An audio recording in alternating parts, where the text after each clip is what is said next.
Hello. Hello. Yeah, good morning, students. I'm Saravanan from Chennai. I wish to join this lecture. Shall I So, mute? are you a student or faculty? Yeah, I'm a student only. I'm Yes, also yes. running an institute for CA and ICAA, Okay, but okay. for more exposure, I am willing to join. Now you joined the DT course? Yeah, MCom Finance is an additional. I'm a Okay, psychologist right, actually. right, right. I'm joining. Actually, I joined now with a different code for MBA. So Oh, again, oh, they oh, call it is not MCom. So again, I joined. oh, Right. right. It is sent actually. Last 2 days back only I received. Yeah, right. You're Uh, taking. You're I'm Dr. Anand from Pondicherry University, Karaikal. okay. Okay. Now I'm You're taking you for a MCom marketing class. oh marketing. Fine, fine, Yes, fine. yes. So Actually, the link I joined just now is MBA. for MBA. Okay, Yeah. fine, fine. Then I Okay, shifted to fine. this code. Okay, right. Okay, sir. So welcome. Today, Shall I mute my yes, yes. phone? All of you mute your phones. Please. Oh, Yesterday we are thanks. talking about the marketing which related to Uh, your uh, topic. okay, sir. So no issues. Sir. Actually, I'm taking classes for CA and ICAA. I'm running an academy and Okay, okay, okay. No psychologist. problem, sir. That is up to you. But I wish to listen. No issue. Okay. I'll mute my word. Now you join the course or just you want to listen the No, class? I joined the course. MCom Right. Finance. Then I can't say anything. If you join the I'll course, it is not a problem. mute in the sense. Yeah, yeah. Okay, sir. Fine, fine.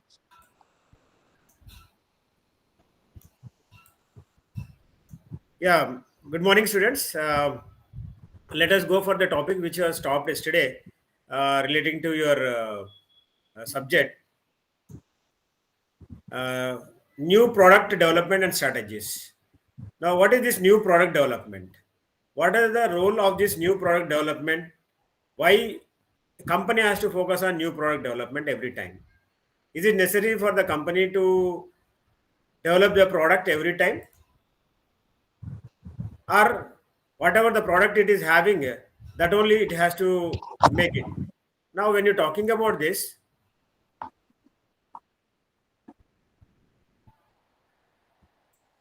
when you're talking about this, it is necessary for the company to take a decision to develop a new product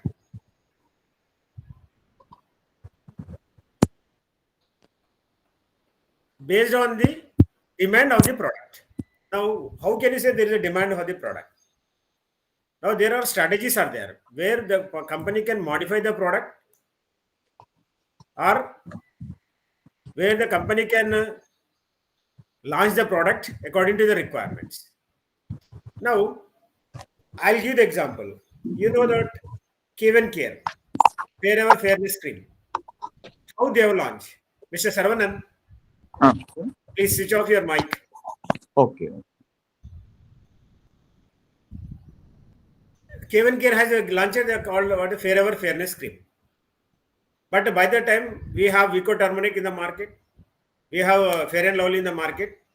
Now it is Forever Glow and Fair. So how the Fair and Lovely has changed its product as a new product? So they added a one small item called as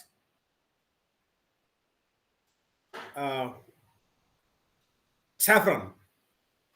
Now you know what is the use of the saffron. Now when you talk about this, it is adding to launch a new product, saying a new product is launched, means making a innovation product, making an innovation product which is already there in the market or which is not there in the market. They are going to make an innovation which is not existing in the market. Suppose earlier we have cool drinks in bottles, but now what you are saying is it is done in Tetra Pak. Earlier we have milk packets in bottles, milk in bottles, but we are not getting any bottles now. We are going only the plastic polythene packets. So now the Tetra Pak or any other what you are saying is all which is related to that is related to innovation in the small packets, sachets, etc. So that is because the changing in the consumer habits have changed, consumption habits have changed in the customers drastically. So whatever they want, they don't want to buy in a large scale at the first. They want to buy only at a small scale.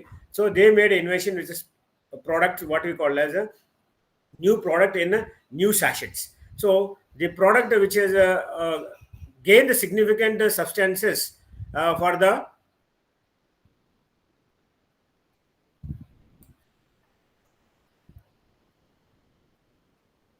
branding, packaging, and rather easily can carry the product from one place to other place, and change the substance of the product itself. Now the improvement has changed. Now how this improvement has come? Now this improvement has come with the technology advancement. Now what is the technology advancements you have?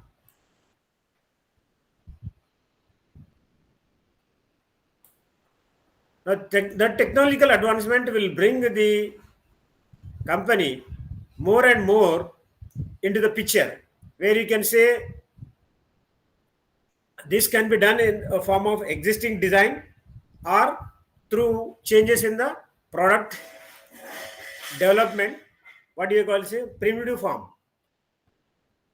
So now earlier we have Bajaj scooter, Bajaj M80. Now after that we got Bajaj Apache. No, no, what is that?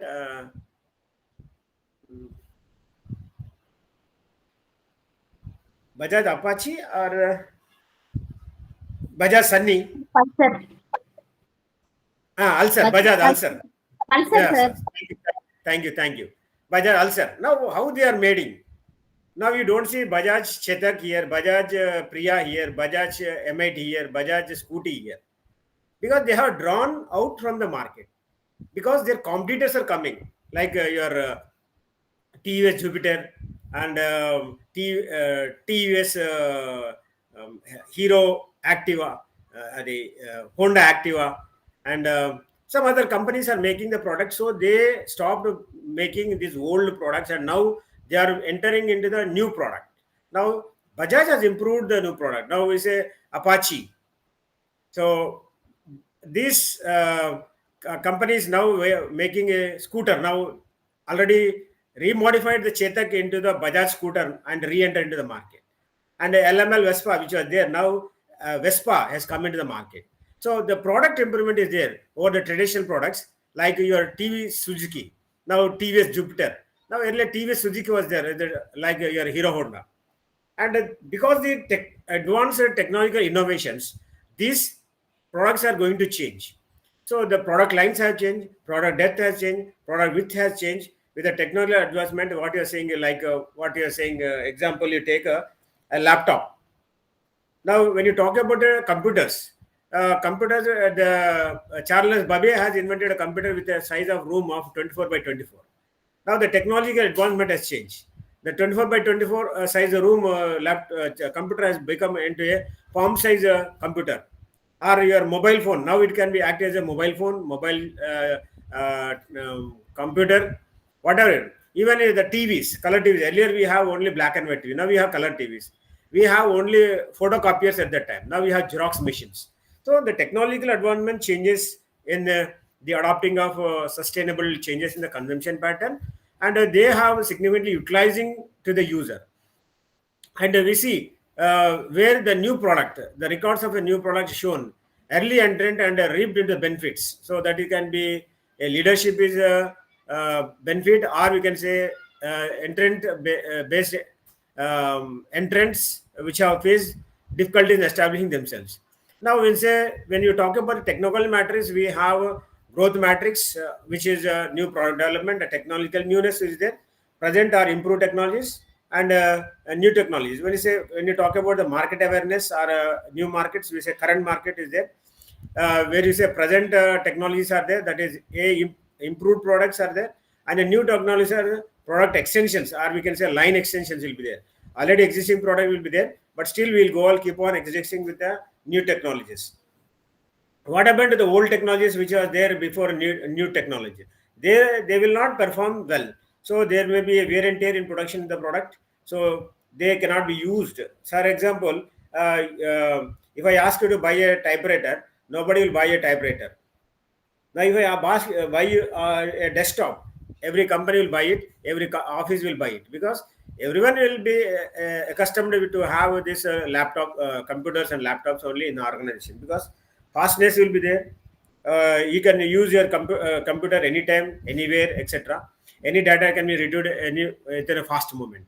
And to talk about the new markets, new users and new market extensions, where there is no entry earlier, you make a use of these new markets and you make extension, which is not there earlier. The companies which are not there in that organization, in that place, they will go and establish a new company, and they do make a new business. That's what you call as. Another one is a new markets, a line extension. We say it is diversifying. Already existing business is there, but you will see diversification means which you are not entering into the business, then you diversify the business. Suppose you are a textile business, now you enter into automobile industry. You are an automobile industry, you want to become in software industry. So based on that, like your Wipro is a software company, but you see that the fast-moving consumer goods like your Santur soaps, ball pens, etc., TVS peripherals, they are manufactured because they are diverse. Even you see Toyota have a number of diversified products, and you say HUL, they are also diversified products. So when you talk about this B and C quadrants, where is talking about new products and new present product or improved technologies and new extensions, we'll see that they are the current strengths of the company. So based on that, you are going to have a new product development. So what are the new development process you have? New product development. How you take a new product development process? Suppose you get an idea, then you say generation of ideas, screening the ideas, um, uh, selecting the ideas, selecting the best alternative, developing the product, marketing the product, test marketing, then commercialization. That I think you have read in your first semester or somewhere, the marketing management, or you are going to see in this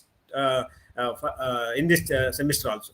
Now, when you're talking about the routes for a new product development, which already existing products are there, but you are going to have a new product with a transfer of technology. Now, earlier we have missiles like BrahMos. We have a technology from Russia, that is transfer of technology from Russia, and we made a missile called BrahMos. Why means there is a correlation between the Russian country and Indian country. Technology is transferred, a new product BrahMos is developed. Now you are seeing in the army. Now another one is a only knowledge of transferring the product. Now we say this French missiles, we are saying Rafale. So we are not a technology transfer for that one. But whatever it is, we are making the use of the technology which is supplied by France, and that Rafale is used in the country.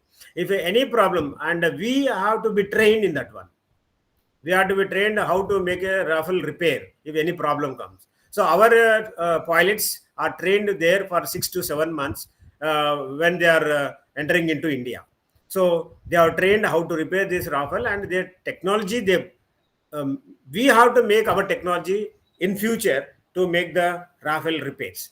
So if France think that because it is our friend of our India, so they said yes, we will transfer the technology how to make the repair for the Rafale. So all softwares will be supplied to that Rafale, and we will use of this software, and we will make use of the technology and make repairs for that. So launch of a personal computer or say photocopier is in the direction. We say Canon, and we have Xerox. I think there are many other companies are there which are producing the computers. Sorry, Xerox, but the technology is transferred from only one place. Suppose you take your mobile Casio calculators. You see that made in Japan, made in Singapore, made in Thailand, made in Korea. All this will be there, but only the technology is transferred from Japan, because it is originally originated from the Japan only. Now you see diversification. How you diversify? Suppose I give the example. You see DCM Toyota. Earlier DCM is Denley Cotton Mills, which has entered into textile company. But afterwards they have thought of diversifying the market into light commercial vehicles. We call as DCM Toyota. So where we talk about the Toyota Motors, DCM Toyota, this made light commercial vehicles. to carry the passengers or to carry the wagons, etc., like wagons or motors, etc., four-wheelers. So similarly, ITC, which was in hotels, they have made into paper board also, edible oils, tissue papers, etc. This is diversified. It is not that they are only in one paper, one business. Are you hearing my class? Can you Yes, hear? sir. Yes. Sir, yes, sir. Right.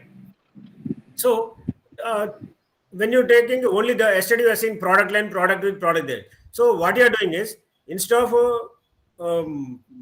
making the product, we are making in lines, product depth. So I'll give the example. Yesterday I given, that is Godrej. Godrej is we say mostly with air conditions and refrigerators, etc. And they are also in fast moving consumer goods. They are also into durable goods like soaps. Liril soaps are there. Synthol soaps are there. So they are moving, and how they are making.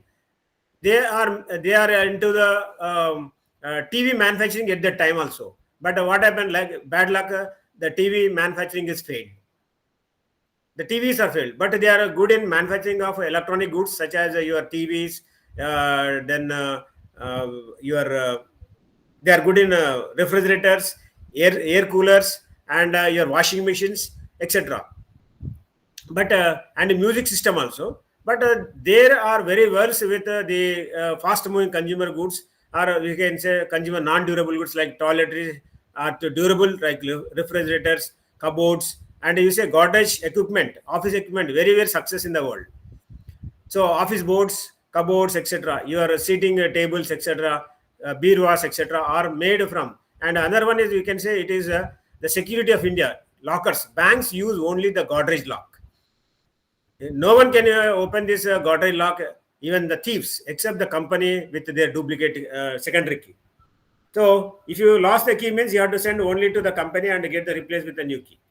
So we have improvement in existing product or revising the existing product so that you can expand the market. Now we can say, we say that earlier we have gramophone records. After that gramophone we have CDs. Now the CDs are given. We have what you call small transistors, and that also Walkmans, etc. That also gone replaced with radios and microphones, gramophones. So now we see earlier we have the small one music system where you can play for yourself. So which has seen this, there is a technological change which has made into existing product which you can't see now. Cassettes, nobody use cassettes now. Now everyone is a pen drives, etc. And most we see that Bata, you already know, they are good in shoes and chappals. Now they have been into sportswear also, and fashion jeans and apparels. So this making existing product are reasons for revising into the existing products or improvements which are made in the another one, cost reduction. We said the market leaders in detergent is Nirma, because Nirma soap is only 2 rupees or 3 rupees. But you take a Ariel soap or you take a Rin soap, it will be more than 5 rupees. So the reduction cost, when a product is designed, it should be with a low cost. And we see the Tata Ace, which was launched in the 407 light commercial vehicle, which was very less cost at that time. Acer. Now it is in Acer, it has many advantages. It is like a 200cc car. Now you can go to distance kilometer. It's not like your auto. You can go long distance also with the Acer. It means the launch of 407 light zero commercial vehicle. And we say product relaunch. We say Tata Tea, Pan Parag. So when say Good Day biscuits. Earlier, the Britannia has given that product.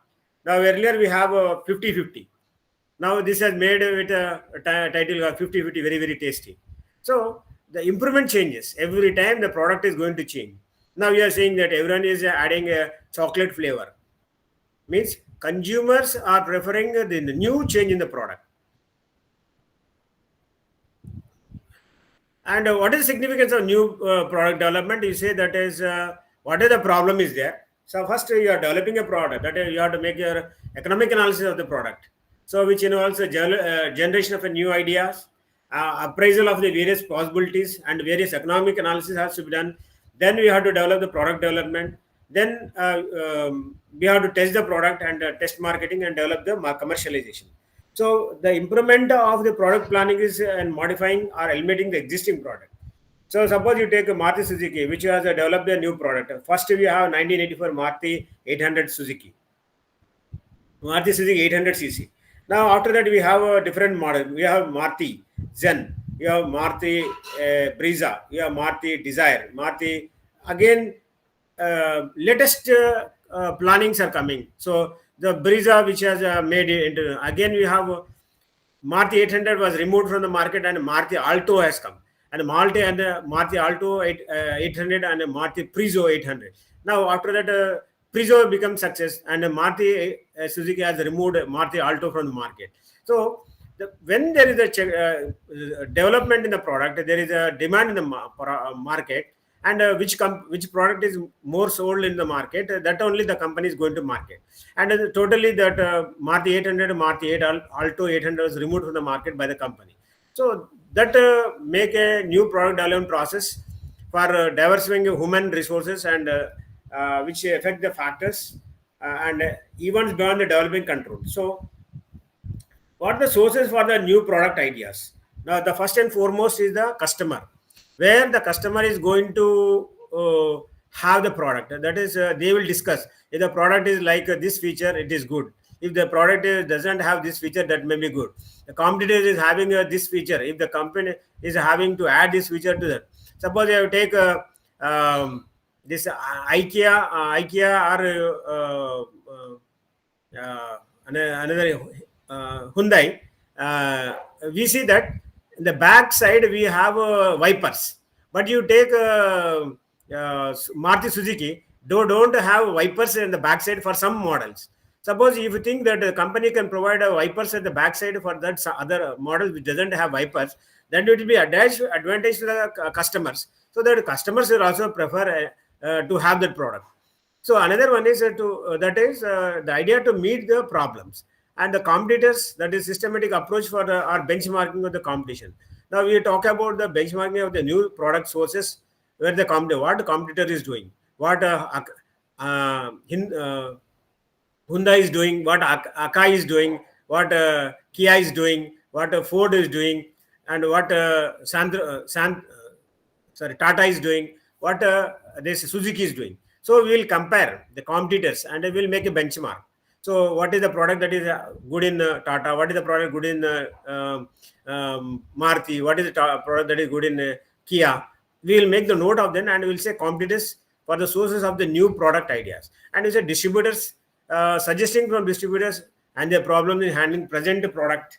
So is any product in problem in the new product? You have to check. So that is one of the problem of the distributors, which create techniques. So we had to give a brainstorming to them. We had to focus on the interviews. We had to technical forecasting, whether it is good or bad. So what this technology can implement in the home market means we can say what is there in your country, what is there in China, what is there in Japan. So what is there in China can be exported to India to make the Japanese product in India. What is there in India, which is not there in Japan, can be taken to Japan and they can produce there. So ideas for implementing in the home market, which can make the research and development to create a new product and development. So new product development is required only depending upon your research and development. So this research and development will generate the ideas for a full commercialization as well as a mature age of the product. So whatever when a company which is marketed in a company which product is marketed into the public, so after certain time the product will not sold in the market. What I have to do? They are about to die. That is, we say the product life cycle, like introduction, growth, maturity, saturation, decline. Company, when it is reaching saturation point and it will not able to make a decline of the product, or the last stage is dead of the product. When there is no market for the product and in future the company is going to close the product and go for a new product development, or will modify them to the existing product so that it can be modified. Like your Maruti Suzuki 800 modified to Maruti Alto 800 or Maruti Prezzo 800. So So the concept development will taking place.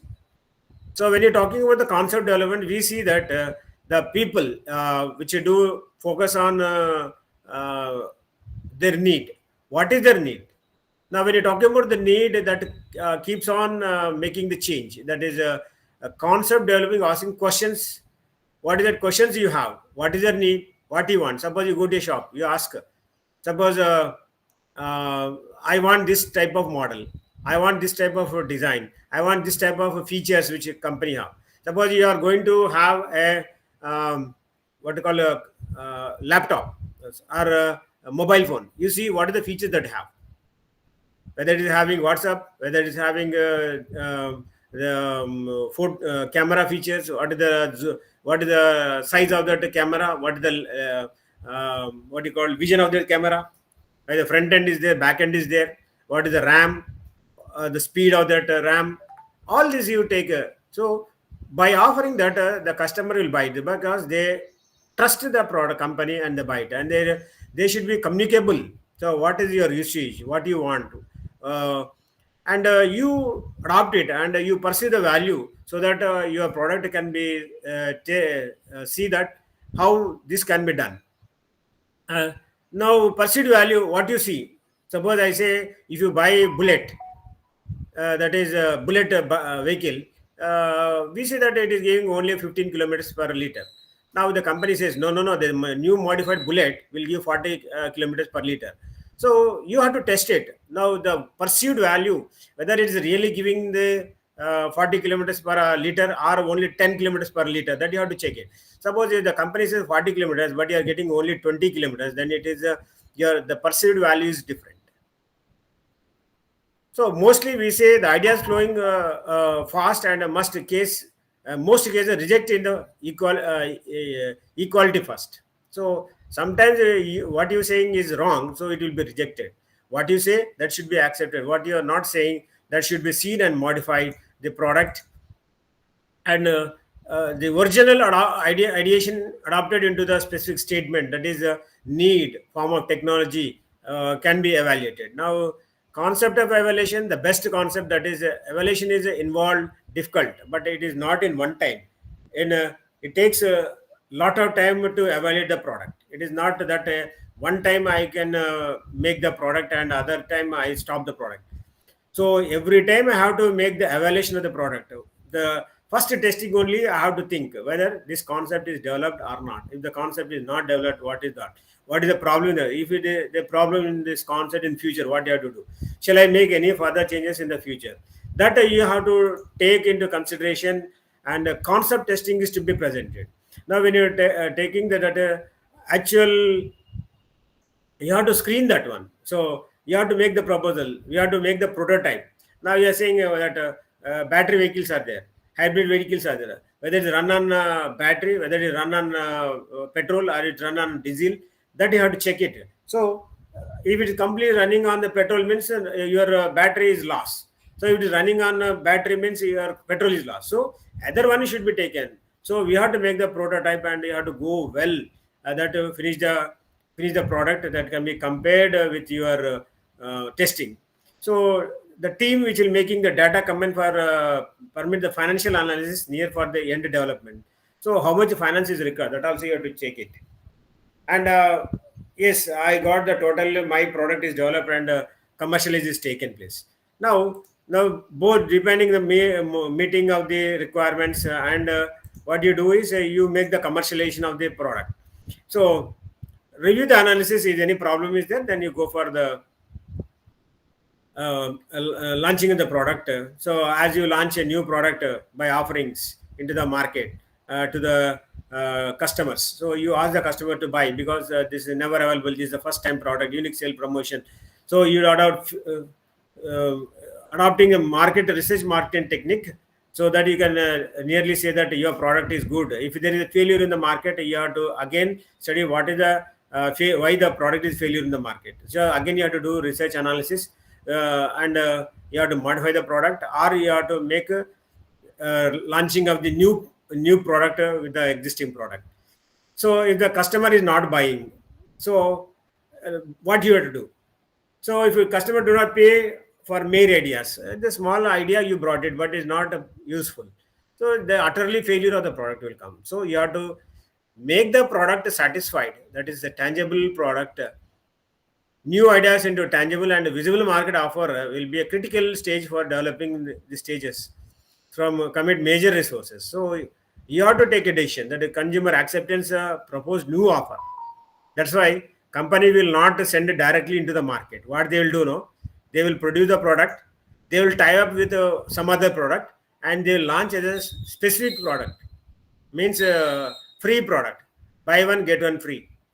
Means if you buy a toothpaste, buy a brush, you can tie up with the company which is producing a toothpaste, and you make a toothbrush, and you produce a toothpaste first in 50 grams or 100 grams and give a free sample.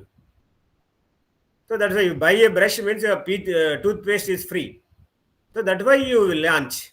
So slowly, what you do, you inject into the minds of the consumer. Yes, it is better product comparing to other products. So I can buy this product. I can use this one. That is proposed a new offers for everyone. So either you buy the product, then you will be getting that free sample. That free sample can be motivating you to have a delight customer, and you can buy the product by assessing the new proposals and estimating before making a major resource commitment. Now, failure in testing, a product testing. Suppose if you use any product beginning first time, if you are a user, what you do, you won't consume the full product of that one. So for example, if you are using a hair dye, they'll be giving instructions. Are you using a new medicine, they'll be giving instructions. If it is prescribed by the doctor only, you use according to the directions of the doctor. Are you using a hair dye, so they'll ask you to test whether that hair dye is sufficient to you, to your body or not. First they'll ask you to test near the ear, below the ear, or under the shoulder, or above the shoulder, because these are the places where you can have more knowledge about the itching. So normally these places will not be touching morely. Whether if you keep in hand every time you will touch, or in a arm you can touch, but on the shoulder you won't touch, or under the arm you will not touch, or near the ear you won't touch, because these are the sensitive parts. So where you say the sensitive is there, then there is a itching for you, or there is that will not suitable for your body, you will not use that product again. So the provide a core product that you are offering to consumer does not provide the functional benefits intended to provide. No amount of advertisement and publication can be salvaged in this situation. So when there is a failure of the product, you cannot go for the advertisement.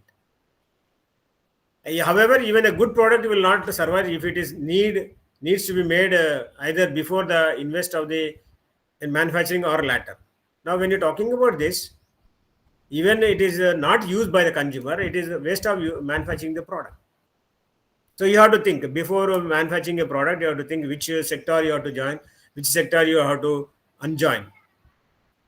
So creativity in a new product development, just now I told you how you'll create a new product. So that is introduction, growth, maturity, saturation, and decline, and dead. So mostly the introduction, the new product enter into the market. So you have to develop the product which is suitable for the customer, and make a design out for a new product development. Like an example, you say IC engines. Now you see earlier we have computers with big diodes and triodes. Now you have only say integrated circuit, IC circuits are there. The small big laptop will be molded into a small hand palm tablet. You say tab now. Now, this product can be making a good extension for the market, and having customer designer preferences, or integrating customer and design preferences, improve product design. Every time you have to change the product design that can be suitable for the customer. You have to make a balance between the customers, consumers, and the designers. Now, what do you say? For example, I'll give the example for girls who are suitable for purchasing a saree. Now, when you go to a shop, you'll say this designer sarees are there or not. You say designer sarees. Again, you talk about this designer sarees. In that, again, you see what is the designs you have. Or only single design or multi-design. Again, the design you see whether the fall is the bottom is a big one or a smaller, either the jerry or silvery or copper. And because the characteristics of the saree should be more, that should be satisfied by a woman. The designers, where the design is satisfied. Suppose you have designer saree, but the design is not good. Then you have to design a product. You ask the producer, means the dealer, to bring this type of designs. So this can be past design, product design research has focused on optimizing with respect to their consumer attributes or designer characteristics. That's why company will sell only one or two models.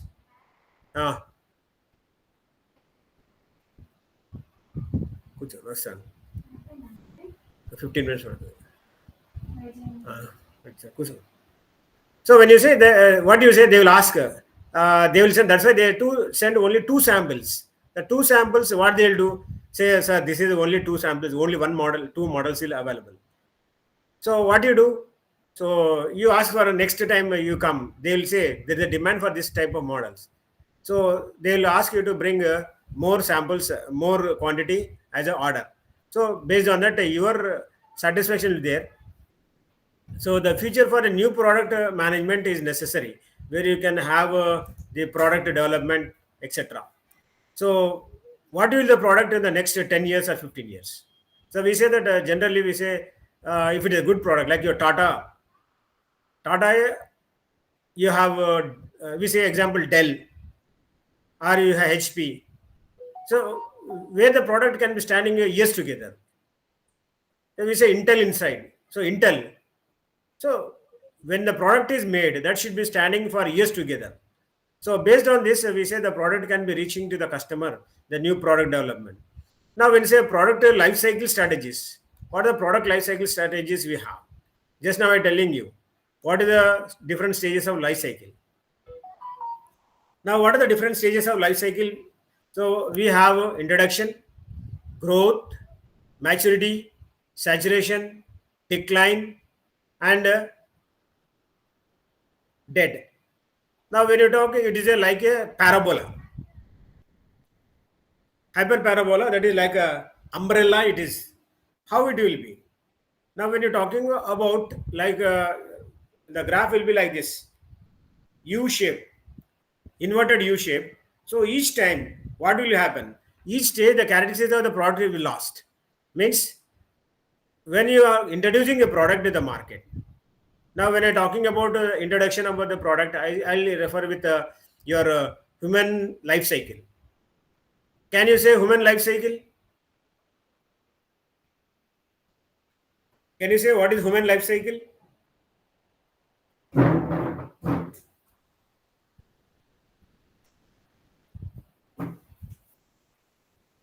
Yes, anyone? What is human life cycle? Mr. Saravanan? Yes, sir. Well, Yeah, can you everybody, all human beings, all creatures have their own life cycle. Yeah. What And is human life regarding cycle? pregnancy, if you're taking pregnancy, there is also cycle in conception stage till birth, right? Almost all the products have their own life cycle. Yes. Initially, they have some growth. Now I'll say that human life cycle is we are taking birth. A small child will take a birth. Then growth. Small children will grow. At a certain age, you will become mature. Certain age, you will become mature. Then after that, your age will decline. Then at the end, we will go into death. That is the life of a human being. But in a product life cycle, what you are saying is introducing a product into the market. The product sales are increasing, means growth.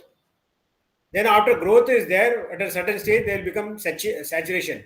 Introduction, growth, maturity, So in human being also maturity is there.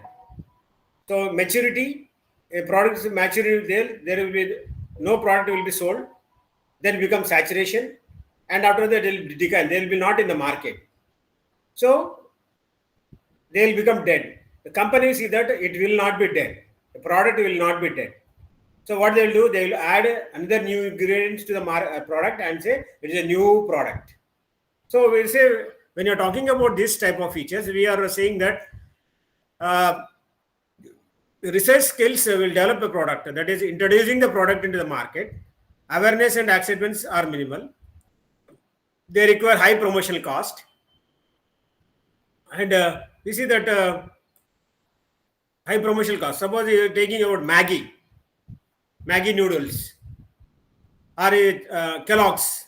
They introduced more in the market. The budget cost is very high for this advertisement. So introducing the market. But what happened? Kellogg's has failed in the market. You know, Kellogg's has failed in the Indian market because our people doesn't like to have these snacks early in the morning. What our Indian strategy is, either you eat food, rice, either you eat chapati, or you eat dosa, or you eat idli, or you eat some other like what you call ragi malt, etc. These are the only conditions. But when introduced by this Kellogg's into the market, they are not purchased. Nobody purchased. So there is a failure. So there is no growth for the product. Now after introducing, there should be a growth. Means you should be increasing rapid sales in the market. Rapid sales gain gain should be there. That what you made into the market, that is cumulative effects of introduction. That immediately you have to give promotion to the product, distribution of the product, and we say word of mouth we say, and we also say related to highly influencing, raising profits, and sustained growth should be there for each stage. Now what do you say? What do you do in the beginning after growth? If a small child is there, you will feed him. You feed that small baby so that she can become young. So growth should be there every day, every month. They say growth should be there.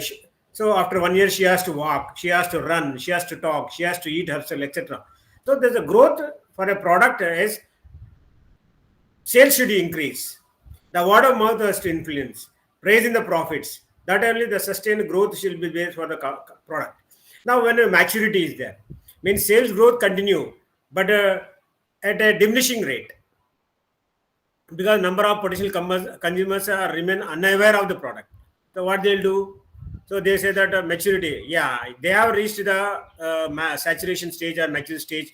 So the product is developed, and now the growth growth of the product is not much more, and slowly there is a decline in the product. So introduction, growth, maturity has come, and when you talk about each and every stage of the product, we say in the sales, the introduction growth, the sales is very low, and the growth stage it is very fast, and the maturity stage, slow growth will be there, and in the decline stage it is very less. When you talk about the profit, we say in the introduction we have negligible profit. In the growth stage we have peak level, and maturity we have profits will be declined, and in the decline stage will be no profit. The profit will be low. The product will not be sold, and the cash flows are negative in the introduction stage, and moderate growth will be there in the growth stage. Cash flow will be there, and maturity high cash flow will be there, and the decline low cash flow will be there. In the competitors, in the introduction stage we have a few competitors, but when the growth stage we have growing competitors. In the mature stage many competitors. In the decline stage declining the competitors. So customers, innovative is introduced to the customers, so there will be high mass growth. Mass market will be in the growth stage, and both maturity and growth, and laggards will be there for the decline stage for the customers. Now when you're talking about this, we say the life cycle for the new product, it is not that much easy. We can't say where the product is successful, where the product is failure, as of our life. So we know we have taken the birth, we don't know when you are going to die, but sometimes some people you die after giving birth. Immediately after 1 hour, 2 hours, they are in the womb itself, they'll die. In the same manner, but in the product is not like. There is a growth, you know how to know the strategies, whether you have to introduce the product in the market or not. So when you're talking about all this one, different stages, different products, introduction stage and growth stage are very, very crucial into the market. And we see that there will be the maturity and saturation. So maturation, saturation, the product price will be differing. So maturity, growth, and saturation, the product may be saturation. The product comes down, so nobody will have the market. So now the company has to go for different modifications for the product, and so that the product cannot be dead. No, the product lifecycle strategies, we say competitions. I'll give the example. When Sumit Grinder introduced the market, they are the first to introduce the Sumit Grinder in the country. There is a demand, but they have not met the demand for the product. So they have taken order from the customers, but they are not fully distributed the product in time. So the demand is more, supply is less. So what happened? The competitor has come into the market. Now we have many companies which is running in the market, like Pigeon, Butterfly, then Preeti Zoria, and Godrej, etc. LG. All these are the companies which are producing the grinders and enter into the market. And even say local markets also there, which is going to help more for the company. Give competition for the company. Now, now when you're talking about the prices, the other one which you're saying about your product price, product you are seeing, what is the price of the product? How you will make a pricing decision for a company, for a product. Now when you're talking about pricing decisions, that a difference, the second P of the product mix, product you are seeing, pricing. Now what are the types we have? We have different pricing policies. Like we have penetrating price, skimming price, profit plus cost pricing, and government pricing, dual pricing, etc. But when you're talking about this marketing management, we will talk morely only two pricing. One is skimming price and penetrating price. Now, how you make the price of the product? So you add all the raw material costs, your overhead costs like electric cost, your labor cost, your machinery cost, and raw material cost, everything. You see that your product production cost is around 100 rupees, and you add a profit of 100 rupees to that one, and including your transportation cost, your warehouse cost, and your profit, you put a 200 as a profit, and say 100 product is sold in the market at 300 rupees. Now, why this is done? So, based on the market conditions, based on your market demand, your cost is going to be fixed. So we see that who is your competitive pricing, what is your pricing, what is your temporary pricing, what is based on the demand, so that we make the economies of scale and do the customer value, and we compare with the cost plus pricing according to the value of the product to the customer is more difficult and speculative. So the challenge is to determine what value of the product is the customer in mind. So first you have to diminish between perceived value and the perceived potential. Whether the customer is going to buy the product or not, you have to see. Suppose my production cost is only 50 rupees, but I put another 300 rupees, and total 350 rupees is a product price. Whether a customer is going to buy the 300 rupees product, that also you have to see. Suppose my production cost is only 5,000 rupees. Suppose if I fix my price as 5,000 rupees, whether it is going to have the customer or not, that also you have to see. So where you see all this one, that depends on the perceived perception of the customer. The customer is going to purchase or not, you have to think and use. But mostly, I'll talk about only the two things in the pricing of the product. One is penetrating pricing and skimming pricing. So what is penetrating pricing or skimming pricing? Penetrating prices, you are entering into the market. What you do is you increase the price in the beginning. You increase the price in the beginning the price of the product is very high in the beginning when you enter into the market. So suppose your product cost is 500 rupees, you put a 2000 rupees as the price and send into the market, because you want to squeeze the market in the beginning itself and get the profit at the earlier stage. So what you do, the price is increased in the beginning of the product or entering into the market, and you keep on increasing as the demand increases. So there is a demand for the product. Every time you increase the product, 5,000 become 6,000, 6,000 becomes 7,000, 7,000 becomes 7,000. So for example, when you go to a movie, the price of the ticket is around the balcony maybe 500 rupees. But what happened? Because demand for the movie is there, so the seller, the theater owner, will increase another 500 rupees, so 1,000 rupees. But when you increase, when you buy the product in a ticket in a black ticket, you will see that 500 rupees ticket will become 6,000, 6,000, 7,000. That is slowly increasing, because there is a demand determining the demand past decision, that is market strategy. So at that time, it is clear about marketing objectives, common objectives, that is survival, current profit maximization, market share leadership, product quality leadership, etc., and your objectives of the company. So make you to make go for this cost, that is penetrating price, and the price of the product will be high in the beginning. When you talk about the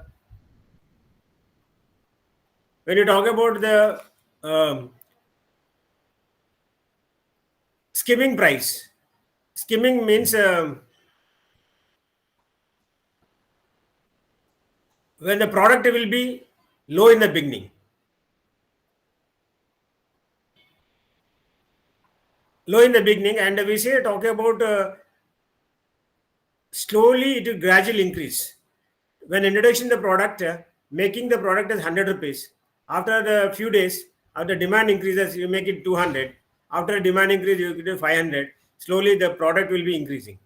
So what will happen is, we see this, the product prices will be ranging from certain time to time. So why the low price in the beginning means they want to catch the market very slowly. So this skimming price, now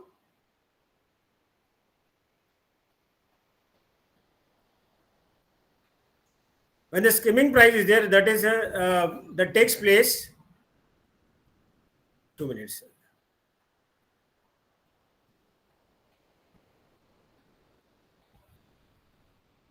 Yes, sir. Yes.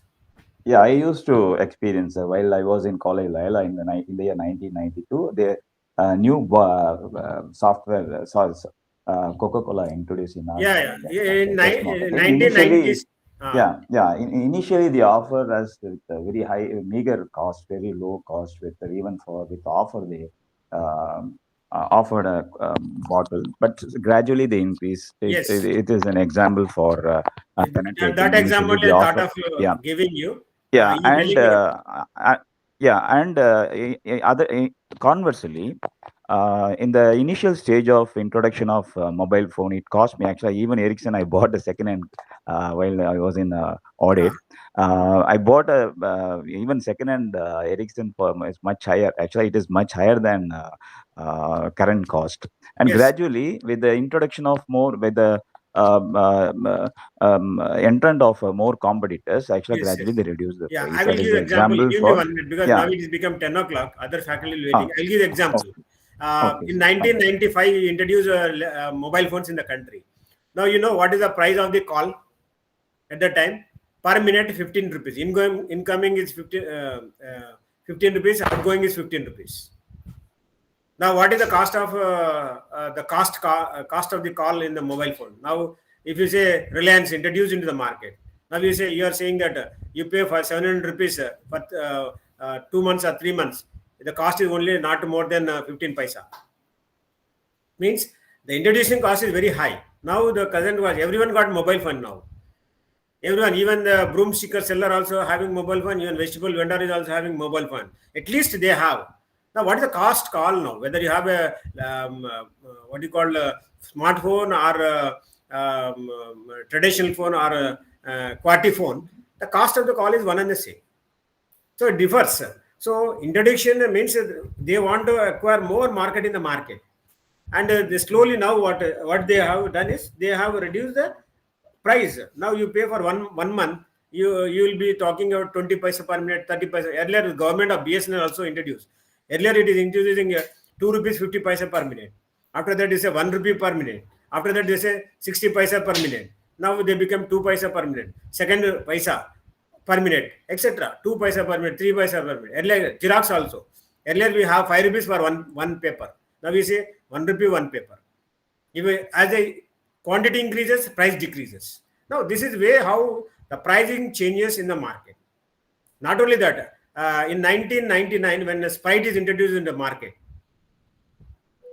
97 it's 98 99, during that somewhere between 98 and 99, Sprite is introduced in the market. It is only for 5 rupees. You may, because we are there when launching the product, because it is introduced in our university Kakatiya, because of the one because they are sponsoring this management program. So they are the sponsor. They thought of launching the product here, and they are launched here at 5 rupees, introducing pricing at 5 rupees. So the introducing price will be less when comparing to the coming. So what they'll do is the price will become less in the beginning, and gradually they increase. Now, what is the price of Coca-Cola? You see, it's 20 rupees or 25 rupees. So that depends upon the quantity, as a 200 ml or 150 ml or tin bottle or Tetra pack. That is going on depends upon that one. So we'll see the remaining part for tomorrow, because other faculty may be waiting for the class. So thank you. Thank you, sir, for your Thank you. valuable Right. lecture Thank with you. clarity and with more live examples. Thank you on behalf of all MCom students. Thank you, sir. Thank you, students. Tomorrow we'll meet you.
Good morning, everyone. Am I audible? Yes, Yeah. ma'am. You're taking classes. Good morning. Yeah, good morning. You're taking which subject exactly? Management concepts in organization behavior. Okay, okay. Yeah. Shall I mute my audio? Yeah, you can mute it. Um, please.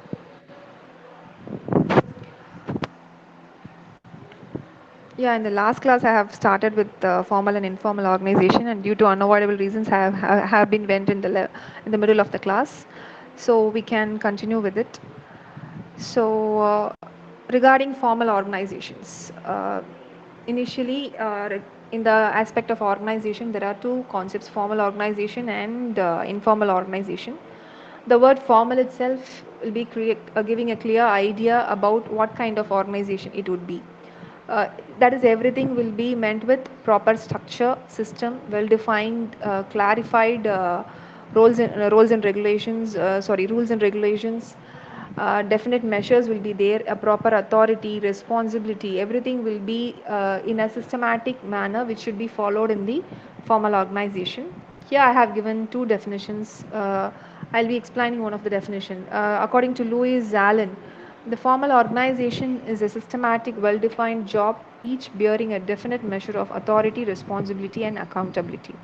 That is, in an organization, the organization structure will be there, hierarchy will be given there. Based on the hierarchical positions, authority and responsibility, decentralization, division of work, a certain employee, how much they are having a proper power and authority, to up to which limit they can be, who is their immediate supervisor, to whom they want to report. Everything will be in a clear and clarified mode in every formal organization. This is about formal organization.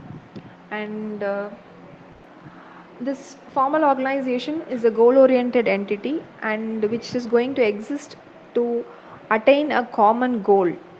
That is, that organization will be having a common goal, because with the help of this formal organization structure, the employee will be having an awareness about the common goal, and every employee will be functioning towards the attainment of common goal with the help of the roles and responsibilities, powers and authorities which has been assigned to them. And this is the example of formal organization structure. I have given an example of a college or an educational institution. This is an formal organization structure of educational institution. That is initially the top management. The president will be there, and under the president, various presidents has been appointed for various reasons, for looking over the academic affairs, personal distribution or administration or development affairs or public affairs. This is an example only I have given. Under various presidents, vice president, sorry, under various vice presidents, different colleges is going to function under the same group.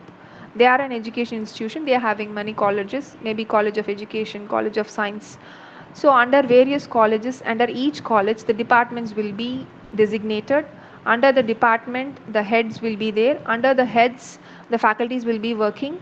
Under the faculties, the students, they will be taking. This is the formal organization structure. This is the flow of work culture in that organization. So the major objectives of formal organization: to facilitate the accomplishment of goals of the organization. As I have said, every organization has a common goal. For achieving their common goal, everybody will be working towards it. For achieving that common goal, this formal organization structure will be helping a lot. And to facilitate the coordination of various activities, this formal organization structure is needed. If there is no formal organization structure, there is no norms, there is no rules, there is no common procedures or policies. Every employee will be working on their own. They will have their own rules and regulations. They will be working in their own way. It will not be towards the attainment of common goal as a team. Every employee will be working individually, but for attaining the goal in every organization, with the help of team effort and teamwork only, it is possible to bring the team effort and teamwork, the to bring the coordination among the employees. This formal organization structure is needed. And the next objective may be, this formal organization structure will be a aid to establish the local authority relationship. So among the employees, it will create a good relationship. And next thing is to aid the establishment of division of labor. With the help of this formal organization structure, the division of labor and departmentization and decentralization is will be very easy. So as I said, as I have shown in the organization structure, there are various colleges. Under various colleges, the departments will be framed. Based on the department, the heads will be there. Under the heads, the employees will be working. So the division of labor, the main work of the faculties is to teach the class and to take over the activities regarding the students welfare. The head will be supervising, and the main target of the head of the department is to development or with the growth of that department, how far the students welfare can be concentrated. That decision making power will be up to a certain limit with head of the department. And for every heads, they should get a approval from the top management of that college. So that may be principal. That principal, he want to get approval from the chairman.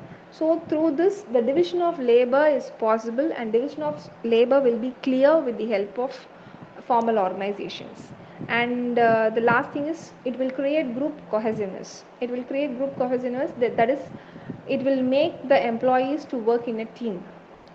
Because In organization, rather than individual performer, a team player has a major role, and the team player plays an important role in achieving the common goals. For that, all the employees won't have same mindset, same attitude and skill set. They are going to work in a team. So this formal structure, this formal organization will bring a group cohesiveness and team working environment within the organization, so that the attainment of common goal will be easy, while compared to if they are working individually. So this is the objectives of formal organization.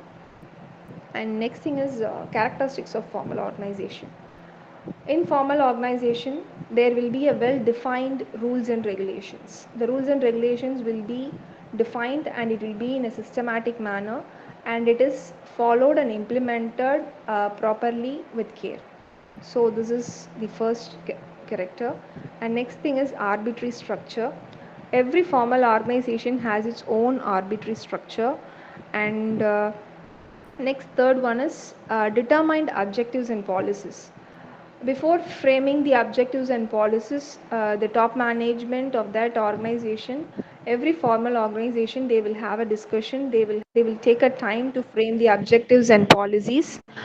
So based on policies and objectives framed, the culture of the work environment will be there. Based on the policies and objectives only, the work environment and the work culture will be there. If the employees are satisfied with the work culture, they will be much more connected towards their organization. They will be loyal towards the organization. They will be feeling pride that they are working in that organization. So this objectives and policies will be created only in the formal organizations, not in the informal organizations, and this will help towards the attainment of common goals. Next thing, limitation on the activities of individuals. As I said initially, in every organization, the teamwork is very important. If this formal organization structure is not there, everybody will be working on their own aspects. They will be trying to show and they will be trying to show their individualness rather than working as a team. So with the help of this formal organization structure only, the teamwork and team working concept is possible, and they'll be working as a team towards the attainment of vision or mission of that organization. So the individualization has been limited and teamwork has been increased in the organization with the help of formal organization concept. Next thing is strict observance of principle of coordination. So as the formal organization structure has been implemented, there is a fixed rules, regulation, policies, procedures, and norms. So based on the implemented or framed rules and regulations, everything will be under the observation. How far the employees are following the rules and regulations. Based on that, the principle of coordination will be there in the organization. Next thing is messages are communicated through vertical chain. So if the organization is not having a formal structure, what will happen? For example, if we take in an educational institution, if something is going to be announced to the students through principal, a circular will be circulated to the head of the department. The head of the department will be providing the circular to the class advisors. The class advisor will be reading it to the students. So this is the vertical chain of sending the communication. This is the formal structure which is followed in the organization. So if you are taking in manufacturing industry or some other organization also, the message from the top management will be communicated to the managers. The managers will be communicated to the team leaders or supervisors. The supervisors will be letting it know to the subordinates. So this is the vertical chain, and this is the hierarchy they are following in that organization. If this formal structure is not there, the message, even though the employees have an idea about what message is going to come, they won't speak about without confirmation from the top management. They won't decide on that factors. So this structure makes the message to get communicated through a proper vertical chain. And next thing is status symbol. Status symbol is nothing but, as I have said, uh, the dress code, the behavior, the attire which has to be followed in that organization, which shows the status of that organization and how far they should be, and how far they are, their employees feeling that they are working in that organization. The employees should have a pride that they are working in this organization. They should feel happy and satisfied of working there. That status of symbol, for example, ID card can be given, the attire what they should follow. So this will give a status. And regarding many other factors are there for providing the status. So what kind of thing that organization is going to implement in that organization will be fixed based on the formal structure. And that's all about the characteristics. Now we are moving on to the functions of formal organization. So functions of formal organization: first thing, set specific goals for the organization. First thing of formal organization is they want to develop a common goal of the organization. Next, establishing work relationship. Based on the common goal, the work relationship among, that is team player, the team working, the employees should be given clear idea about the common goal, and they should be motivated and they should be made to work towards the attainment of the specific goal. And after that, it will create a group cohesiveness for achieving those goals. And once they are working together, organizational development is possible. And discipline, for maintaining the discipline in the organization, this formal structure is a mandate. And human resource development. Human resource development, this formal organization structure played a very much important role in the human resource development, because in the initial stages in every organization, the employees won't have the basic rights like getting provided a CL, that is casual. As an employee, he or she has a right to claim casual leave, earned leave, holidays. What are the holidays they can take?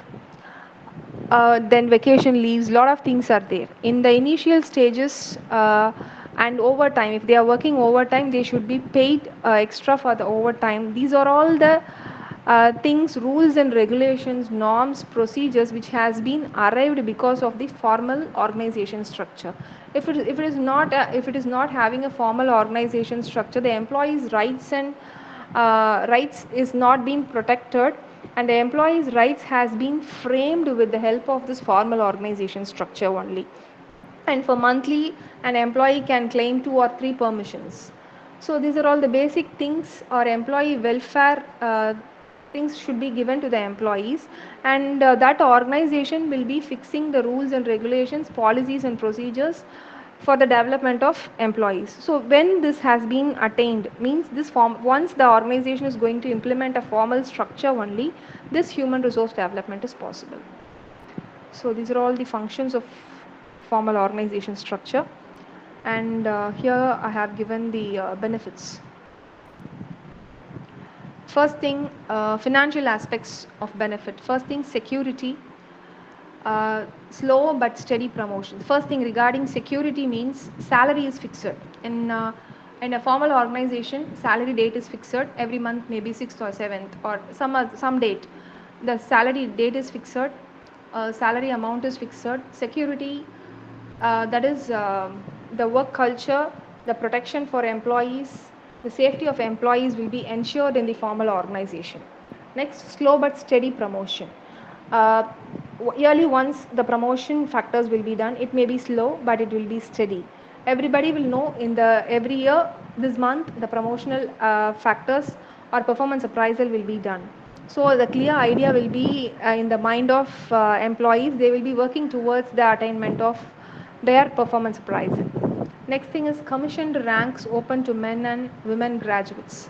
That is, openings will be there, and based on the basic qualifications and norms, the hirings will be done. Can't be fired easily without intimation or without proper clarification.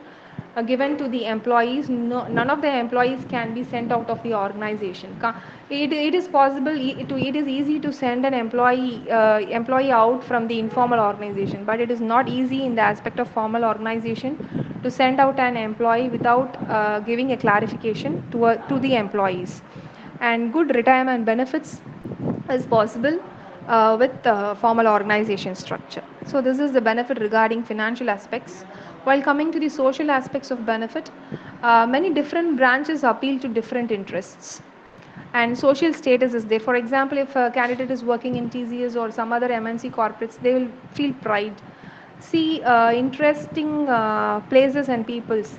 They can, if they are working in a multinational corporation, uh, different kinds of cultures and different peoples from various countries will be working there.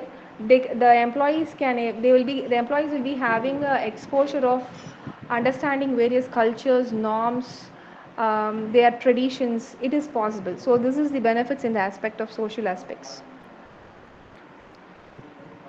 Next thing is limitations. First thing is limited flexibility, as everything is static.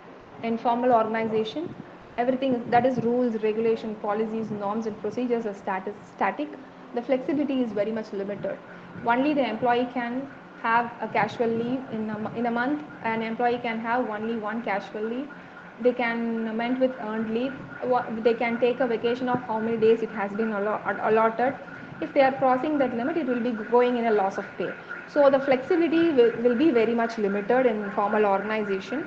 And slowness of processing, because in formal organization everything has rules, regulations, policies and procedures. It will be moving on step by step.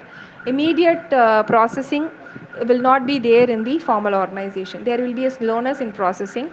And communication barrier, everything comes through hierarchy.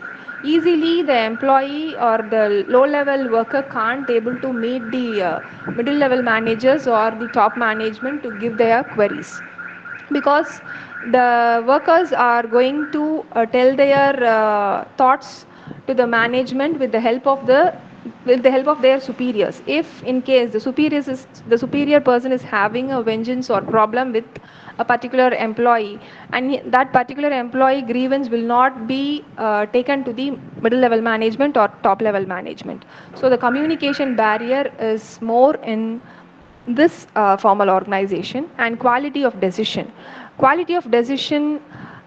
immediate decision making is not possible in this formal organization, because for everything you want to get approval from the top management. The lower level supervisors want to get approval from the team leaders want to get approval from the managers want to get approval from the top management. Then only the decision will be implemented.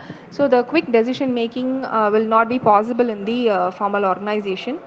And the slowness in problem detection and processing, this is relevant related to the second point, slowness of processing. If there is a problem which has been arised, immediately solving the problem is not possible, and the processing of solving the problem will take time. So these are all the limitations in formal organization. So we have seen about formal organization. Now we are going towards the informal organization. If you have any doubts in formal organization, you can ask. Do you have any doubts in formal organization?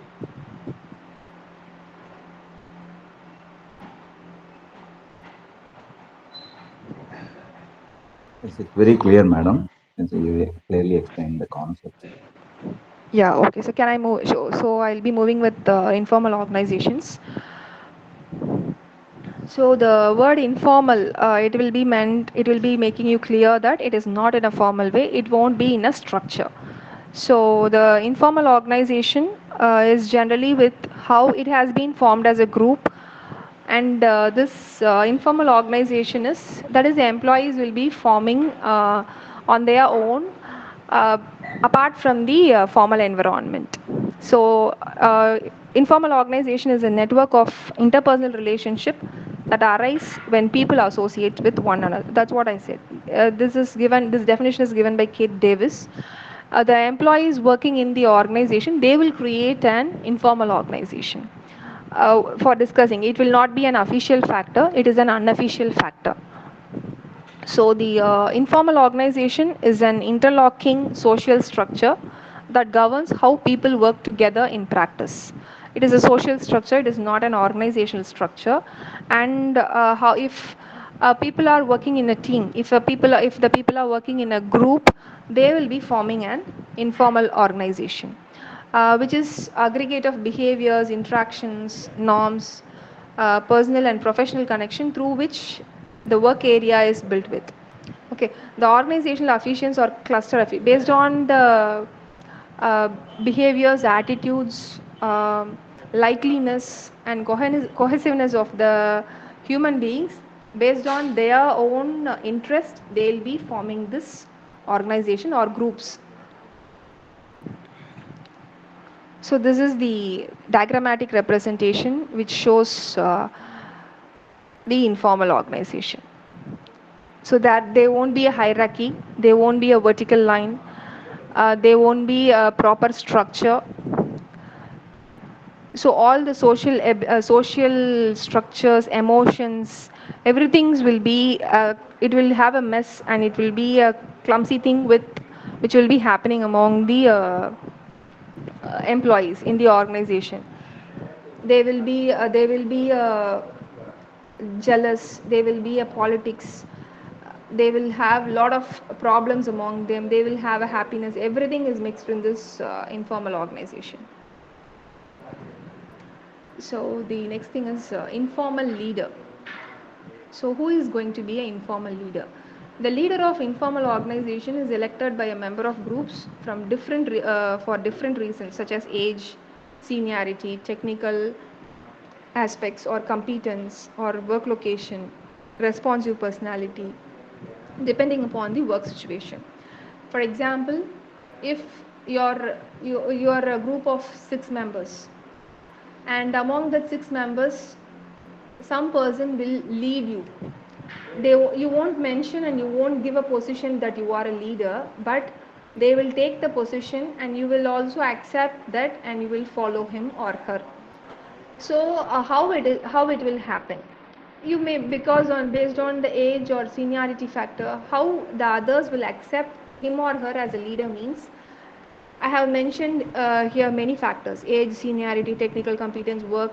So there will be any one of the reason you will be accepting or admiring him as a leader, and that group will be following that person. So the role of informal leader, what will be the role of informal leader? To help the group to reach its goals.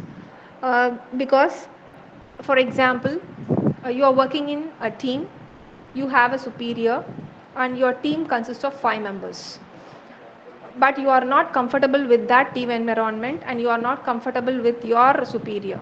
But another person is there, a senior person, who is much more connected with you, and you are comfortable with that person.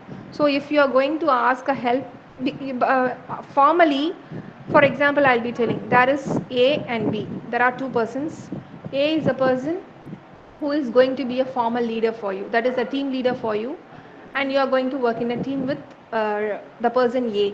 But you are comfortable with you are comfortable with the person B, and he is the informal leader for you. Apart from your official or formal environment, you are much more close towards that person in the organization, and that person will be helping you to reach the goal, and he will be clarifying your doubts in the work environment unofficially. It is not an official factor, even though for the achievement of your success, or for your success, he may be the reason or she may be the reason, but you can't tell it officially. Unofficially it is happening, and because of that official relationship, that person will be helping to you. And the next thing is to maintain and enhance the group life around. If you are informally, you are around 7 members, that is from various teams you are formed, and your way of behavior, attitude, everything is in the same aspect, and you have formed a team and you are a group. As a leader, he or she will be trying to maintain the group cohesiveness, and group life should go till the end. So this is the main role of the informal leader. And next thing is characteristics of informal organization. which is evolving constantly. It won't have any clear plan or nothing. Once the attitude, beliefs, culture, or something, any common factor is there, they will become a group. They will form an informal organization. And grassroots. Grassroots means from where the informal organization will be originated. Means basically the character, nature of the employees.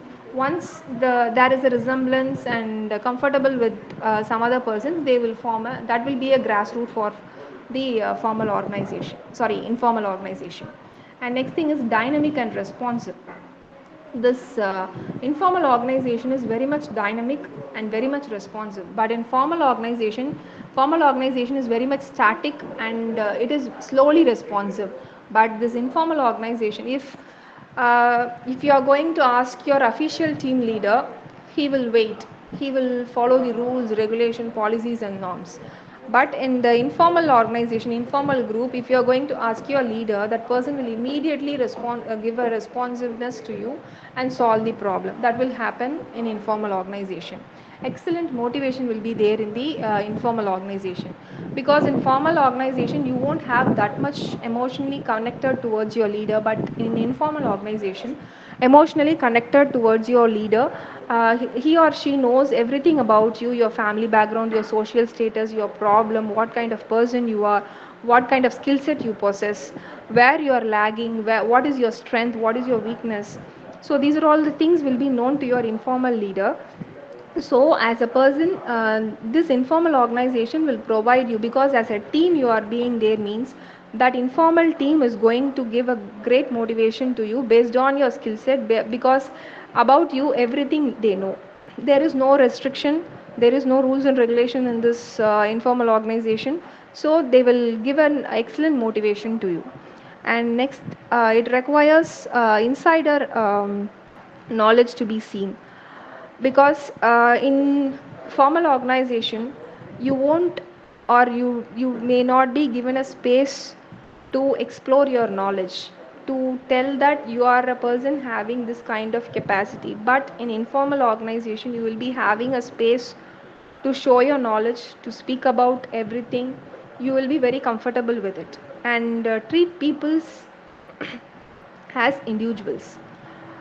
uh, in a single line I want to tell, means in informal organization you will be as yourself, you will live your own life, you will be yourself in informal organization. But in formal organization you can't be yourself, because it has its own rules and regulation, procedures, norms. Even though whether you're liking it or not, you want to follow the rules and regulations, you won't be yourself there. But in informal organization you will be yourself in the informal organization. Flat and fluid, everything you can do, whatever thing you can do it in informal organization. Trust and reciprocity, the trust will be to the 100% level. In the informal organization everybody will do anything for the other person in the informal organization. Difficult to pin down. Difficult to pin down means in informal organization everybody will be treated equally, and everybody will get importance from the colleagues or from the team members.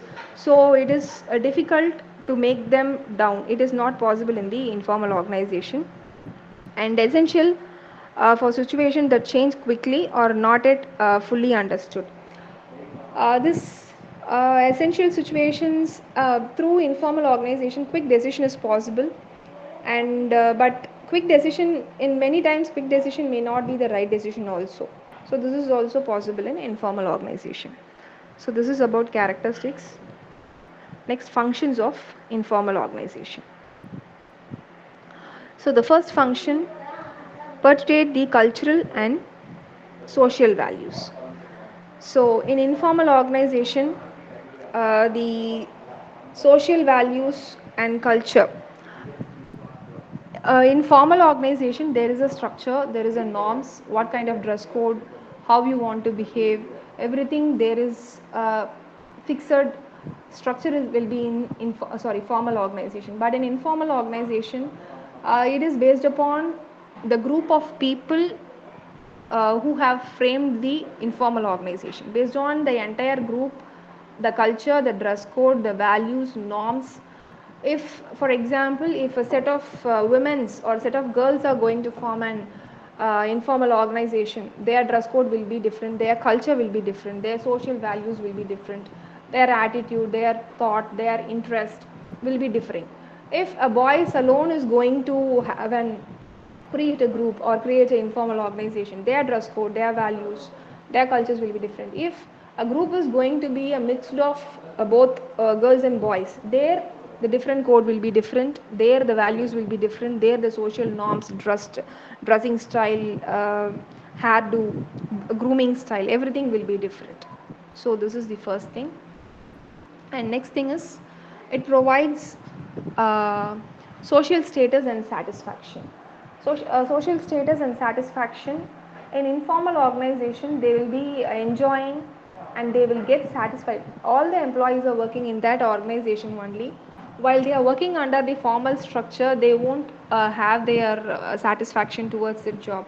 But when coming out from the formal structure, all those employees as a group, as an informal organization, they will get satisfied, they will do all the thing, they will have a good lunch, they will share their lunch, they will share their work, they will share everything, and they will feel satisfied, they will be happy that they are emotionally connected.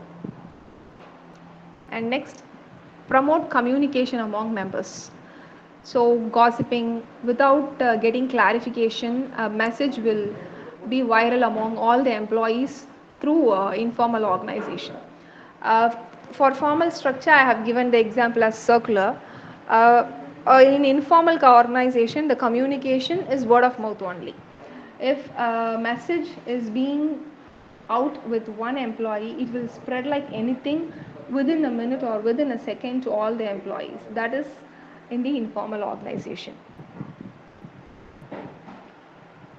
Provides social control.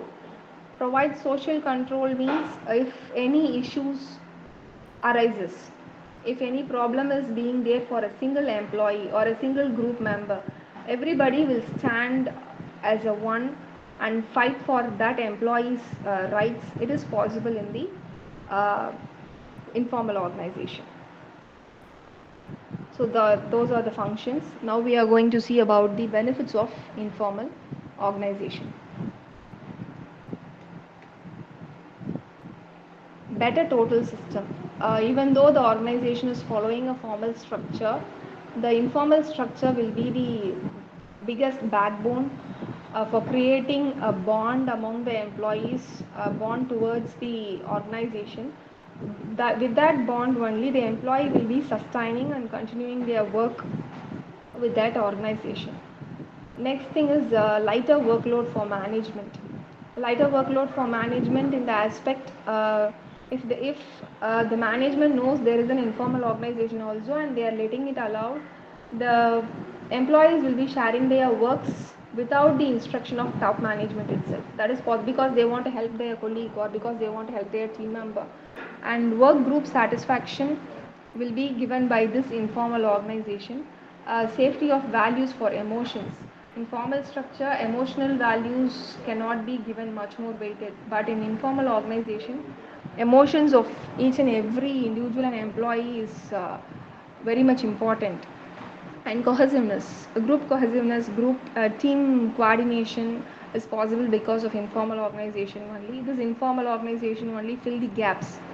Even though individual is having a lot of problems in their own personal life, when they are coming towards the organization and one among the informal organization with the friends or the colleagues, it will fill the gaps and it will create a good environment to that employee. Channel of employee communication is very easy and simple because there is no need of hierarchical communication. It will come from vertical, it will come from horizontal, whatever ways the possibility is there, the communication is possible. And to plan and act more carefully. They will be planning and acting carefully because as a team they should not get caught anywhere, and it encourages cooperation, and it helps to understand and deal with the environmental crisis. If the organization is in the crisis or the personally an individual is in the environmental crisis, this informal organization is going to help them and they will be standing along with them. So these are all the benefits of And finally, encouraging the improved management practices. If a person is not having an idea or aware or can't able to understand the management practice, this the members in the group will help the individual employee to understand that, and they will encourage to follow those practices to get the social status and the self satisfaction. So these are all the benefits. And next thing is problem associated with informal organization.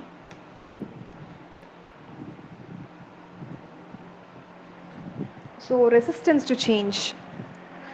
Once the group has been formed and the top management is telling something, the formal organization is telling something, and if there is a issue, the employees won't change that much easily. They will be resistance towards accepting the change. For example, as a group, they may be comfortable with the work environment, and suddenly some rules and regulation has been implied by the top management. They won't accept the rules, and because they can't able to adopt to that change. The resistance to change is very difficult. Role of conflict between the management and the employees will be more. Rumors will spread like anything. Conformity, without confirming anything, they will speak anything. Undermine discipline, there won't be a proper discipline among the employees. Politics will be there, power politics, there will be a lot of politics. Interpersonal and intergroup conflicts will also be there, because there will be a lot of groups in the organization. um, if in a formal group there are 5 members, means that 5 members, that formal group that in a formal group, that 5 members will be in a one team. But in an informal group, that 5 members will be in a 5 different teams. So automatically there comes the interpersonal and intergroup conflicts also. So these are all the problems which is associated with the informal organization. And next thing is the difference. Finally, what is formal?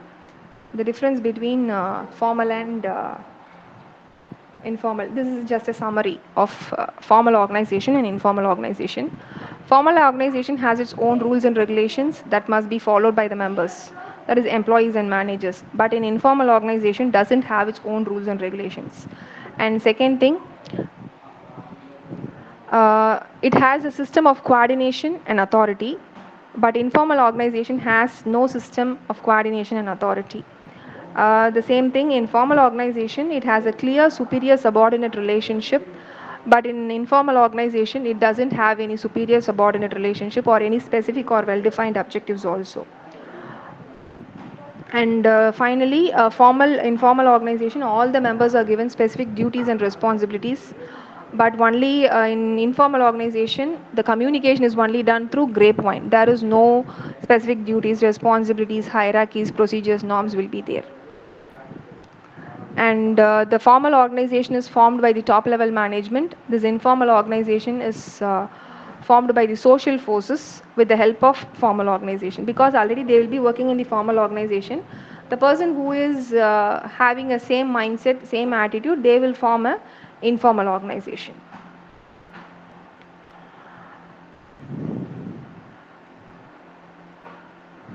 In formal organization, the members have to follow certain rules and regulations. These rules are available in written document. Everything will be in a written format. They are made by the formal authority, that is supervisors. They have to follow all the rules and regulations properly. Then only they will be rewarded. If not, they will be punished. But in the case of informal organization, they don't have to follow any rules and regulations, and there is no rewarding system also.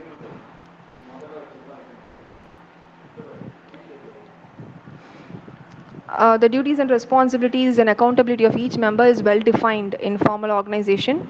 While coming to the informal, there is no fixed responsibilities, authorities, or accountability of members.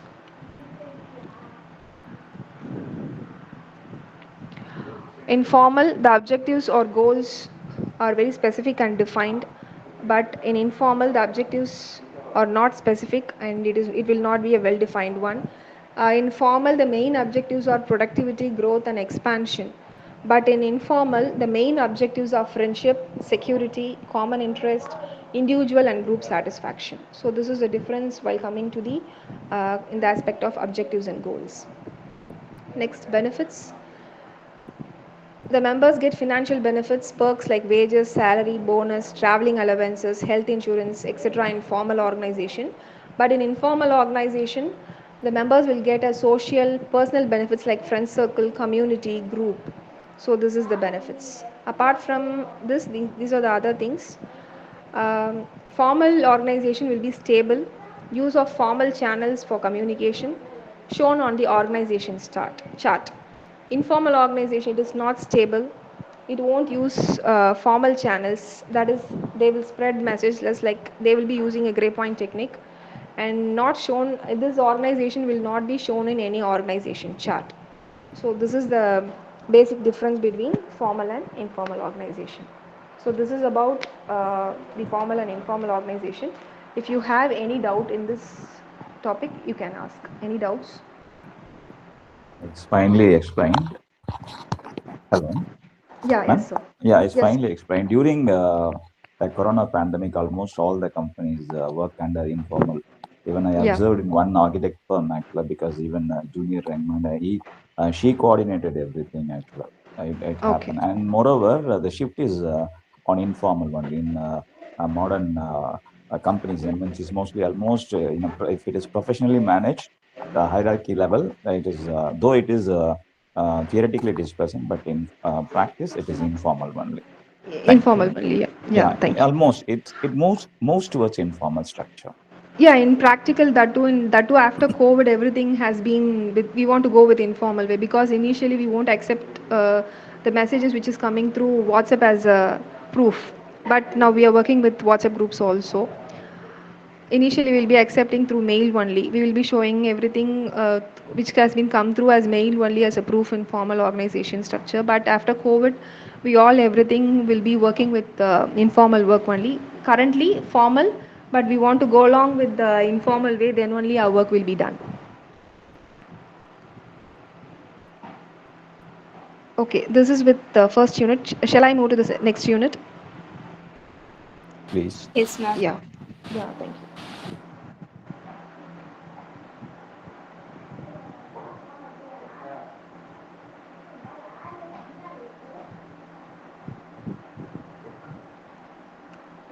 Okay, this third unit is going to deal with perception, learning in the organization, personality and individual differences, stress management, motivation, and communication, process of communication. First, we are going to see about perception and learning.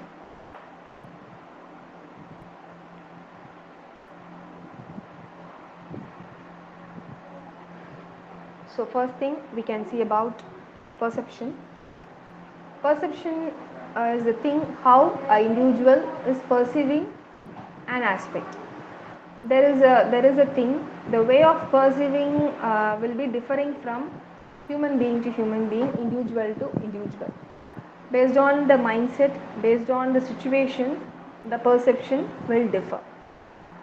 So, interpretation of sensory information. Perception is a process of interpreting and understanding the sensory information we receive from our environment. That is, if I am seeing something and I will understand, I will think and I will perceive that it has happened, but it may not happen also because I want to do a clear analysis.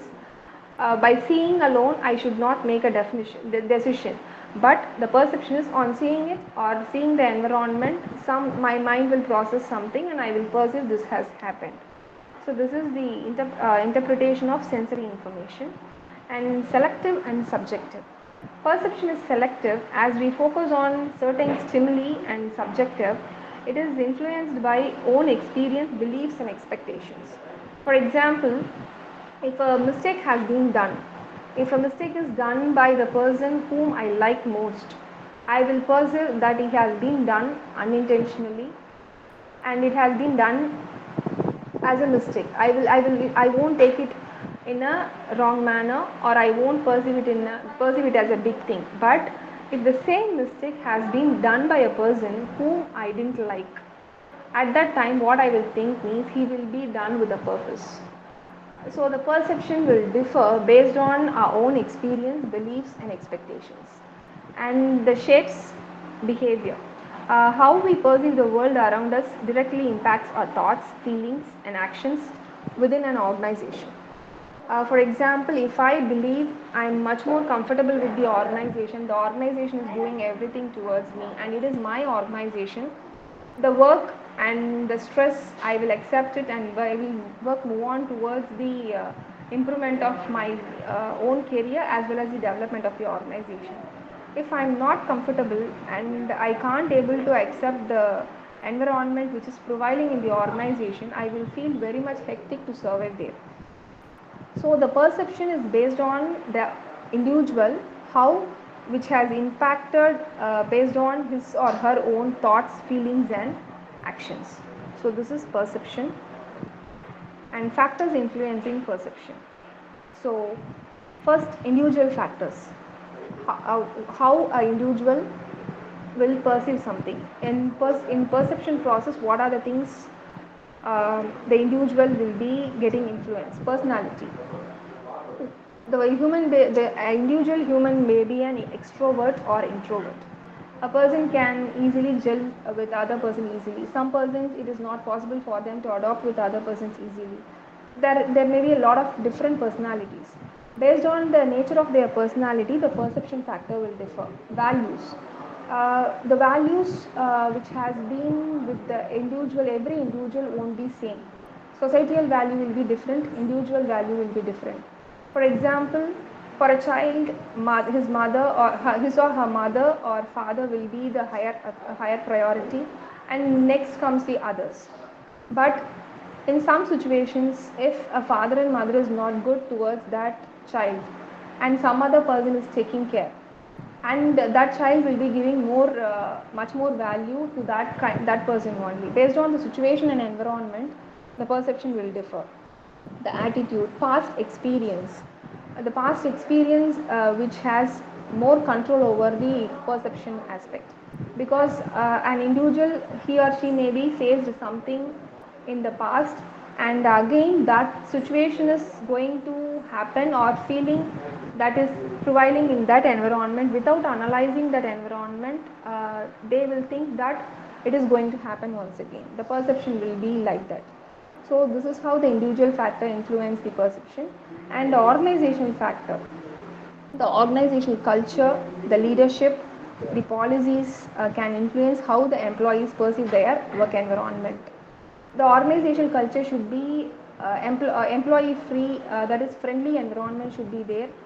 The culture should provide all the basic rights for the employees, and every employee has the rights to tell their grievance, and their grievance has been sorted immediately, and the importance has been given to the employees, means they will be much more comfortable and they will perceive the environment in a good way.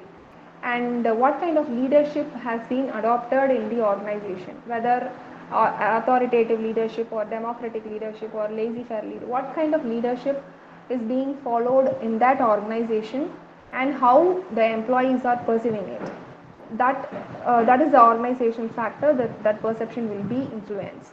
And policies, what kind of policies, if the organization is going to frame a policy, the organization should frame a practical policy, and implementable and adoptable policy. The organization should not frame the imaginary policy which cannot be accepted by the employees. So based on the culture, leadership style and the policies which is prevailing in the organization, the employees will perceive the work environment. And next thing is the environmental factors. Environmental factors, external factors such as societal norms, technological advancement, economic conditions can also impact the perceptions. For example, societal norms, every individual can't able to accept the societal protocols and norms. They will have their own thoughts. Somebody will not be comfortable with technological advancement. For example, now the current generation, that too after before COVID, the parents and the teachers will tell tell the children not to use the phone. They won't have, we will be not we won't allow the children to use the phone. We will be getting it immediately. But after COVID, that too after online classes, if in a case of both mother and a father is being working, only 1 year in COVID, everybody in the home. In the second year, only the schools has been with the leave and online classes is going on. Mother and father have to leave the home for their work. At that time, the online classes is going on means there is no other go directly or indirectly. The parents has been forced to buy another phone, and the parents itself have gave the phone to the children. So this is the technological advancement, and initially we have pursued mobile is a wrong thing, and it should not be given to the children as it is a bad factor. But based on the technological advancement and due to the COVID situations, because of that technological advancement, only online classes has been done, and directly or indirectly the parents are forced to give the phones to the children, and after that the children are very much eased to use the technologies. So this is the perception. Before COVID, the society or the public have different opinion about the usage of mobile phone. That too after COVID, it has been changed. Based on the prevailing conditions, environmental conditions, the perception will be different. So these are all the factors influencing the perception. Next, we are going to see about learning. So perception and learning are interrelated. We have seen about perception. Now we are going to see about learning, the role of learning. Uh, Learning and studying is different. Uh, I believe everybody will have a basic idea about the difference between learning and studying. Learning till the end of our life, we will learn something from each and every minute, not only from the book, from our real life, from the person whom you met, or from your kid or from your colleague, something you will learn. That learning will give you skill development, adaptability and innovation. So skill development learning enables individual to acquire new skills and improve their performance within the organization. Once you enter as a fresher, you won't have any clear idea about the working environment. So you will be learning from your colleagues how you want to behave, how you want to work, what is the culture, what is the rules, regulation, norms, how you want to behave in the organization. Initially, you won't have any skill set. Once you enter the organization, you will develop your skill set. This is because of the learning aspect. Once the learning aspect is there, the individual will be moving on towards the achievement. And the learning and perception, how far it is correlated.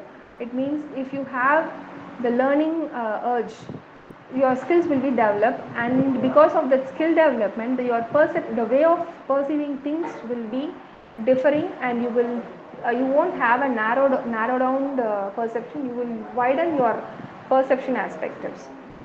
And next thing is adaptability. By learning, employees can adapt to change the job requirements and organizational needs. Before learning, you won't have a clear idea about job requirement or what the organization is expecting from you. Once you have that learning aspect, you will be thinking on the point of top management, and for them you will be accepting that, and you will work towards the job, and you will work for the organization. And finally, the innovation concept. Learning will foster for the development of new ideas, processes, and solutions that can driven towards the organization innovation. Once you are entering into the learning process, once you are having the mindset of learning from others, having that mindset, it will give you a lot of new ideas, new processes, and you will be able to give a solution for the problem which has been arised in the organizational environment. It will create a good impression about you among the organization also. So this learning skills will enhance your skill development, adaptability and innovation aspect also. So with this, I'll wind today's class. In the next class, we can see the remaining things. Till now, if you have any doubts, you can ask, or else we can wind the class. Thank you for your support with PPT presentation. It's very clear and crisp. Thank you on behalf Yeah. of all MCom students. Thank you. Yeah, thank you, sir. Thank you. We can see in the next class. Kindly share the PPT, ma'am, please. Can you share the mail ID? Okay, ma'am. Yeah, you just share your mail ID. My mail. Okay, if you want, I'll tell my mail ID. You just send your mail ID to my mail. Whether Okay. you need all the PPTs or which PPT you need. I think all the PPT is best, ma'am. All the PPTs are best. Okay, my mail ID is Anita Anbu16. ANITHA Okay. ANBU. ANITHA 1 6.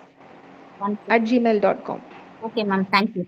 Yeah, you just send your mail ID. I'll be sharing it to you. If you want, Thank you you, ma'am. can share with your M conference. Yeah. Okay, ma'am. Okay. Yeah. Thank you. Yeah. Thank you. Yeah. Thank you.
Very good morning, everyone. Good morning, Good morning, ma'am. ma'am. Good morning, ma'am. Okay. Again, this is Vanamati. We are in the subject called Business Environment and Law. I think we completed Unit 1, uh, Unit 2, and we are in Unit 3. As I told you, that weightage of Unit 3 is much more when compared to the other units. So I completed like only around 20 to 30% of third unit in the previous class yesterday. Now I complete the rest of unit 3 by today.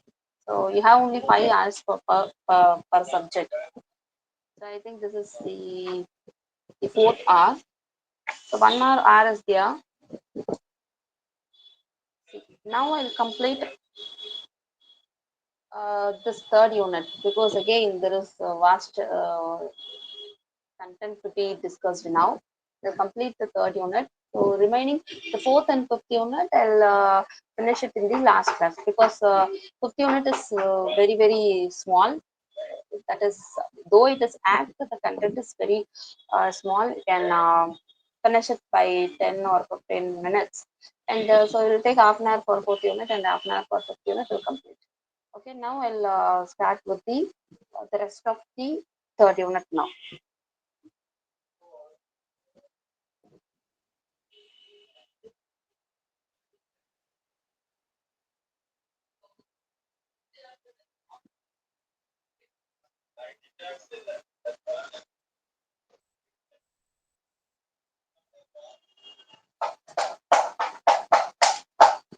Now, yesterday we saw about the valid elements of contract. The valid contract, we saw offer, its essential element, acceptance, its essential element, consideration, its essential element, and we saw about the competence of contract. Competence means the person who are qualified to enter into the contract. With that, I stopped. Now, the next heading is about the free consent. See, everything we saw in those the 10 points. That is the valid contract 10 points. That those 10 points which will be seen elaborately. All right. So we'll see about the free consent. I told you earlier, like free consent means giving your consent, giving your willingness of your own decision. You're not supposed to say okay for any offer by any threatening or use of any power. If that is so, then it may not be free consent. See here, the consent is according to section 14. If you are okay with writing the section, you can by heart, or else leave it. According to section 14 of Indian Contract Act, consent is said to be free when it is not caused by these five. If it is caused by any one of these things, then it is not free consent. The consent should be free. You have to say okay for a particular offer. It should not be caused by coercion. It should not be caused by undue influence. It should not be caused by fraud, misrepresentation, or mistake. Now we'll see one by one what is undue influence, coercion, fraud, and all those things, right? So the entire all these concepts will be explained one by one. Everything comes under the heading called free consent. Now, what is coercion? Simply understand, coercion means threatening.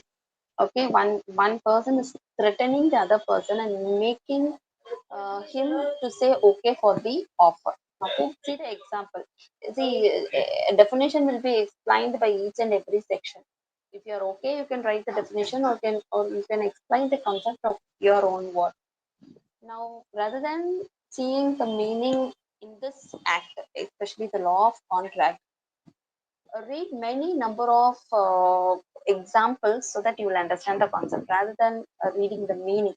If you are reading what is void contract, voidable contract, agreement, contract, write with the example. Now see the example. A threatened to kill B if he does not lend 1,000 to C. So he is threatening, like to give money to C. B agrees to give amount to C. He said, okay, why he has threatened? This agreement is entered into under the concept called coercion. Okay, so this is coercion. because threatening. Okay, so this is called coercion. Coercion means threatening. Now what is the effect of coercion? If coercion is here, whether you will say that is a valid contract, no, it is not valid. Whether you will say void contract, void means entering into agreement with minor, unsound mind, and person disqualified by law. Those 3% is void. Now coercion is void or valid. It is not void, it is not valid, it is the voidable contract. I said what is voidable contract. On one side, it can be enforceable by law. On the other side, for the other party, it is not enforceable by law. So here, voidable means here A cannot go and file a case like B is not giving money to C. He cannot go and file a case because he is threatening. So he cannot enforce the contract. Whereas C, no, sorry, B can enforce the contract because B is being threatened by A. So for one party it is enforceable, for other party it is not enforceable by law, by court. So that is called voidable contract. Everything under free consent, everything under free consent, that is coercion, undue fraud, everything are voidable contract. So the effect of coercion is voidable contract. Understand? Coercion is threatening.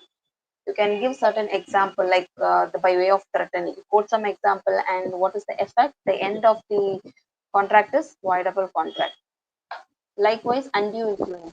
Undue influence means, understand, it is taking the power of somebody and forcing the other person to enter into a contract. See the example, or you can see the meaning. One of the party is in the position to dominate the will of the other. See, I am a teacher, a lecturer. I'm forcing my student to do this and that. I'm using the power of my post, right? Likewise, a person or the superior, they take this power and they can make use of the subordinate. Likewise, it is a power, use of the power dominating the other. The spiritual person induces this devotee to gift him the whole of the property. So here they are using the power of the spiritual person. He is using this position as a power and making his devotee to do this and that. That is undue influence. Fraud, as you know, like fraud is deliberately, purposefully, willfully, you are saying some statement which is not true. That is fraud. You know about the meaning fraud. So mere silence is not treated as a fraud. Okay, see, if you are selling certain scooter, okay, your scooter, you know, like the scooters will not be working, but you are not telling it. You're keeping quiet as okay, this is a good scooter. I want to sell the scooter, but you are not making any comment over it. You are not explicitly saying, but you are being silenced, right? You are silently telling like I want to sell the scooter. That's it. But your silence may not be treated as fraud. Mere silence is not fraud. Now we'll move on to the next topic called misrepresentation. See, in your book, the content is given, right, about fraud and the silence is not fraud. So everything is explained. And if that is not clear for you, you can browse it because when you see many number of examples, you will understand. In your book, the difference is also given, the coercion and undue influence. Right now, we'll go to the next topic called misrepresentation. See, fraud is different, misrepresentation is different. First, understand the concept. Representation means what? Representation means which is a misleading information. Something which is represented wrongly. Okay, whether that is intentionally misrepresented or unintentionally that is represented, right? See, I'm saying one statement which is wrong, okay, but I don't know whether it is wrong. That is one side. I know that it is wrong and deliberately I'm telling it to the other person. That is the difference. See the chart, you will understand. Representation, unintentional or innocently you are representing. You don't know the fact behind certain case, but you are representing the other person. See, you are selling the scooter, you are telling, yes, it's a very good scooter, I'm using for 3 to 4 years, you can buy, you are telling. But it is the scooter, it is not your scooter. Okay, it is your scooter, but only your father is using. You may not know the real condition of the scooter, so you're just selling your scooter to your friend. Okay, but telling like the scooter will run, okay, it's of good condition, everything, but only your father knows the exact condition of your scooter, but you don't know. This is misrepresentation. This is one side. The same example, you know very well the scooter will never run. It has all the problem inside it, but deliberately you're saying it's a very good scooter. Kindly buy it. That is fraud. Okay. So that is the difference between misrepresentation and fraud. Fraud is purposefully doing. Misrepresentation means innocently you're doing.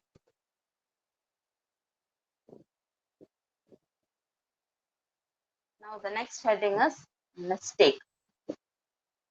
Mistake is like it is an incorrect belief, like one party is misunderstanding the other party.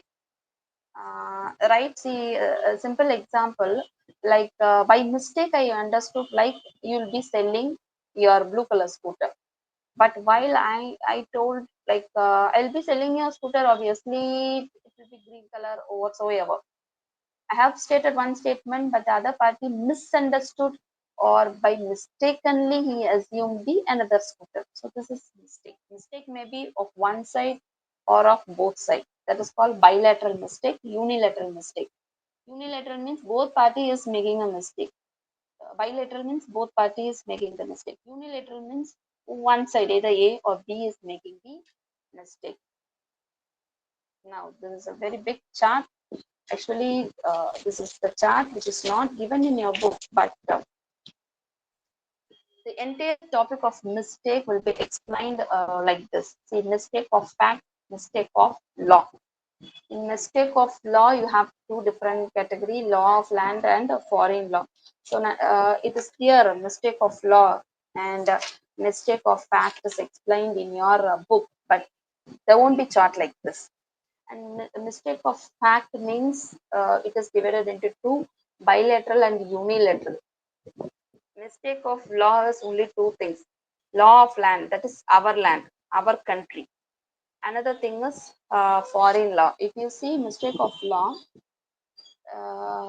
it is simply, you can say, that is standing beyond the concept, like you are in your country, right? Okay, you are going by the road, you are not stopping at the signal. Okay, uh, the red light was there, you are not stopping the signal and you are moving very fast. The police asked, like the traffic police asked, like why you went, you can't, don't you know the rules of the traffic signals and lights, all those things? You are saying like I don't know. I don't know the law of my country. It's your country, you know very well. And certain laws, see, we may not say I don't know the act. I don't know the law. You may not supposed to say. That is your mistake. Mistake of law. Certain rules, regulation, laws, procedures should be known by a single citizen. It is not supposed to study a law, but you need to know. So that is your mistake. That is called law of land. Okay. Foreign law means you are a person, you are residing in another country like Canada, US, and all those things, and there was certain rule not to put the garbage on the roadside. You have to put on the dustbin properly, but you don't know, you simply you have thrown and went away. They came and asked, and that time you can say like I don't know the rules and regulations of US country. That time you can say. That is called foreign law. So mistake in your own country, it's not a mistake at all, but mistake in foreign currency can be treated as a mistake. That is one side apart. Now see the mistake of fact. You have many things. You see bilateral and unilateral. Unilateral means one person did the mistake. Bilateral means both the person. In both the person, there are two different categories. If subject matter is wrong, see both the person understood the subject matter, misunderstood the subject matter. Both did a mistake. How they will do the mistake? Either the existence, identity, quality, quantity, price, title is assumed wrongly by both the party. See, it can be explained with many number of examples, but we have to run fast. Okay. And for bilateral mistake on possibilities of performance, uh, While performing, both the parties is making mistake. Possibilities of performance. In that possibilities, you have two different categories. Possibilities of performance. Another one is impossible of performance. The same thing I have quoted. So these are the sub classification of mistake.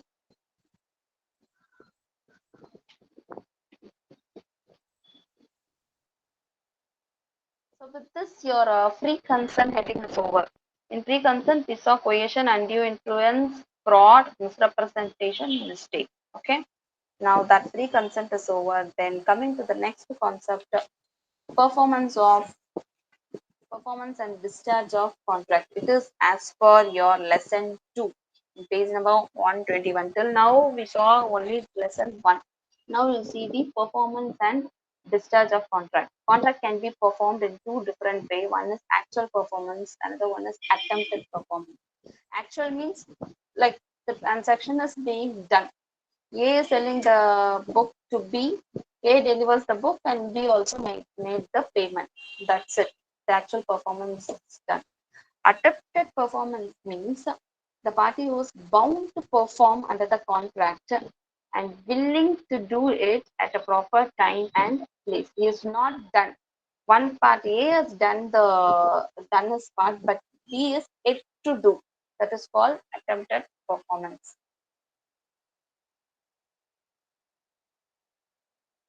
These are the smaller headings, like who must be perform the contract. Like if a contract is made between two person, then who has to execute the contract? By whom contract must be performed? First, who has to perform? A is selling the goods. Actually, A should sell the goods, right? If he is doing that, then B can pay the money. So who has to start the job first, which is the promiser. Promiser means offerer. First, the promiser or the offerer. Joint promiser means if there are 2, 3 promisers, then any one of them can execute the contract. Legal representative, the offerer guide, then who will execute the contract?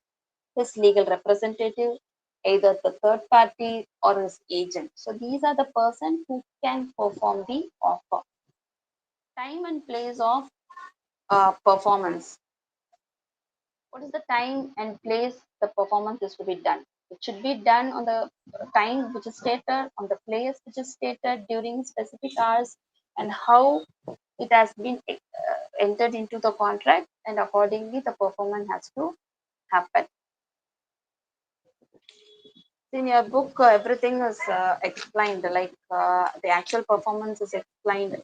Who can demand the performance, by whom the contract must be performed, everything is explained, right? And time and place for performance I have given as a point, but it is explained as a paragraph. You can like quote with the example. Now we'll go to the discharge of contract. It is in page number 125. Discharge. What is discharge? Performance means doing, executing the contract. Discharge of contract. See, in the previous slide, we saw about the performance. Now we'll saw about the discharge. The contract is getting discharged, just ended up. How the contract will get ended? Termination, discharge, or end. These are called as the discharge of contract. When the rights and obligation arising out of the contract come to an end, when contract comes to an end, that is called discharge. Oh, in what way it comes to an end? It may be ended by performance. The first one, by performance. A is selling the scooter, B is giving the money. Yes, the performance is done. The contract will end, right? So that is one. That is so simple. The first one is so simple. By performance, the contract will end. If performance is done, it will end. See the rest of the one: mutual agreement, impossible of performance, lapse of time, operation of law, breach of contract. We'll see this one by one. So by performance, it is given in page number 125 in your book. By mutual agreement, it is also given in your book in page number 127. By mutual agreement. How mutual agreement happens? See, mutual agreement can be done in different way. Novation, alteration, recession, remission, waiver, and major. Mutual agreement is A is saying something, B is also saying something, and they are making an agreement like we will end up this contract. How they will end up? Novation means um, substituting a contract for the existing one. See, A is selling the scooter for 50,000. Now B is saying like I will buy the scooter for 40,000. So what happens? There exists a new contract. A with 50,000 is an old contract. A with 40,000 is a new contract. This is called novation. So the existing contract will get terminated. The new contract will come into existence. That is called novation. The new contract is substituted for the existing contract. It's a mutual agreement, right? A is also saying okay, B is also saying okay. That is mutual. Alteration means changing. Like you are changing the contract, like making certain alteration in your contract. That is that alteration. Recession. Recession means you're stopping something. You're ending the contract. And a remission. Remission means when one party accepts the other party with lesser performance. See the same example, A is selling the scooter. Remission means you're accepting the lesser performance. A is selling the scooter for 50,000. What is B? B is saying, as of now, you have the 30,000 with you. Okay, I will pay the remaining 20,000 after 2 days. You're saying okay. You're saying okay for the lesser performance. That is called remission. It's a mutual agreement. Okay, so everything comes under mutual agreement. Waiver means it is the contract where other parties is released from the obligations. So if there are third parties, if there are n number of party, waiver means leaving the other party as such and taking only the core person. Merger. Merger is when the superior right and the inferior right coincide and meet in one. The same person has, see, the inferior right will be turned into superior right. I'll give a very good example here. A is a person who is a tenant. Okay. B is the house owner. Okay. B is the house owner. A is the tenant. He was residing for 10 or 20 years in that house that is apart. Now what happened? A he's buying that house. Okay.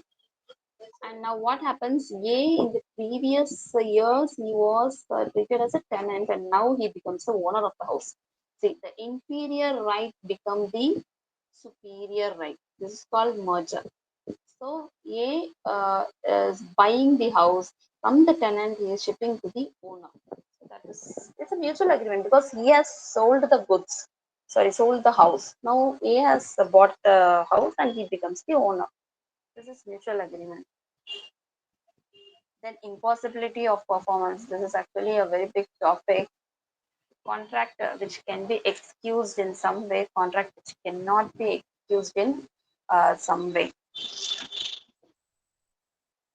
See, impossibility, sometimes it can be excused if there is a difficulty in performance, if there is a default of the third party, and there can be strike, lockout, or civil disturbances.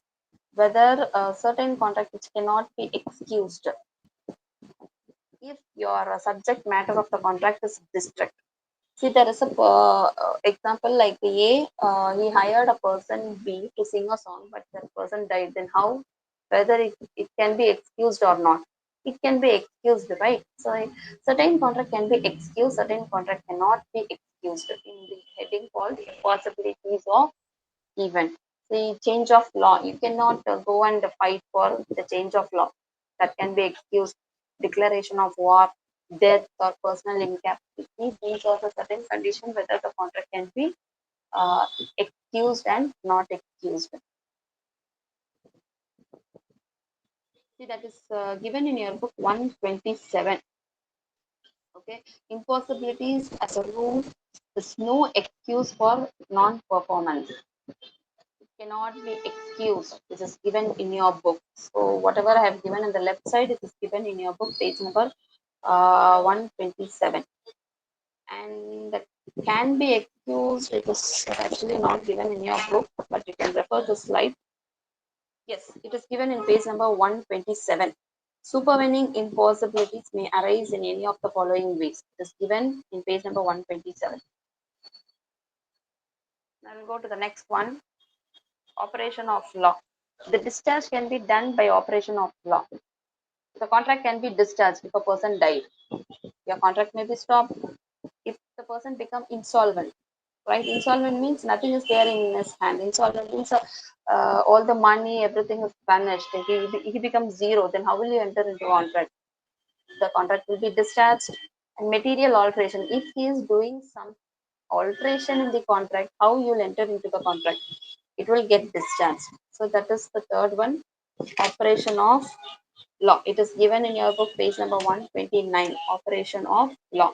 Many heading are there: death, insolvency, material alteration. In your book, merger and merger is also given.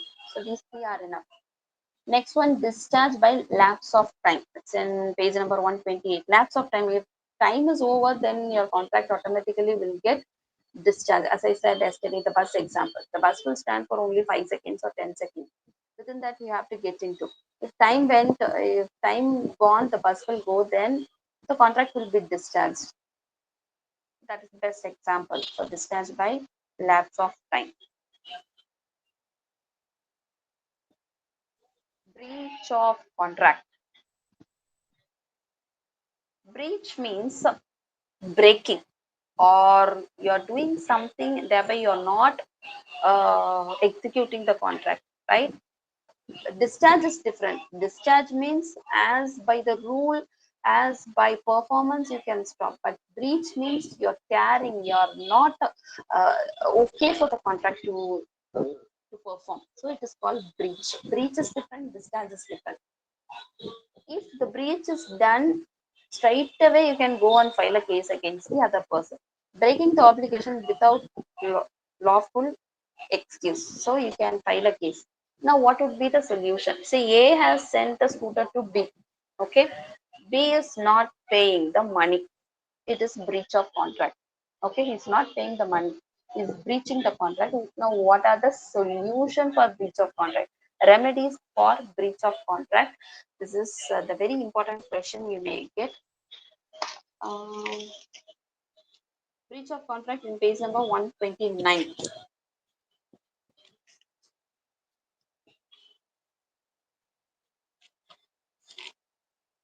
So these are the ways in which you can have the solution. Suit for recession. As I said, recession means to stop. You can say to stop. And if you see the example, you will understand. I have to go a little bit fast here now. And suit for damages. What would be your solution if you are being not performed, like the other party is not performed the contract, then you can claim for the damage, right? And suit upon quantum merit. Quantum merit means like it means whatever the benefit that is earned. See here in this example, A is a writer and he has done certain work. See, for 4 weeks he has to take the class. Okay, only 2 weeks he has taken, and the fourth week he become ill and he was admitted in the hospital. Then for the 3 hours for which he has taken the class, he has to pay it off, right? That is called quantum merit. The quantum means as much as earned. You should be paid for the work that is being done, half a done or only 2% done, whatsoever, you have to pay for it. That is the remedy. Okay. It is a breach of contract only, but half of the work is done, you have to pay for it. Suit for specific performance. See, in this case, the court will say like they have to do certain acts. See, there is a quarrel between A and B because of certain contract. The court will say, okay, see, A sold the scooter to B, B is not paying the money. A filed the case and B is saying because of certain family issues, I cannot pay the money, etc., etc. He's saying. Now, what the court will do? court will ask B to do certain performance. That performance will be stated by the court. Either the court may say to give back the scooter, or the court may give certain time to pay the money whatsoever. That is called specific performance. Suit for injunction means giving stay order. That is called injunction. If he is not performing the contract, the court may give stay order for some period. Contract of agency, it is a simple topic, like there is nothing to see here. It is a contract between the principal and the agent. Agent may have sub-agent also. So on behalf of the principal, the person will be doing the task. That person is called agent. That agent may also have sub-agent. This agent will be doing the work in between the principal and the third party. Creation of agency, like agency may be created either by expressed agreement, either to imply. These are the things you can just go through it. That's it. Actually, your law of contract is over. Now we'll see with the next act. As I told you, the third unit has 4 acts. Only one we finished. Law of contract is such a very big act. So we'll see the next one, the Sale of Goods Act. Sale of Goods Act talks about like the goods, how it should be sold, and what are the conditions. Like the Contract Act, it is Sale of Goods Act. Here the goods is classified into different things, the kinds of goods. You have specific goods, ascertained goods, unascertained goods. Sale of Goods Act is in page number 145. And if you see the kinds of goods is explained in 147, 148, you can refer. This is very easy. See, only law of contract is somewhat higher thing, like major portion is dealt with. Other act are very simple. The price, how the price is fixed in the contract. By the contract with an agreement, or it can be by the third party, by course of dealing, or by a reasonable price. You can fix the price by any one of the following reason. Law of insurance. This is another heading, that is lesson 4. See, in the Sale of Goods Act, there is nothing to cover. You understand the term called sales and agreement to sale, and the difference is given in your book. That is one. And see to the heading called the kinds of goods. Okay, that is the second heading, and third one is about the price. See, whatever I have listed in the previous slide, which is explained in page number 149, that is how the price is being fixed. That is the 3 heading you have to see. Okay, so refer those 3 headings for the Sale of Goods Act. Now I will go to the lesson 4, which is law of insurance. Insurance is also another heading. It's a small heading. You need to see about what is insurance. See, one party will be providing certain services where the another party is getting the benefit. For that, the person will be paying premium. Okay, the principle of insurance. The first one is utmost good faith. Like utmost good faith means the insurer, they must provide the clear and conscious information of good faith. A is the person called the insurer. B is the person called the individual. So the individual B has to give the full detailed information to the insurance company. Then only he can give the insurance, right? You are going and asking for your insurance for your car, but actually your car is a stolen car. You are hiding it and claiming for insurance. Will it be correct? No. Now, second one, insurable interest. See, for everything I've given example, it will be easy for you. The insurable interest means providing some financial gain to the insured. Insured means the individual person who is being affected. See, insurable interest means the insurance company has to give the benefit, give them in the position like whatever the property is being damaged or whatever that is insured, the insured person, the person who is affected, should get benefited out of the insurance. And principle of indemnity. Principle of indemnity means the insurer should compensate the person who's lost certain things out of some accident or whatever. If other person, the individual is being affected, he has to pay the compensation, or he has to place in the position like before the uncertain incident that was caused a loss for the insured. See, A is there and B is there. B is an individual person. His car met with an accident. Right now, he was in a tragic position. Now, the responsibility of A, the insurance company, is to make the B in a position as like before the accident, how he was. See, before the accident, he would be very happy, right? So, to that place, he has to bring B in a certain level. So, that is the exact meaning. So, how he was before the accident, its mindset. To that level, the insurance company has to make him to that position. That is the principle of indemnity. Then principle of loss minimization. See, you have to minimize the loss actually. That is the responsibility of individual person. See, your house is getting fire. You're simply standing and watching as that is given in the picture. Thinking that you have insured your house. Will it be good for you? See, the rights and responsibility of the individual person, though your house is being insured by XYZ insurance company, you cannot sit and watch that is being happening. You have to minimize the loss. You have to help the insurance company. So you have to minimize the loss. You have to make the fire to be the threat. That is the first thing you have to do. Then you can go and call your insurance company. So that is the principle of loss minimization. That's it. Your law of insurance is also over. Next one is the negotiable instrument.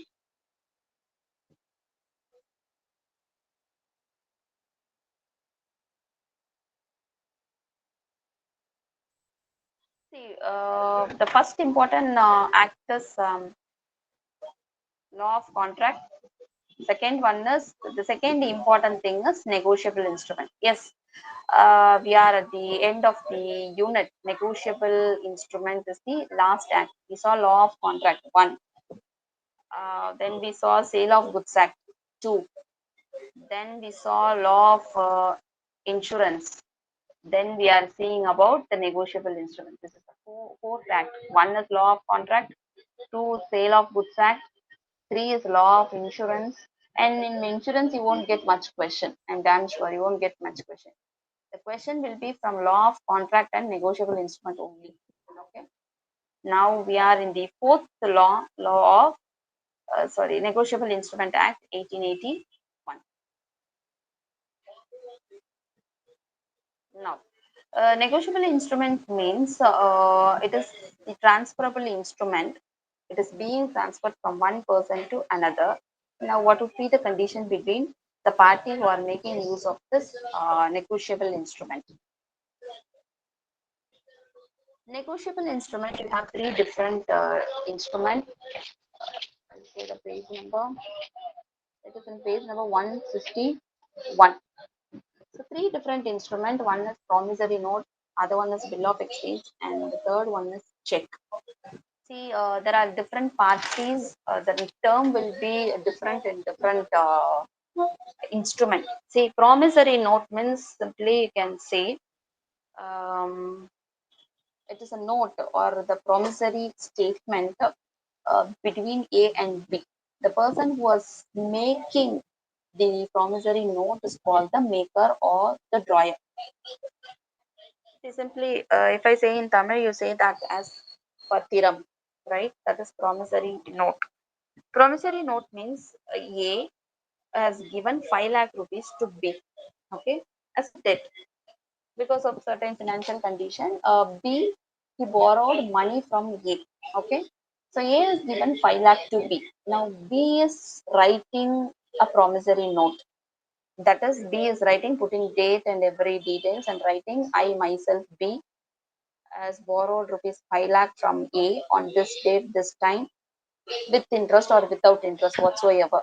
I will be repaying the money with interest or without interest, whatever you are agreed, you are writing within 3 months' time to A. So this paper, this document is called promissory note. Now, who is writing the promissory note? B. B has got the 5 lakh money from A. Now, B is called the maker, the drawer of promissory note. Payee means, now understand, payee in three different instruments. Payee is a person who is receiving the money. That is called payee. Who has to receive the money? As per this example, A has to receive the money. So A is called the payee, the person to whom the amount is payable. So understood this one? That's it. The promissory note is over. A has given 5 lakh rupees to B. B is called the maker. He is writing a document like, I will be repaying your money within 3 months. B is called the maker, and to whom the money is to be returned.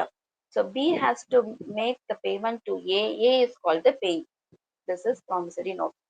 Bill of exchange means there will be different term, the drawer, drawee, and payee. Payee is a person who receives the money. You leave that. Bill of exchange means the maker of the bill. Bill means like the bank will be coming in both the topics. Bill of exchange means the banker will come. Check also, how the check is being done in cash with the help of bank. You cannot give a check to another person and he cannot get the money straight away. There is a person called bank. See, in promissory note, there won't be a banker. In bill of exchange check, there is a person called banker. Simply to understand, pay is the person who receives, that you got to know. Draw here, drawee means the banker. Understand, drawee is the banker. Payee is the receiver. Now, who would be the drawer? Drawer means one who is drawing the bill, one who is writing the bill. Here, drawee in the check means one who is writing the check.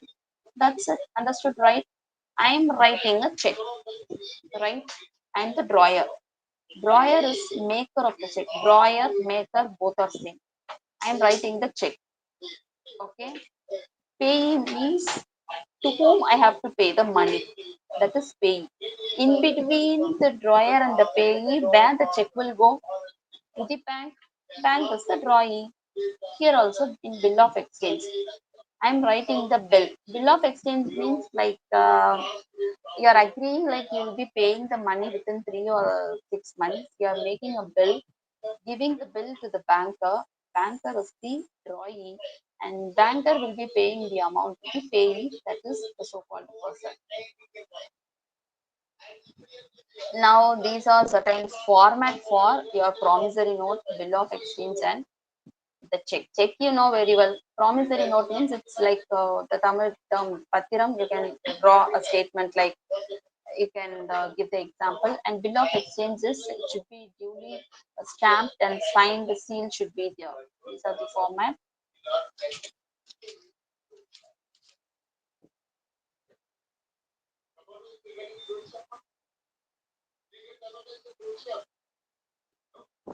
Now check the crossing of check. See, you can write the features of bill of exchange, promissory note, that by your own way, own words you can write. You can browse it like to understand more about promissory note and bill of exchange. But in your book that is not given. Sometimes you may get right about the features of promissory note also.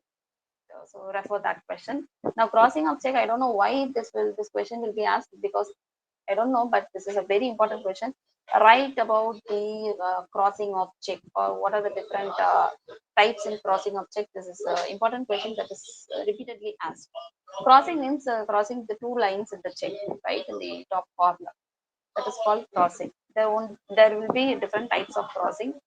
Three types: general crossing, special crossing, and restrictive crossing.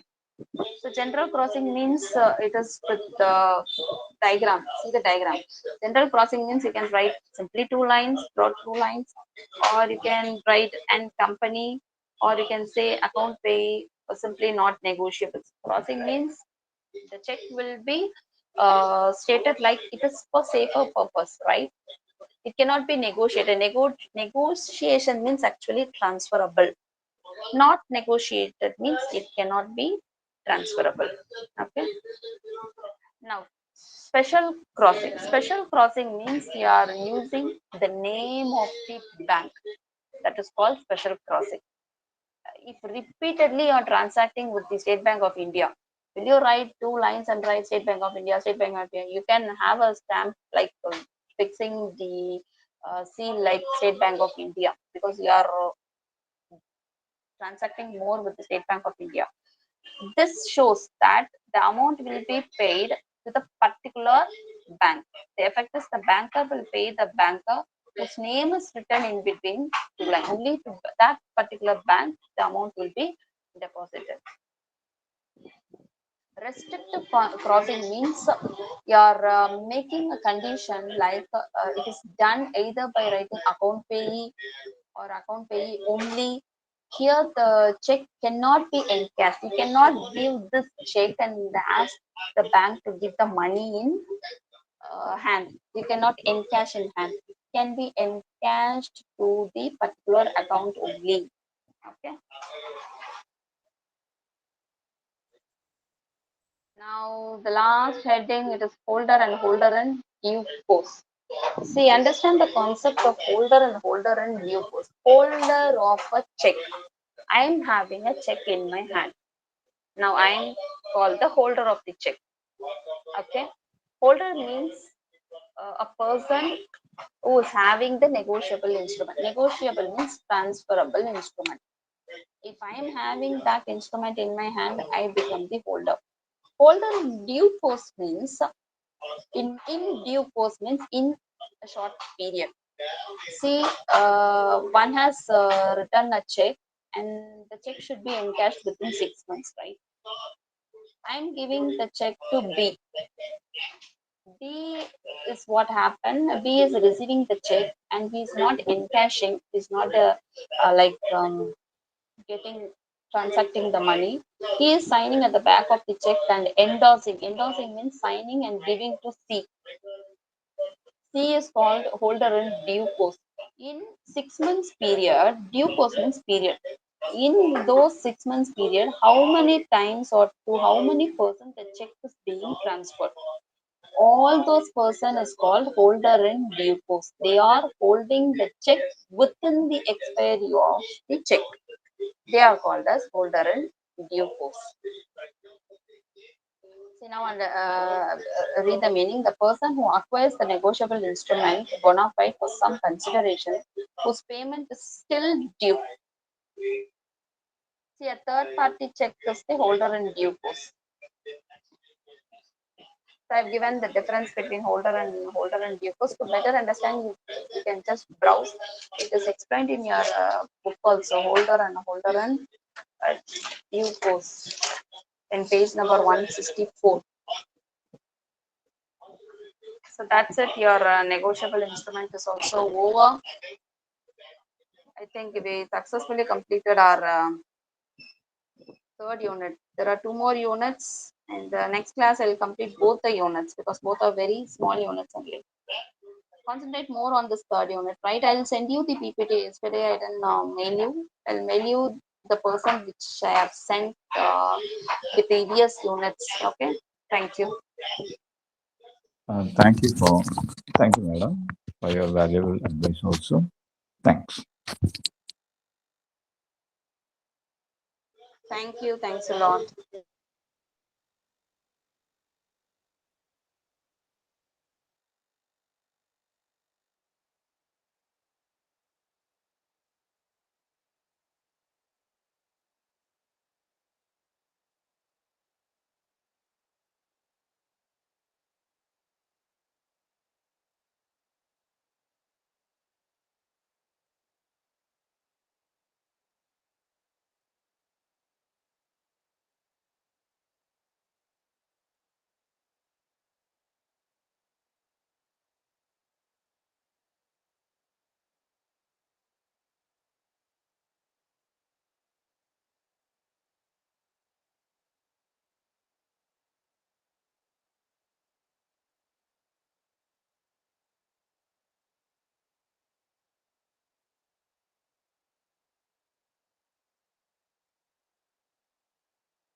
Good afternoon.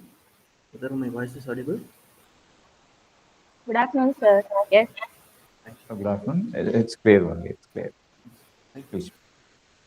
So, okay. Today we are going to see that term called under the entrepreneurship, entrepreneurship management. Like we are going to see the corporate entrepreneurship. Otherwise, we call it as intrapreneurs. So, what are the basic concept regarding that and their needs of entrepreneurs? What are the strategy they are following and corporate practices they are doing? And we can able to see some selected cases regarding this. What are the dynamics of competition? Then plan for survival and growth. These are the basic things we are going to see today.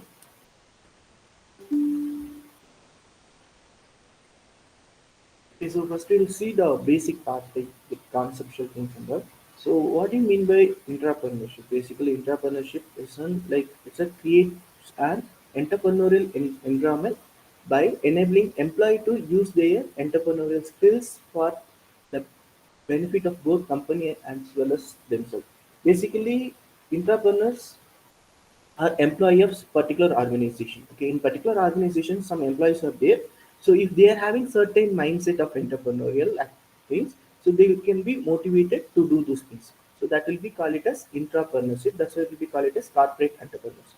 Unlike entrepreneurs, unlike entrepreneur who bear personal risk, that intrapreneurs operate within the safety net of the organization, which absorbs any losses resulting from the failure.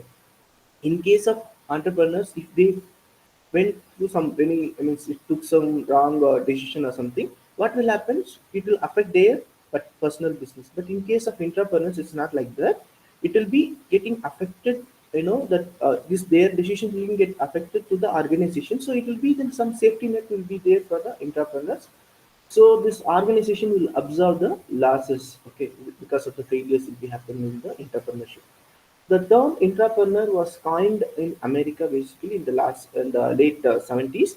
Several senior executives of a big corporations in America left their jobs and start their own small business because the top bosses of this are in the organization. They are not interested in innovative ideas. Okay, so if they are, because of their top bosses in the organization not having idea about that innovation part, that they are not wish to go for that innovation part. So this top big executives or senior executives in that organization, they left the organization, they started their own ventures. So this some of them are like kind of threat to the existing corporation also. So these are the types of entrepreneur come to be known as intrapreneurs is a basic thing. So the intrapreneur is a concept that refers to the development of an entrepreneurial mindset and behavior within an established organization. It involves encouraging employee to take a role of entrepreneur within the company, fostering innovation, creativity, and initiative to develop a new products and services.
Sorry to interrupt. The audio quality is not fine. It's not heard.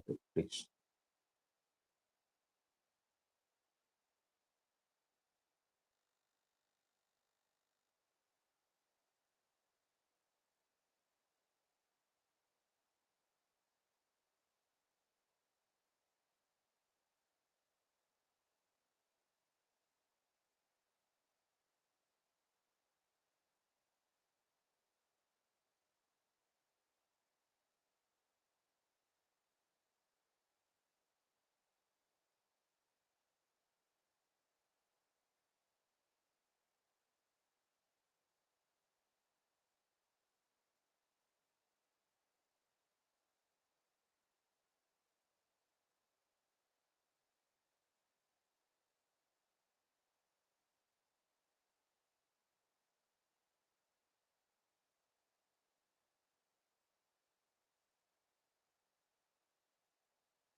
Sorry to interrupt.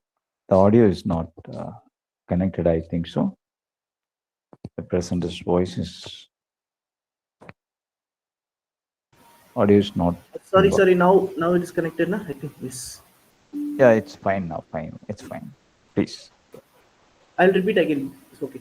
So that actually the Gifford like he's outlined some concept of entrepreneurship, so he's stating like utilization of entrepreneurial talents within the organization. Basically, we already defined that entrepreneurs are the employees of that organization who have that entrepreneurial mindset. So if we are not addressing their we are not utilizing their entrepreneurial talents, what will happen? So they will means the company can lose these kind of talents, that this will create some independent new ventures. They'll become some competitors later on. So that is outlining the main important part is like we need to utilize the entrepreneurial talent within the organization. That is the first point. Second one is like entrepreneur versus entrepreneur. So basically that entrepreneurs are individual, those are working in an organization. So this is a basic difference between entrepreneurs versus and entrepreneur. Entrepreneurs having their own venture. So they are driven by the, I mean, basically the entrepreneurs are having driven by the personal achievement and desire to create and implement new ideas rather than, going for a monetary gain. No? So he always thinks about that. Entrepreneurs always thinks about to create something new thing.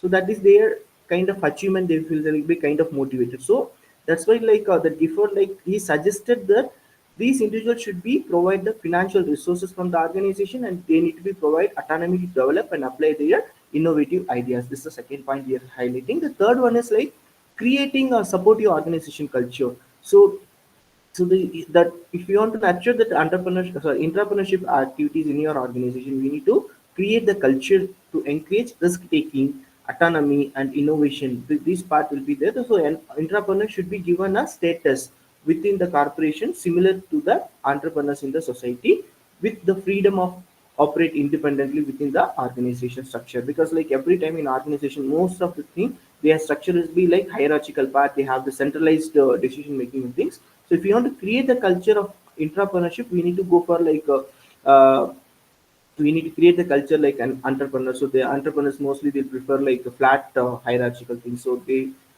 means that decision making things will be not in a centralized ones, will be decentralized part. So that kind of culture we need to be created. So that was he's highlighting. Fourth one is like addressing the desire of independence and self actualization. So the growing interest of entrepreneurship within the organization is partly driven by the social and cultural shift. That is main thing. Second one is many individuals to desire to do their own things, like without any other uh, like will be like given the order from the top now. So always people wish to do their like entrepreneurial people, they wish to do their things their own. So they require more freedom and responsibility in their work. So entrepreneurs require this kind of thing. So in case of organization, that entrepreneurship also provide way to harness to drive the individual expressions and innovation within the corporate setting.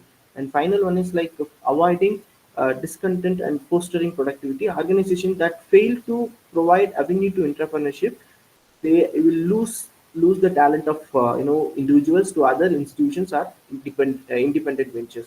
So entrepreneurship can help to retain motivated employee by offering them opportunity to pursue meaningful work and make them to talent. I mean, it's like a tangible impact for the organization. So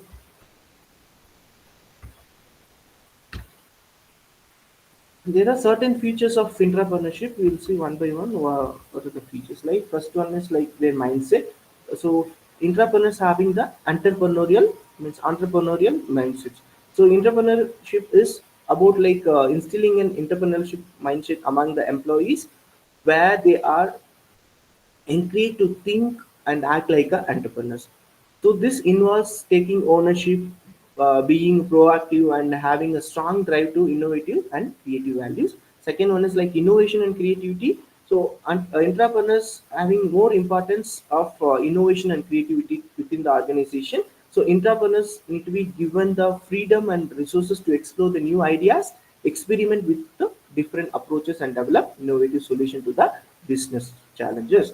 So third one is like risk taking. Like entrepreneurs also willing to take and calculated risk only. So they are encouraged to try out new ideas and initiatives, even if they have involve some level of uncertainty or potential failure. The risk taking is seen as a essential for driving innovation and growth. So without taking risk, we are not able to proceed for innovation and growth in any businesses. Okay, so that requires that thing. So then fourth one is like autonomy and uh, empowerment. Successful entrepreneurship requires a certain level of autonomy and empowerment for employees.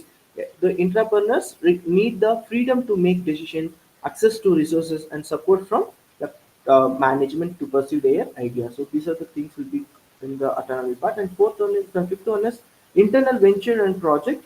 So entrepreneurship often involves the development of internal venture or project within the organization. This could be ranged from a new product development process to the process improvement or exploring the new markets. So this part will be there. And 461 is like cross functional collaboration. Most of the time the innovations will be coming from the collaboration part. So it is not happening from within one functional department. Okay, so that entrepreneurship always right for collaboration across different functions and departments within the organization. So this entrepreneur often need to work with the colleagues from various areas to bring the new ideas. So when you want to go for an innovation, always we require some collaboration with the different departments. It's like it does not happen within the one particular department alone. Okay, then recognition and reward is the most important thing. It's a motivation factor. Organizations that promote entrepreneurship typically have a system in place to recognize and reward the employees for their innovative efforts. If you are not providing this kind of things, obviously you won't get motivated to do this kind of innovation activities. Then eight, like next one is like organization support and culture. So entrepreneurship is more likely to know flourishing in the organization that have a supportive and open culture. So leadership is an important role in this case of fostering like an environment where employees feels encouraged to do innovation and take risk. Then again, like entrepreneurship is a continuous learning and adaptability part. So entrepreneurs are always like adaptable and continuous learning mindset people. So they embrace changes, seek out the new knowledge and skills, are open to evolving their ideas based on the feedback and market insight. So will we keep on learning. Then last one is like impact on organizational growth. So our entrepreneurship have a significant impact on the growth and the competitiveness of an organization by tapping into the creativity and innovative, innovation initiative of employees. Company can discover new opportunities, stay ahead from the competitors. Okay, so these are the things how the corporate versus entrepreneurial cultures will be this. How the corporate cultures will be slightly different from the entrepreneurial cultures. We'll see this one sometime.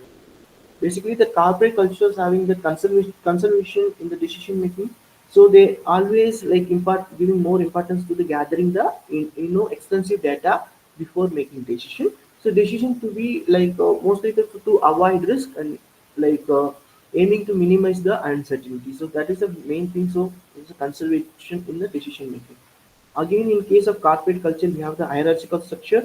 So every decision making is centralized, so it requires multiple approvals. In case of in case of corporate culture, that employees have limited autonomy and decision making powers. Everything will be in a centralized. So we need to follow all the hierarchy to go for like taking decisions or going for a any I mean, if you want to take any decisions, we need to require so much of approval. So that was discussed here, hierarchical structure. Then third one is like emphasize on stability and predictability. So this is always that corporate requires focus on maintaining stability and consistency in their operation. They have a changes are typically incremental and carefully planned. When they're going for changes, though, it will be very carefully planned one. Okay, so then risk avoidance. Always the corporates tends to avoid taking significant risk unless otherwise you have a supported by the extensive data and analysis. If you are going further, yes, you can go further like that. That data is required. If it is there, if it is most important, then only they will go for taking certain risk. Okay, otherwise they won't. So that we have the fear of failure can stifle that innovation and experiment. So most of the time the corporates having this kind of thing, so that have having some suffocation in case of innovation and experimentation part.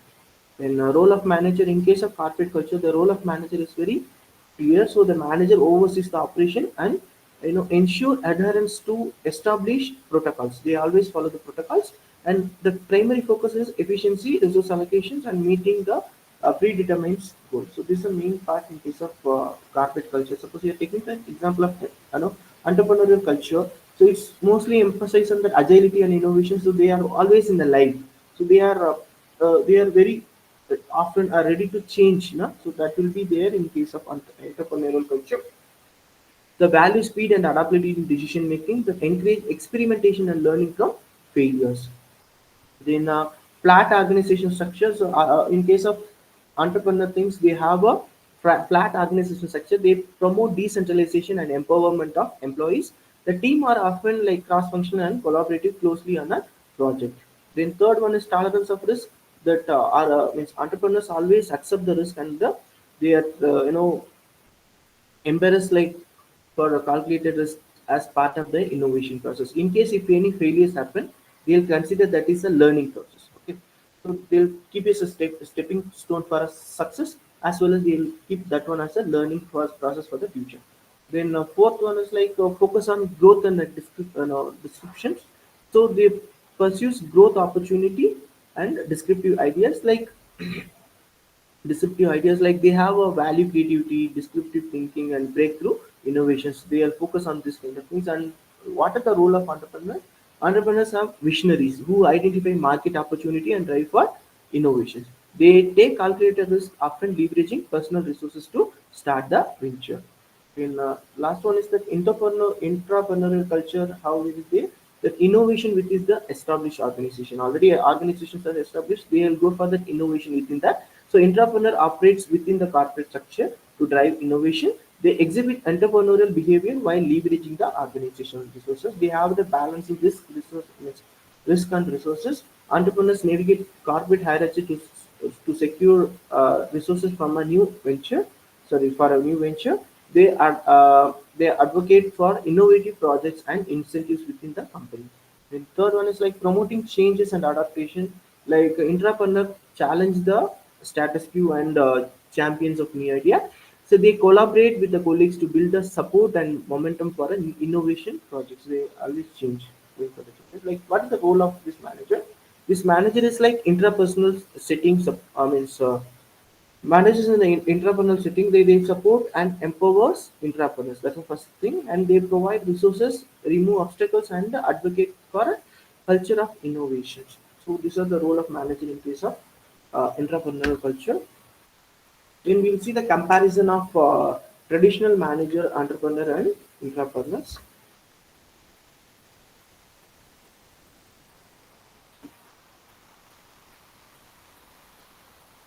So the primary motive is like for a traditional managers is motivated by the traditional corporate rewards like promotion, status, and power within the organization. But in case of entrepreneurs, driven by the independence. They decide to create something new and financial success. That is their primary motto.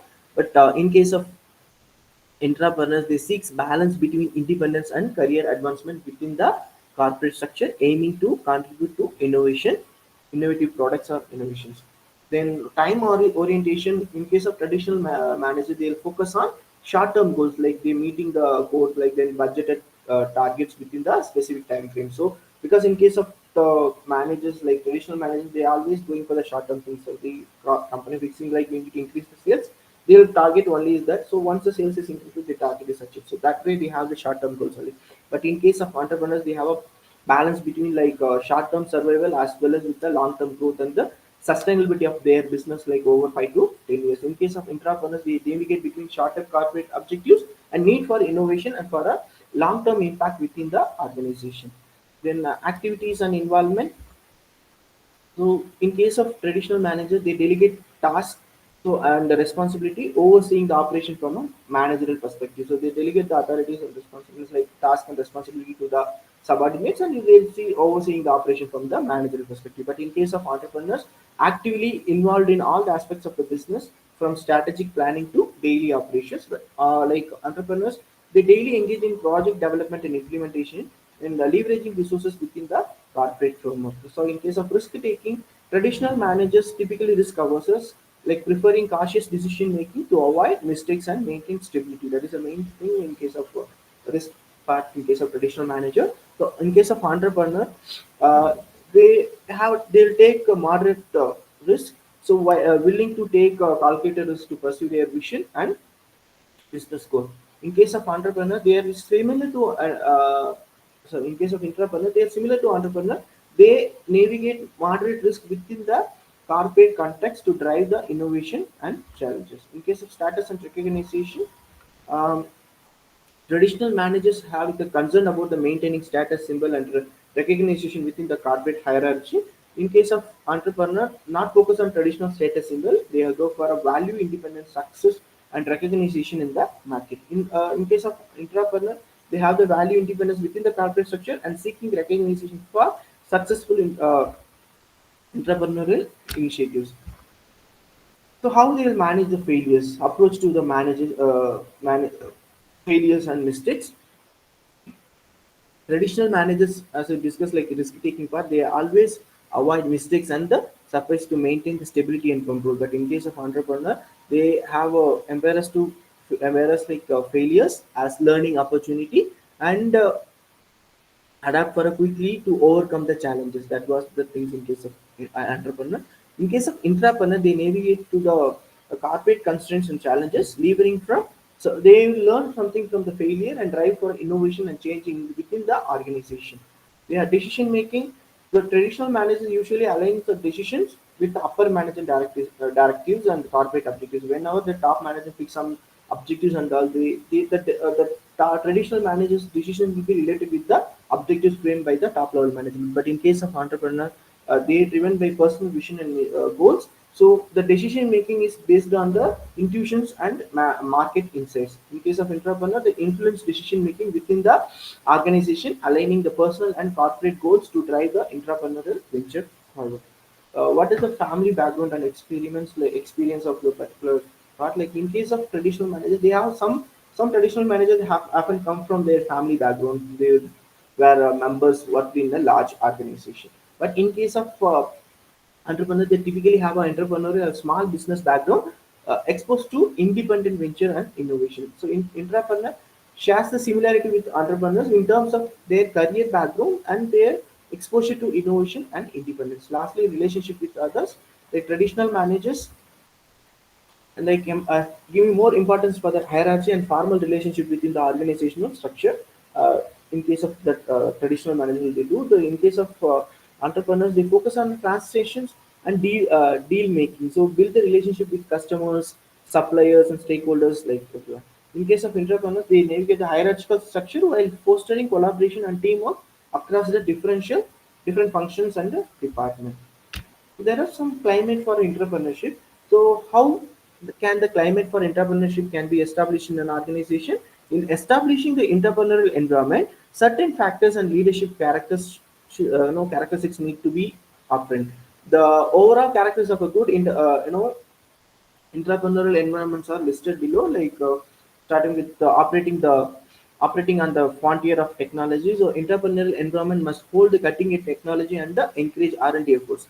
This requires a mindset that values innovation over immediate ROI, right? So if you are thinking about only immediate ROI and sales volume, so you will be losing that R&D part, like and cutting edge technology things. So if you want to think about the R&D and if you are investing further, so you need to wait for some time. It is not to get immediate return on investment cannot be happen in case of R&D part. So successful entrepreneurship often stems for like leveraging emerging technology to develop a new product and service. Second one is like encouraging experimentation and trial and error. So innovation often involves in a trial and error process. Entrepreneurial culture support the experimentation and view failure as learning opportunity.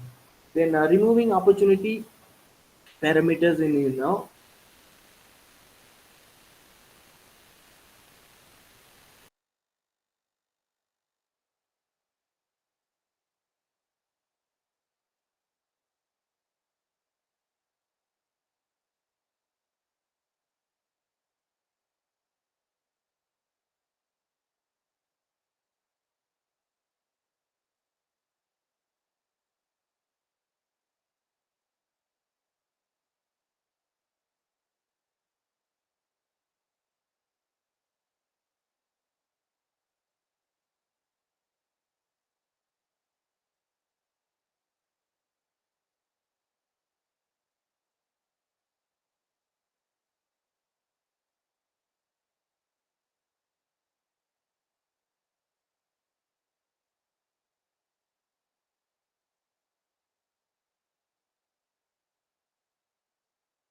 Sorry to interrupt.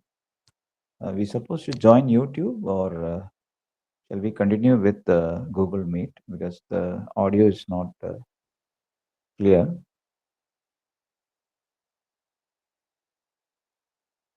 Because the prompt message prompt us to join in a YouTube.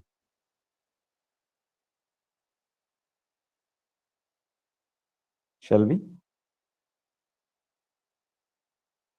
It's not audible.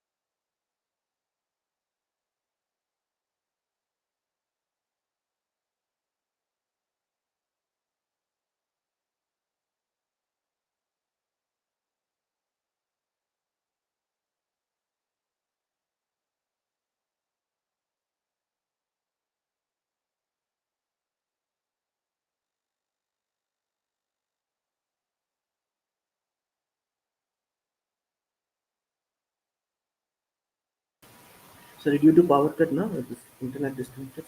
Sorry. Okay. So third point is like removing opportunity parameters, inhibiting like creativity. So entrepreneurs require freedom from organizational barriers that hinder the creativity and new venture development. The successful entrepreneurship demands a culture that encourage the cross-functional collaboration that breaks down the silos. Like then next one is ensuring accessible resources. Adequate financial and human resources are essential for entrepreneurial venture to succeed. So the company must allocate sufficient resources and establish clear pathways for entrepreneurs to access funding without bureaucratic obstacles and all.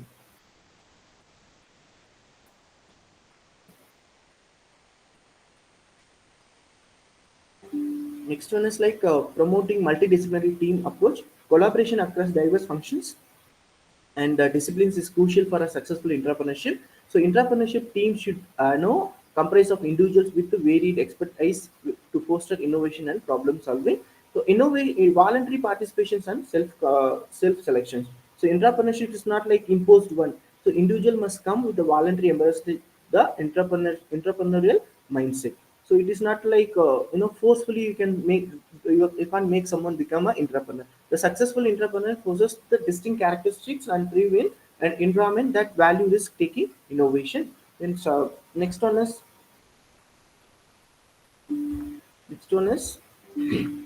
uh, reward system based on the performance goal. So entrepreneurs should be incentivized based on the success and impact of their venture. So as well as kind of motivation factors, because you are providing some incentives or rewards, so that will be helpful to them to do something better. So reward structure may include like equity stakes, bonus, career advancement, opportunity tied up the project outcomes. Then sponsorship and championship throughout the organization. Like the entrepreneurship requires support and advocacy from the sponsors and champions across all levels of the organization.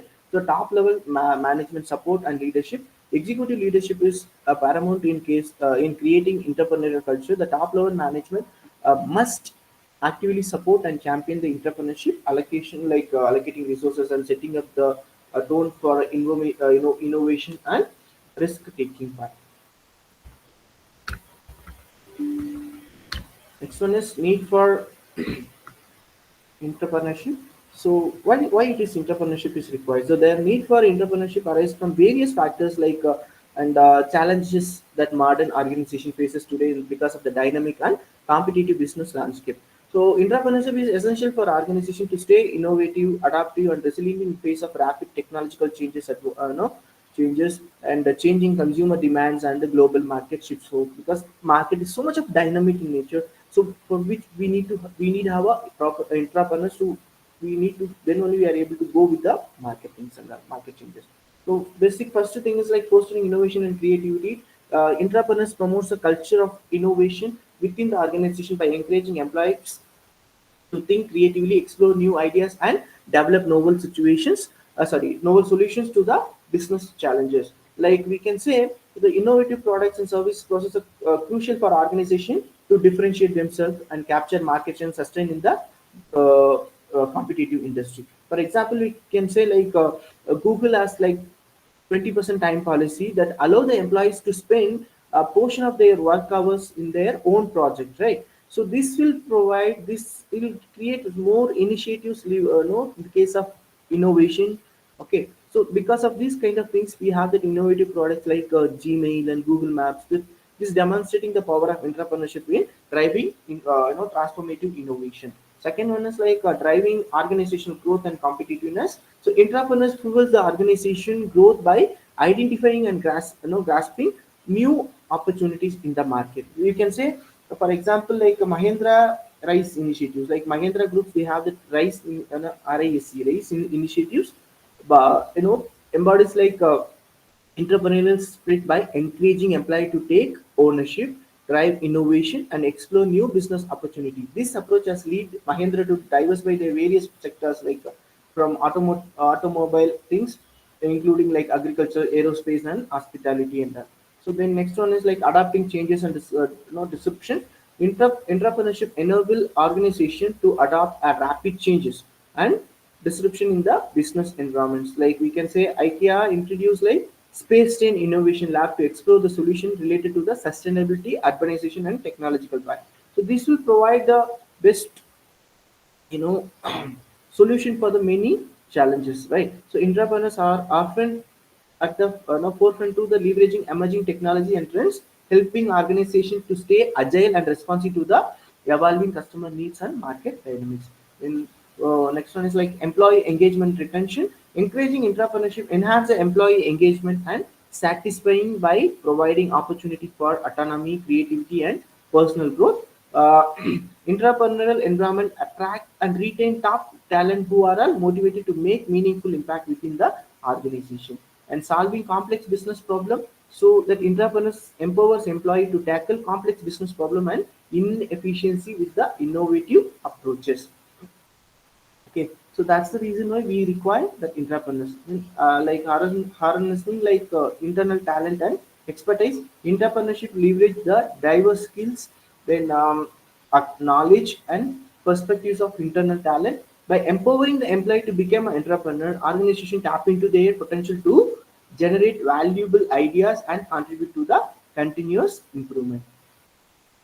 and cultivating a culture of continuous learning and adoption. Entrepreneurs encourage continuous learning, experimentation, and adoption within the organization. Okay. Um, so, for example, like in Flipkart conducts like internal hackathon. So, in India, like leading e-commerce platform, you know that Flipkart it conducted internal hackathon to promote entrepreneurship and continuous learning among in the tech teams. So hackathon enable the employees to experiment, collaborate, and prototype of new ideas, fostering a culture of innovation and adoptions.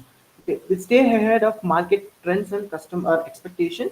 It's the most important need of entrepreneurship. If you are not having entrepreneurs, you are not able to go for like finding a solution for the complex challenges, and we are not able to produce innovative products. And also the entrepreneurs enables organizations to stay ahead of market trends and anticipate shift in the customer preference. By fostering culture of entrepreneurship, companies can proactively innovate, deliver products and services that resonate with the evolving customer demand.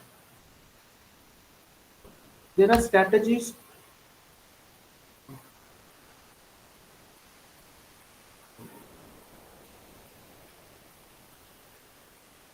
Okay.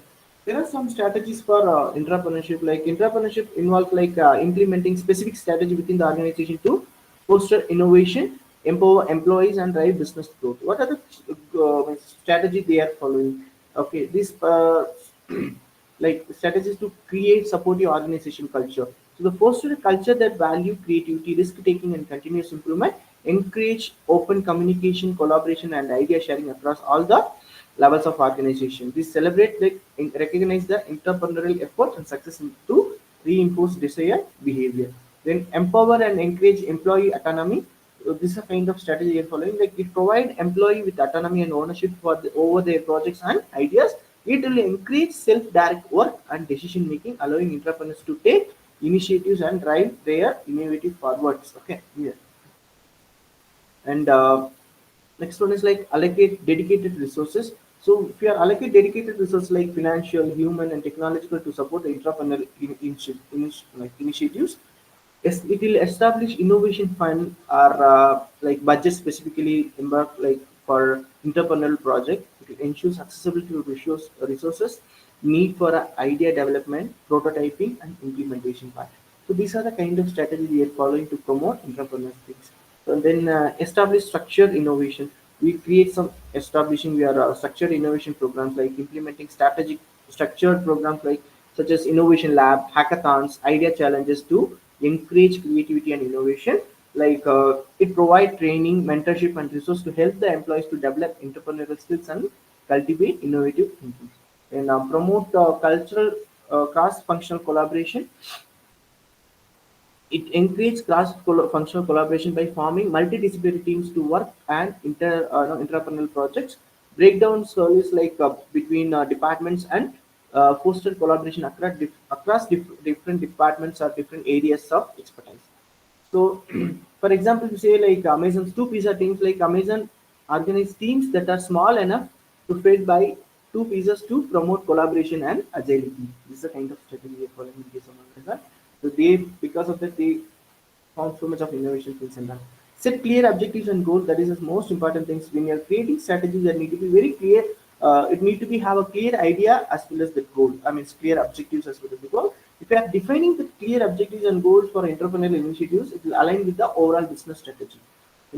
It establishes measurable success, merit, and milestone to track progress and evaluate outcome to ensure that entrepreneurs understand the strategic importance of their project and their impact on the organization goal. Because last class also we have seen sometimes if misunderstanding in the objectives and goals, like will be having a problem in case of implementation. Then provide supportive leadership and sponsorship that cultivates supportive leadership at all levels of organization to champion entrepreneurship and train senior executives to serve as a sponsor and advocates for entrepreneurial efforts. We can remove bureaucratic barriers and provide guidance and support to the entrepreneur navigating organizational challenges. It embraces lean and agile approaches, adopt lean startup principles and agile methodology in iterate quickly. It means like you'll test ideas and adopt feedback. It means like in this particular strategy will encourage rapid prototyping and experimentation to validate assumption and minimizing the risk.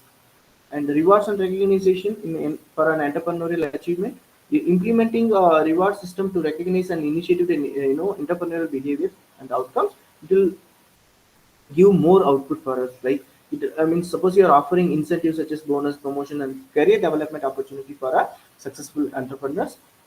It obviously, if you are doing these things, it motivate them to do better and will get more innovative products and all. Okay. And next one is corporate practice on entrepreneurship. How the corporate is practicing on the entrepreneurship. It establish supportive organization culture. First, they will create the supportive organization culture, like they are encouraging risk taking things, like then promoting open communication, collaborating innovations. Like by means of creating say different departments. This corporate will allow the for collaborations. If you are going allowing for the collaboration, obviously lead for a innovation, then we can go for a celebration part. Then leadership commitment, so ensure the visible support and commitment from the top management to drive the entrepreneurial initiatives and inspire employees. And second one is like providing resource and supports, creating culture in the sense like creating corporate culture for the entrepreneurship. And entrepreneurship is not only giving support only. It's not like we need to provide a resources and proper support. Like for example, we can allocate certain budgets, like assets, set aside a dedicated budget for the and the resource for a entrepreneurial project and experiments innovations to access tools and technology, provide access tools and technologies and expertise necessary for idea development, prototyping, and implementation part. Then cross-functional collaboration also, it encourages the collaboration across the teams and departments, leverage the diverse different skills and the perspectives from innovation.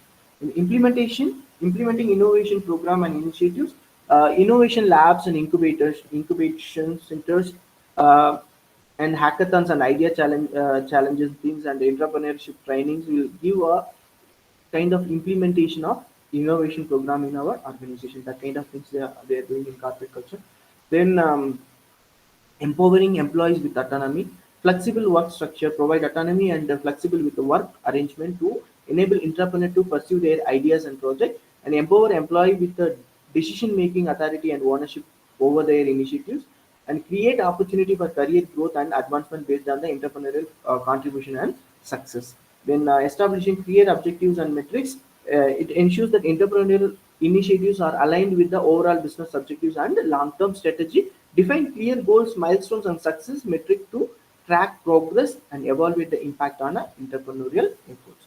Then supportive leaderships and sponsorship, executive championship, like we need to identify the senior leaders who champion and advocate for entrepreneurship within the organization. Then offer guidance, mentorship, and support from a experienced leader to entrepreneurs navigating the organizational challenges. Then rewarding and recognition entrepreneurial achievements, these are already we have seen. Again, we have seen that implement reward system, bonus or incentives to recognize and and incentivize like entrepreneurial behaviors and outcomes. So we need to provide this kind of rewards and all. Again, will be key for motivation. Then career development opportunity also will be there for recognizing their entrepreneurial achievements.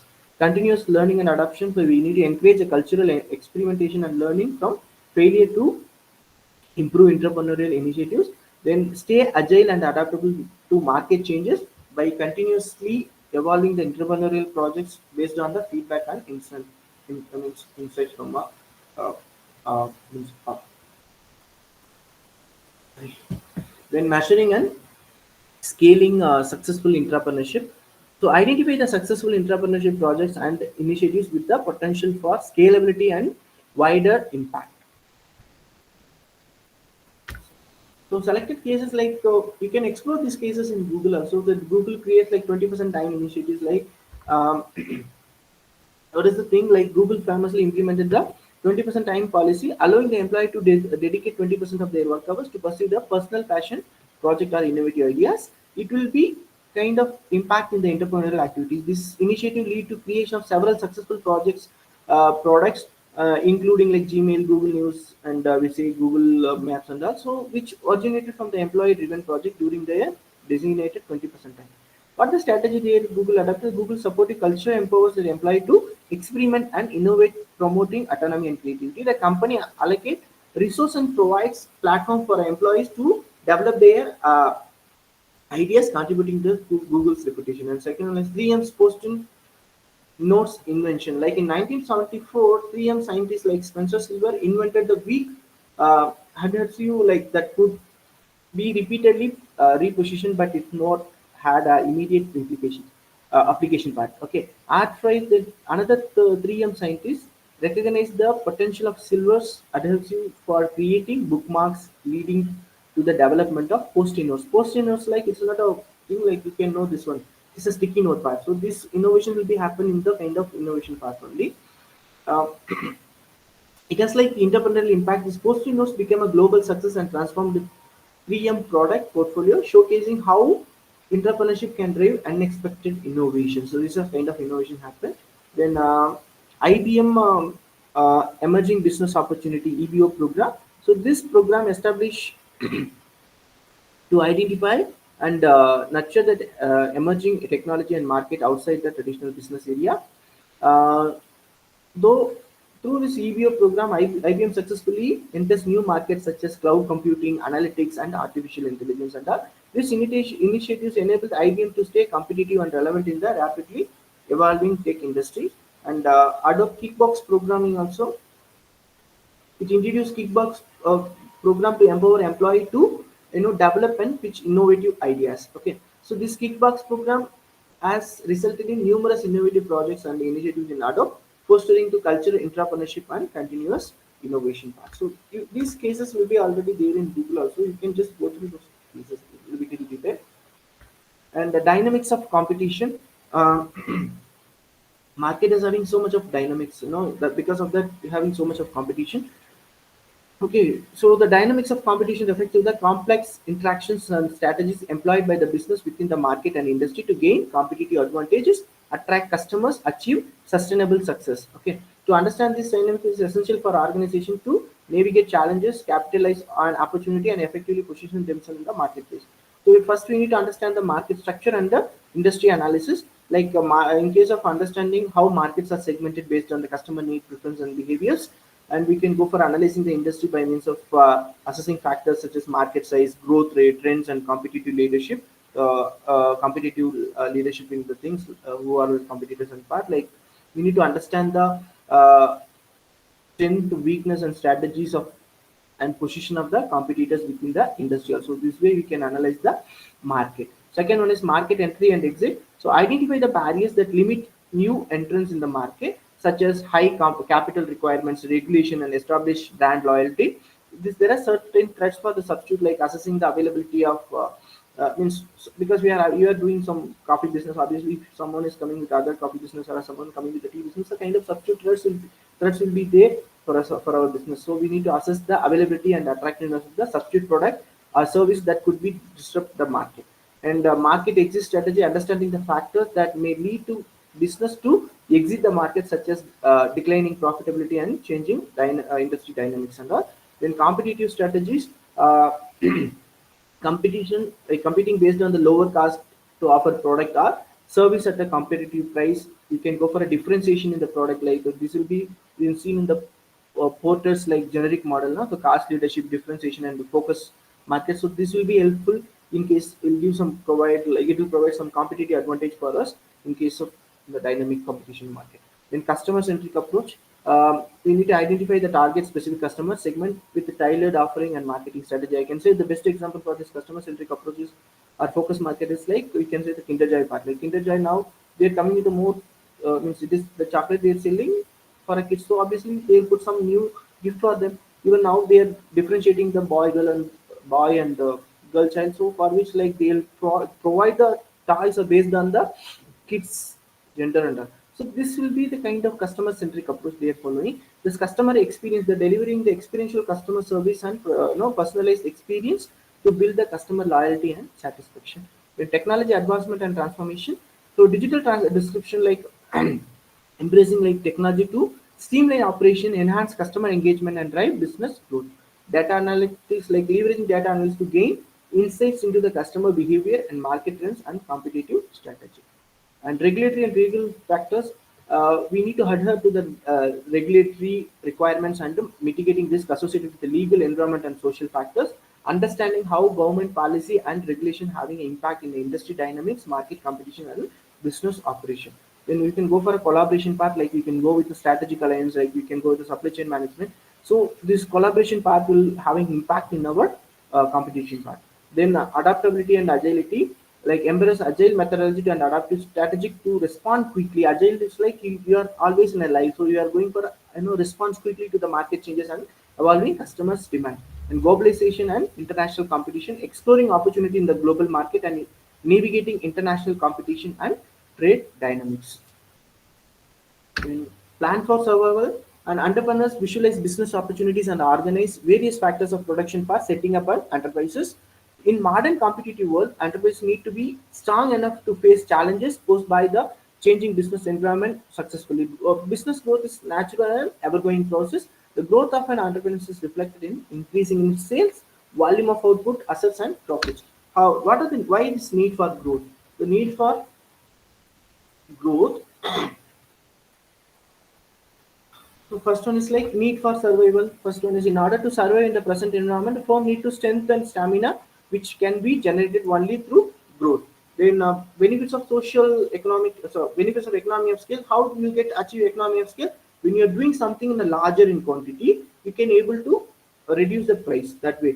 Growing a firm can reap various advantage of economy of scale with a selected respect to purchasing. If you are buying large quantity, obviously we can go for economy of scale. We can reduce the price of the particular product. And production, marketing, financing, and management of the enterprises also will provide the economy of scale. That's the requirement of the growth. Then increasing demand. In order to cater the increasing demand for the goods and services from our firm, so for our product, the firm have no choice but we have to expand our growth. Then modern technology, it symbolizes huge investment and mass production, besides better quality products and lower cost. Then compliance with the government policy will ease of enterprises to avail various facility concessions and the initiative provided by the government. When you are availing these things, it will kind of growing growth will be happen. Then receipt for a we have a decide for recognition motive. The entrepreneurs to set up enterprise, ensure their efficient function and functional, finally build the business empire.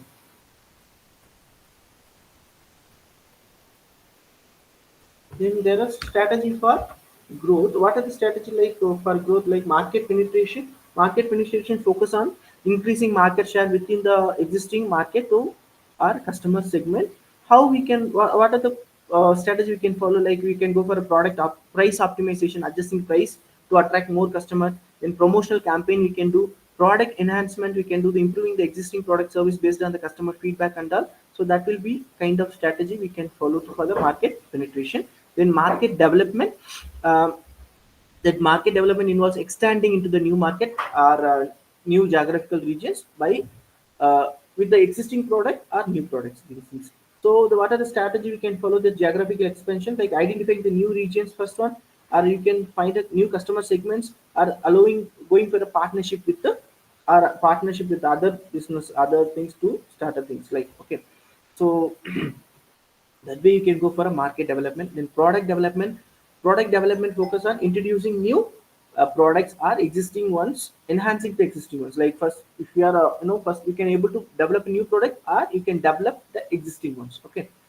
And what are the strategy you can follow, like for which you can go for a innovation? How it innovation will happen? It will be happen in case of investing huge money, in case of investing huge or like lesser money in case of R&D to create innovation product and technology. Then product line extension we can do.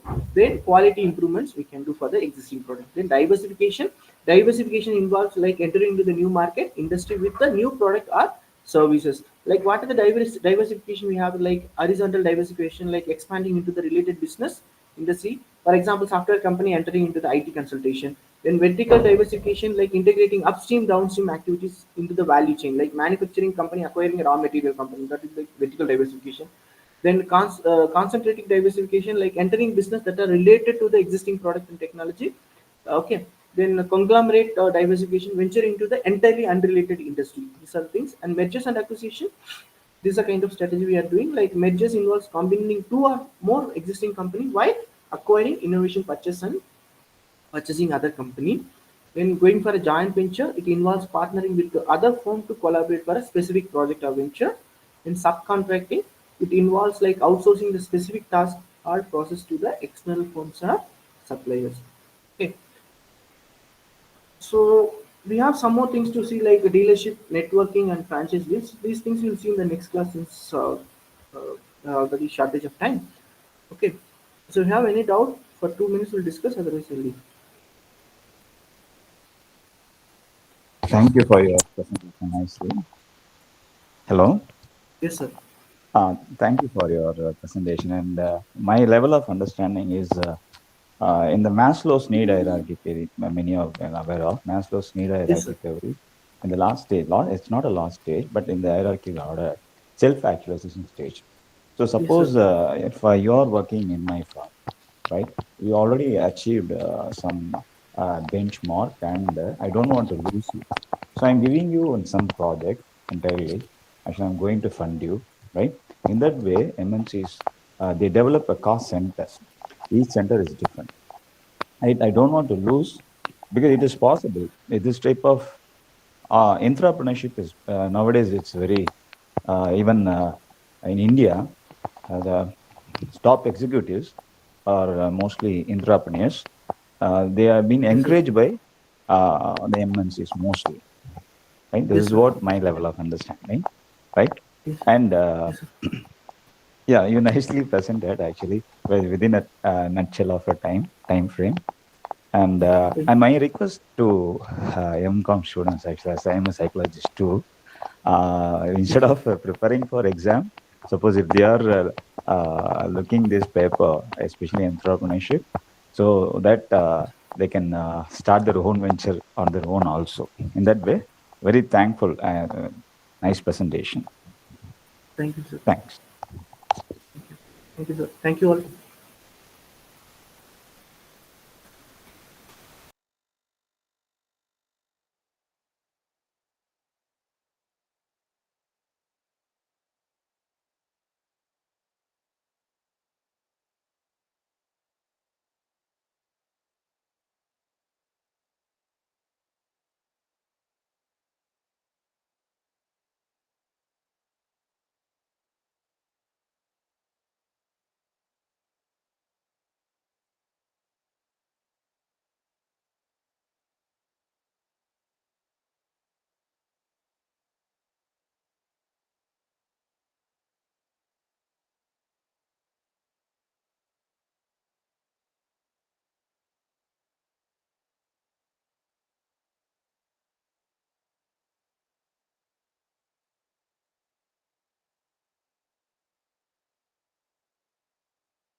Yes, good afternoon, students. Good afternoon, Good, sir. good afternoon, sir. Please. Okay, I think am I audible? Is my screen is visible to you?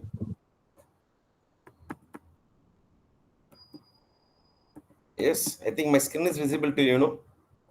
The screen is visible. Yes, It's audible too. Okay, yes, okay, sir. thank you, Pa. So I'll recollect what we discussed in the last class and we'll proceed with today classes, Pa. Okay. So I think last week we are discussing on the financial management goals, right? So we were discussing on the profit maximization of the initial goal, and we have some ambiguity in the financial that is first goal, and then we are moved on to the profit maximization. And we also know that the profit maximization, sorry, wealth maximizations are indirectly influencing the profit maximization. In that we discussed it. I think with these two objective can be accomplished by taking a three important decisions. That is what we discussed in the first class, first and the second classes, right? So like we have an investment decision, we have a financing decision, and we have a dividend decision. Okay, so investment, we have evaluated the certain projects like capital budgeting techniques.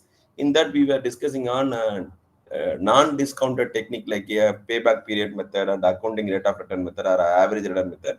And then we moved on to the discounted cash flow technique. Especially we discussed on NPV, right? That is net present value, where the time value of the monies are considered to take the investment proposal, right? So these are all we discussed in the first week, in the last week, right? So I think we have some problem also, right? So in that we moved on to the unit number 2, where we were discussing on the capital structure, or we will discuss about the cost of capital. How the cost of capital is the influencing factor for your investment, because it is anyway, if a business is investing for a project, they have a certain cost also, right? So without cost you don't have any what you call the profitability. So we need to get a minimum record rate, that will be called as in your cost of capital. So the cost of capital have many varieties. We discussed about cost of equity capital, cost of preferential capital, cost of debt, and cost of retained earnings also. With that we calculated the overall cost of capital. So what is the overall cost of capital, we discussed in the last class, and we'll have some problem also in today, and we'll try to take the unit number 3 in the classes part. Okay, so this was the consolidation which we discussed in the last 2 classes. And just a minute, hold on.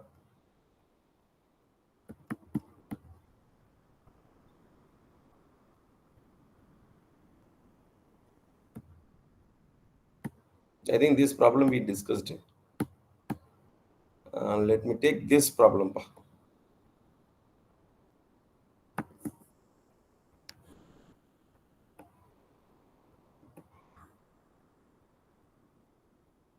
Okay, so let me take this problem number 4.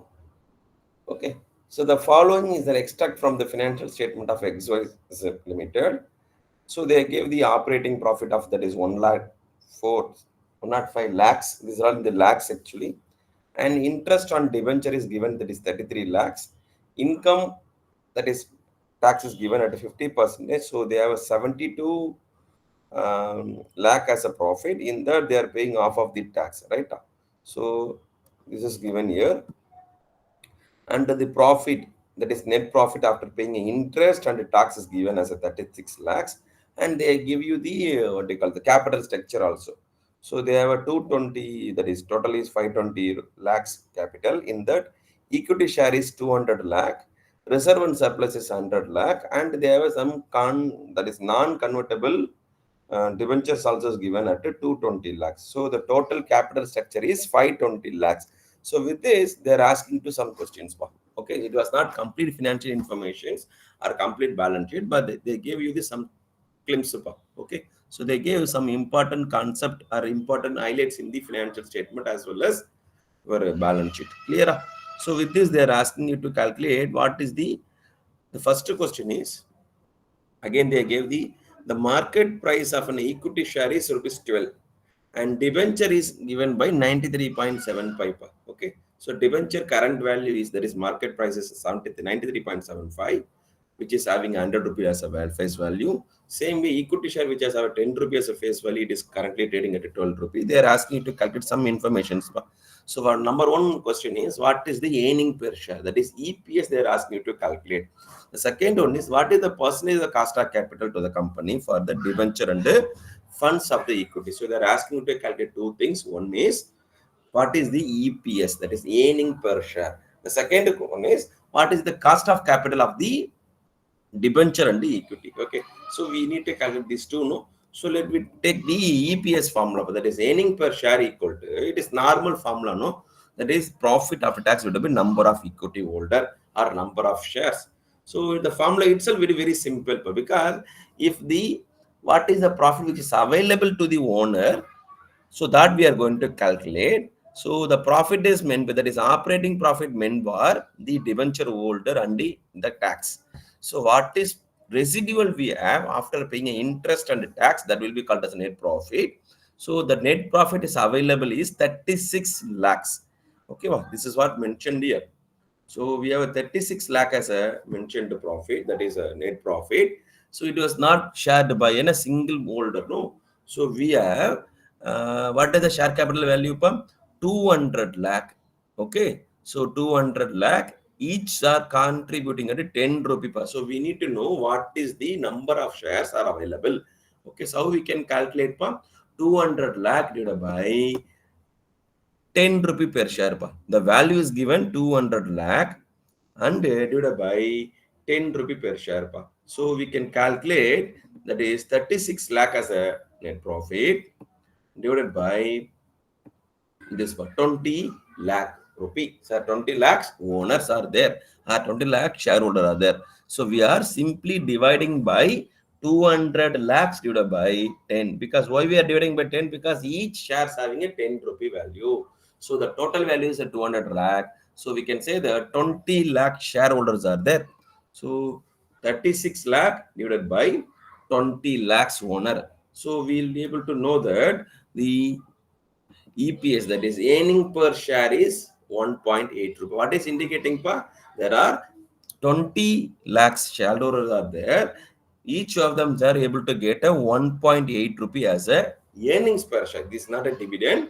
So if you are paid 10 rupee, your 10 rupees become now, you are able to get a profit of 1.8 rupee. Clear? So this is what we are calculating with the help of the EPS, earnings per share. So the total profit is 36 lakh. So which is shared by 20 lakhs shareholder. So we are able to know that the EPS is 1.8. Is it clear?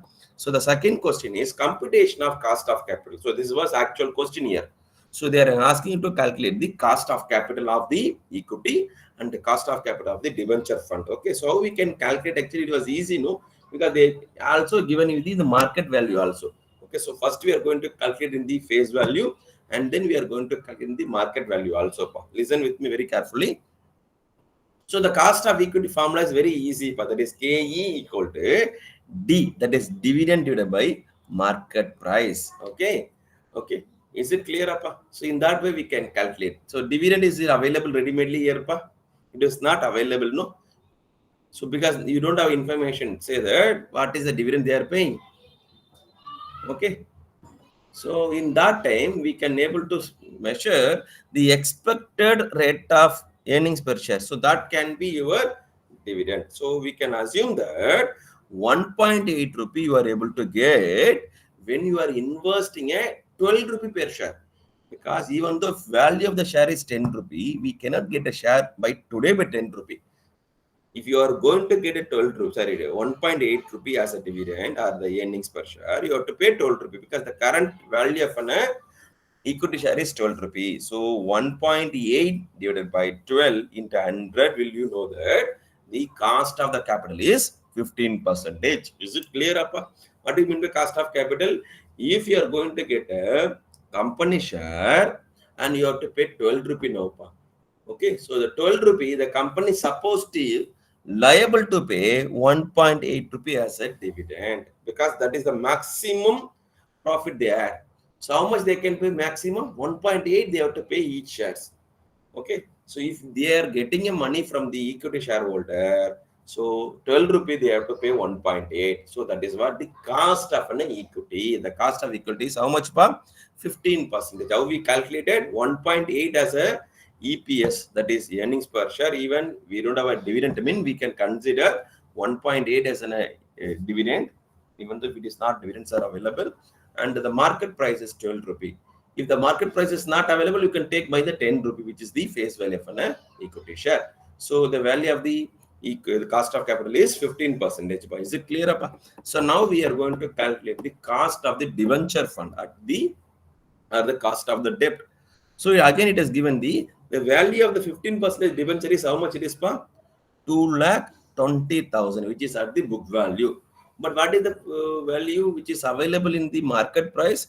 Market price and equity share is, debenture is given how much it is? 93.75. So we are going to calculate in that way. So if you are going to calculate into 93.75 into the number of debenture, you will know the today value. How will calculate actually? It is given up in the problem itself. Is given no 220 lakhs. They have a value. Okay, just a minute. I'll tell you that how we can calculate. So we have a 220 lakhs value of a debenture. Each of them are having a value of simply divided by just a minute. 220 lakhs.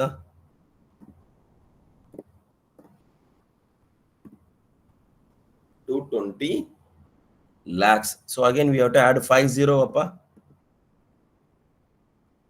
This is 220 lakhs. Clear? So divided by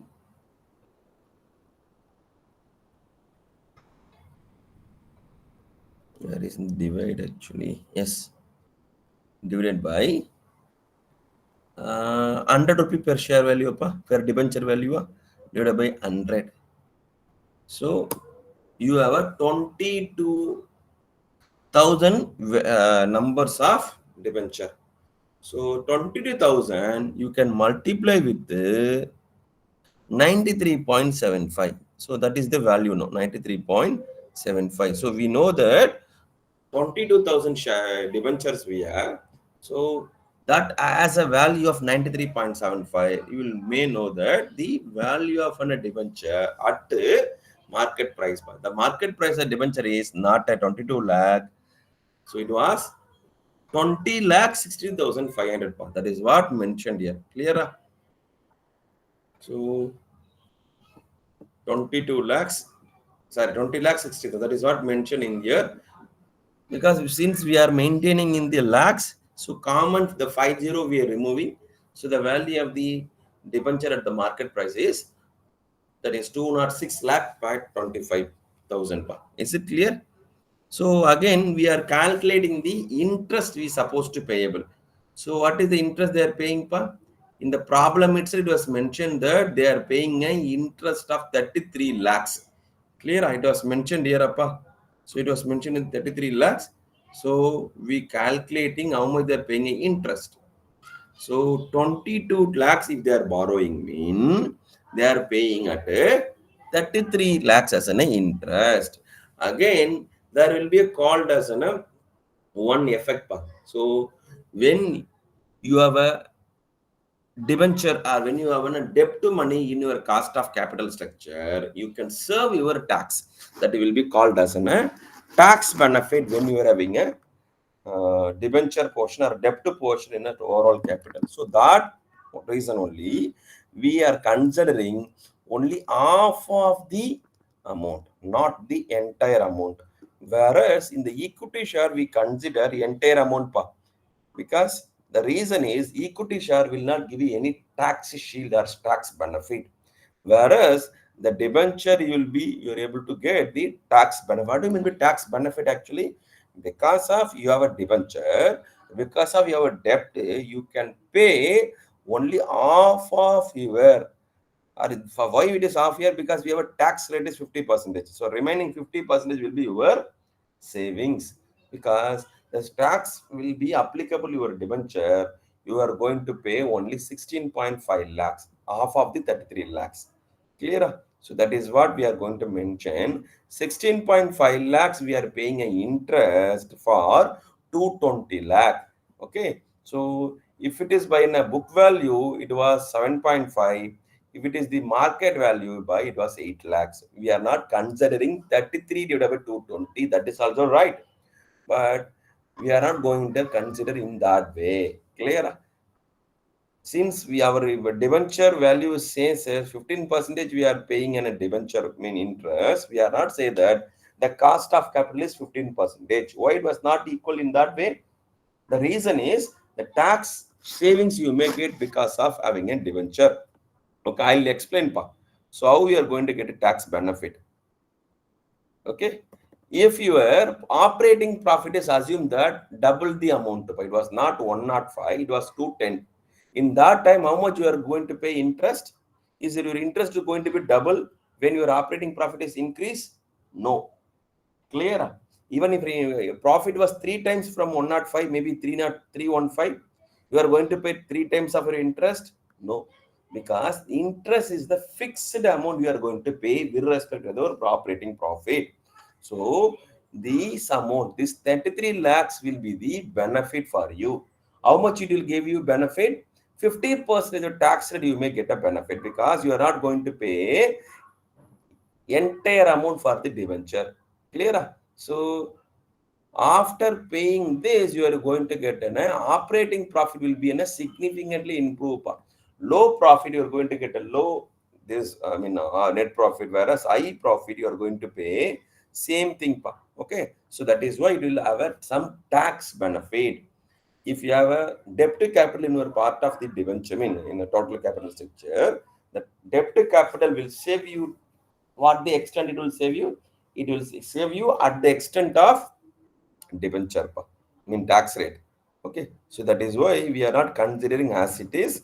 Okay, or otherwise we'll consider entire 33 lakhs we are supposed to pay interest, but we are not considering entire 33 lakhs. After considering the tax rate, the half of the amount, whether it is 16.5 lakhs only we are paying, we are considering in that way. And how much we borrowed about 22 lakhs, sorry, 220 lakhs we borrowed, and we paying only 16.5 lakhs, and the difference is 7.5. Okay, 7.5 is the interest rate which is applicable in the book value, and 8% is the share, because for 206.25 we are paying 16.5, mean it is more higher than the book value. Okay, so in that way they are given the sum number 7. Okay, so now we'll move on to the another problem. One more problem we'll discuss it. If a firm whose cost of capital is 10%, considering it two mutually exclusive projects, and it is given, okay, A and B. So the firm cost of capital is given, which means that company or the firm is supposed to get a 10% minimum. Okay, so they're considering two mutually exclusive projects. What do you mean mutually exclusive project? They cannot take simultaneously two projects. Either they can take a project A or a project B. Okay, so they're given the project A cash inflows and the project B cash inflows. Okay, so project A initial outlay, that is 0 period. Today, if you are going to invest, you have to pay 50,000 for the project A and 80,000 for the project B, and they have cash inflows also. First year you are going to have a 60,500. Same way, project B you are going to get a 96,170. Which project you should be taken up by using a net present value method. Okay, and the question one is, and what is the internal rate of return? That is IRR and the NPV they are asking you to calculate. They have only two periods, that is 0 period and 1 period. Sometimes you may have a multiple period also, first period and second period also. It was very easy, because we have only 1 and 2 year. Clear? So the cutoff rate is given here is a 10%. So we are going to calculate whether we are going to get in that. Okay, but same problem we discussed in the last class also, in the first class also. So we can work out, no? So I'll refer this itself. Okay, so project A initial cash outflow is how much? 50,000 rupee. Project B initial cash outflow is 80,000 rupee. Okay, so since they gave you the what we call money value at the 10%, that is discount rate is 10%, we are going to consider the same 10%. So already we know that how we can calculate 1 divided by 1 plus power r. Okay, power n r. So we are able to calculate in that way. That is the formula which is mentioned. So also we know that the value also, right? So how we can calculate 1 divided by 1 point. Okay, 1 divided by 1.1, because since it is a 10%, you can say that 1.10. If it is a 12%, 1.12. Okay, power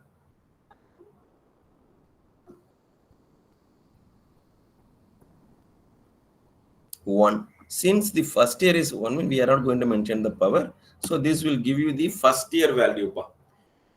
Same way we can calculate 1 divided by 1.1 power 2. Same divided by 1 divided by 1.1 power 3. If you are having a second year and third year and all. Since this problem have only 1 year, So we can take only this first year value alone. Pa. Is it clear? So first year will be like this.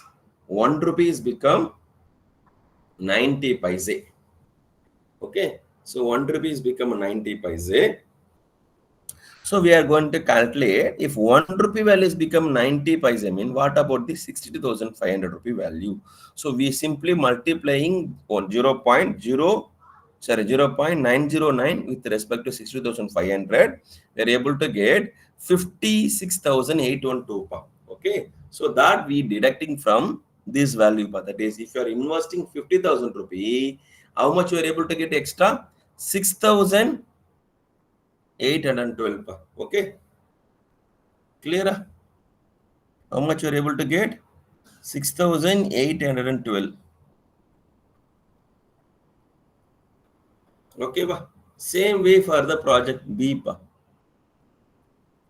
So project B, if you are investing 80,000 rupees, that is the cost to you, and you are able to get 96,170. Okay, so that is today value. We are simply multiplying 96,170 with respect to 0.909. So the value is 87,418. So difference is 80 minus 87 mean you will have a net benefit of 7,418. So we are comparing these two. So project A will give you the 60, that is 6,812 if the cutoff rate is 10%. Same way project B will give you the 7,418. Okay, so in that way we are able to say that project B is better with respect to NPV because more positive inflow in net present value in the project B. So we can say that project B can be selected from the NPV point of view. So what is the second calculation? They are asking you to calculate the IRR also, no? So IRR, how you can calculate? Because IRR is the technique, is the reverse mechanism. So when you are calculating the NPV, at 10%, you have a positive cash inflows, that is net value at 6,812.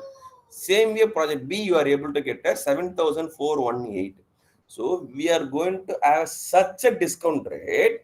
In that discount rate, your inflows and outflows are going to be equal. If you have spent 50,000 rupee, the 50,000 will be your outflow. Whereas here, 50,000 if you spend, that is value is 56,108. So we have extra, no? So that not going to be the case. So we are going to have certain discount rate. That discount rate is going to say that if you have a maybe in a 15%, maybe in a 14% or some percentage, the 50,000 will be your outflow also. So in that way we are going to calculate, that will be called as an IRR rate. Clear up? Internal rate of return is the rate which is the going to equate your cash inflows and cash outflows. But whereas NPV we are have a certain cutoff rate. What is the NPV? For the certain cutoff rate we are calculating. When you are taking a positive of 10% for the both A and B, you have a positive cash flows, and which is having a better, B is better. So we don't know at which rate both are equal. So if you are calculating that, that will be the NPV. So how we can calculate actually? So it was, you can have a certain what they call the table which is mentioned in the what they call the present value factor table. That is also we can refer. Okay. So project A is 50,000 rupee. So how much you can spend initially? 50,000 rupee, and how much you will get? 60,500. So the ratio is 0.8. Same way the ratio is 0.83. Okay. So there is an IRR table which is available. Okay. So you can refer that IRR table also, which is available in internet actually. So, okay. So that table you can take the corresponding value of 0.8. So if it is a 0.8, it was 25% is the cutoff rate. Same way, the project B, the cutoff rate is 20%. Okay. So in that way, we can also take. Okay. So that is what mentioned in the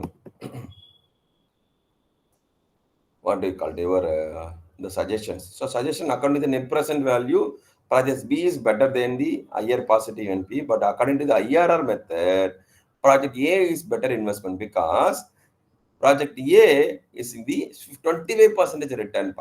whereas project B is giving only 20% return. So we can say that it's according to the management. So they can take either project A by the NPV or project B by IR. In that way also you can infer. Clear? So both the projects can be selected with respect to two different proposals. Clear? So in that way also we can conclude. So with this, I'll go to the next unit. Is it clear? So can I go to the unit number 3 now? Yes. Yes, it's very clearly you explained the Okay. concept Thank you. very So we'll move patiently. on to the next approaches, like Thank a you, sir. capital Thank you. structure theory. So since we know that, so in the very beginning class, we understand that the profit maximization was the major agenda of any business. So we want to maximize our profit, and we are having ambiguity in the air. We have some problem in the profit maximization. That is why we said about the wealth maximization. So wealth also we know that it was the profit maximization concept only. So how the profit or the wealth of the business can be maximized? So that will be called as V equal to, that is the value of the firm equal to S plus B. That is S means security, or the value called the value of an equity value. B mean borrowing. Okay, so S equal to, sorry, V equal to, okay, so how we can write? Just a minute.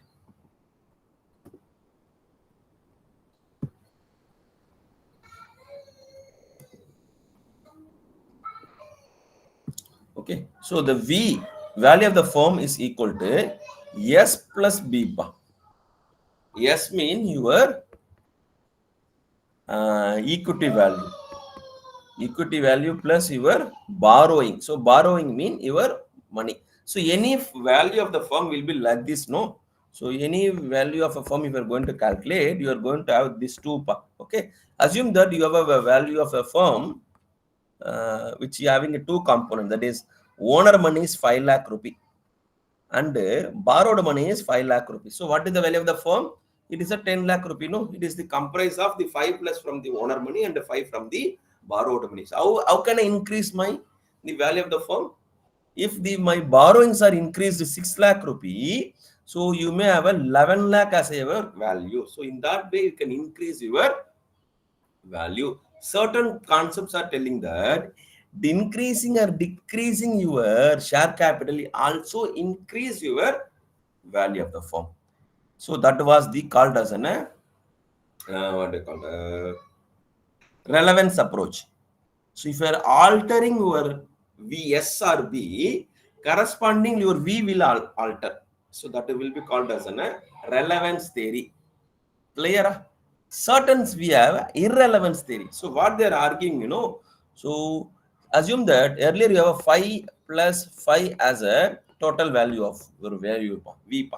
Okay, and if you are altering this as a 6 lakh rupee, so what they are arguing, in that time it is not going to be 5 lakh rupee, it is going to be a 4 lakh rupee. So the total value is not going to be changed. So it is going to be the combining these two only going to vary. So that will be called as an irrelevance approach. So we are discussing from the financial management to increase the value of the firm. Certain people are arguing that altering your share capital, altering your borrowed money, or altering your SRB will increase or decrease your B. If you are arguing in that way, it will be called as a relevance theory. There was a relevance between equity capital or debenture with respect to your value of the firm. So there are also people are arguing that there are some schools of thoughts is there. So they are arguing that if you are altering these two, your V will not be value changed. If the total value is a 10 lakh rupee, so the combining these two will be your V. If you are altering this, the value will not be changed. That will be called as another concept. So in that way, we are going to discuss the relevance theory and another is irrelevance theory. So in relevance theory, we have certain things, but that is net income approach. Okay, irrelevance theory, and we have net operating income. Like this, we have certain theories which is available in the capital structure. So this is why we are reading this, because we are feel that this is going to affect your V.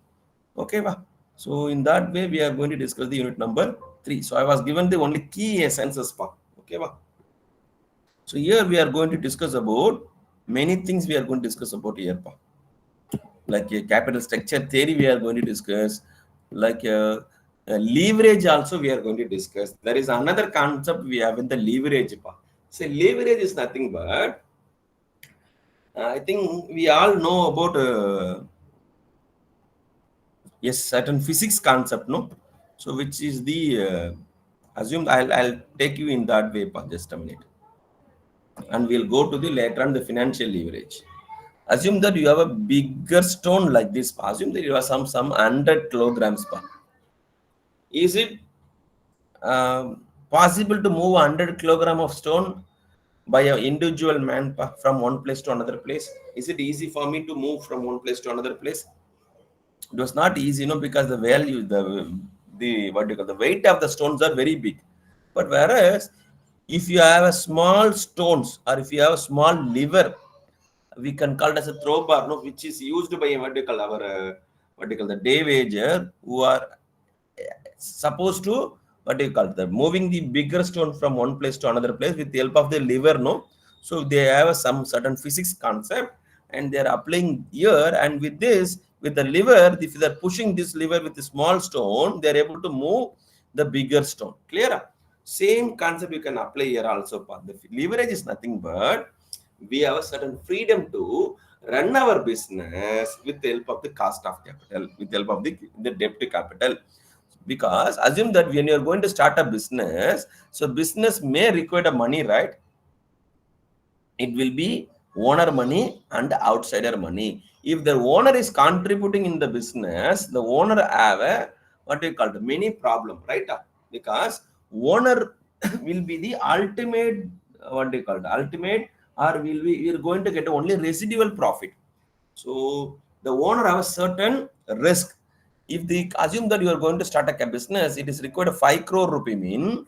So if your owner is contributing 5 crore rupee, he can lose, right?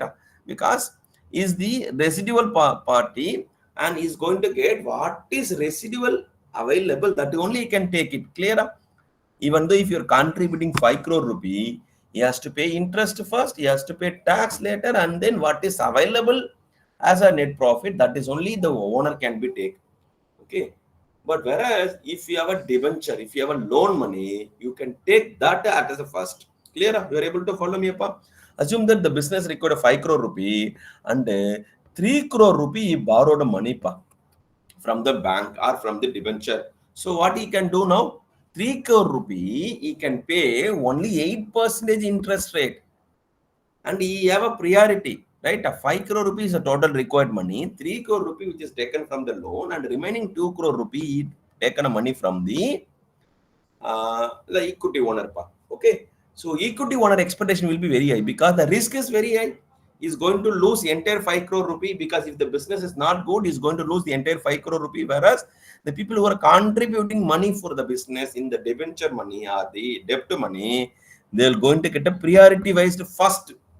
Clear? So they will pay, the business supposed to pay 8 crore rupees, 3 crore rupee at 8% interest. That will be like somewhat like some 24 lakh they have to pay interest yearly. Okay.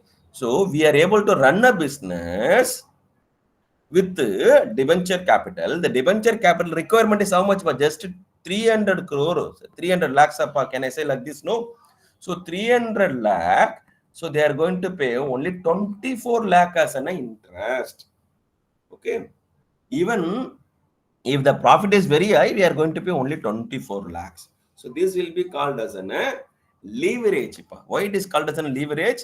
We are able to run a business with the help of the debenture capital. The debenture capital is a very limited payable which is available. If your interest, if your what do you call it? If your profit was increasing, if your profit is 5 crore rupee or 1 crore rupees or even 10 lakhs, 10 crore rupees also, we are going to pay only 24 lakhs as an interest.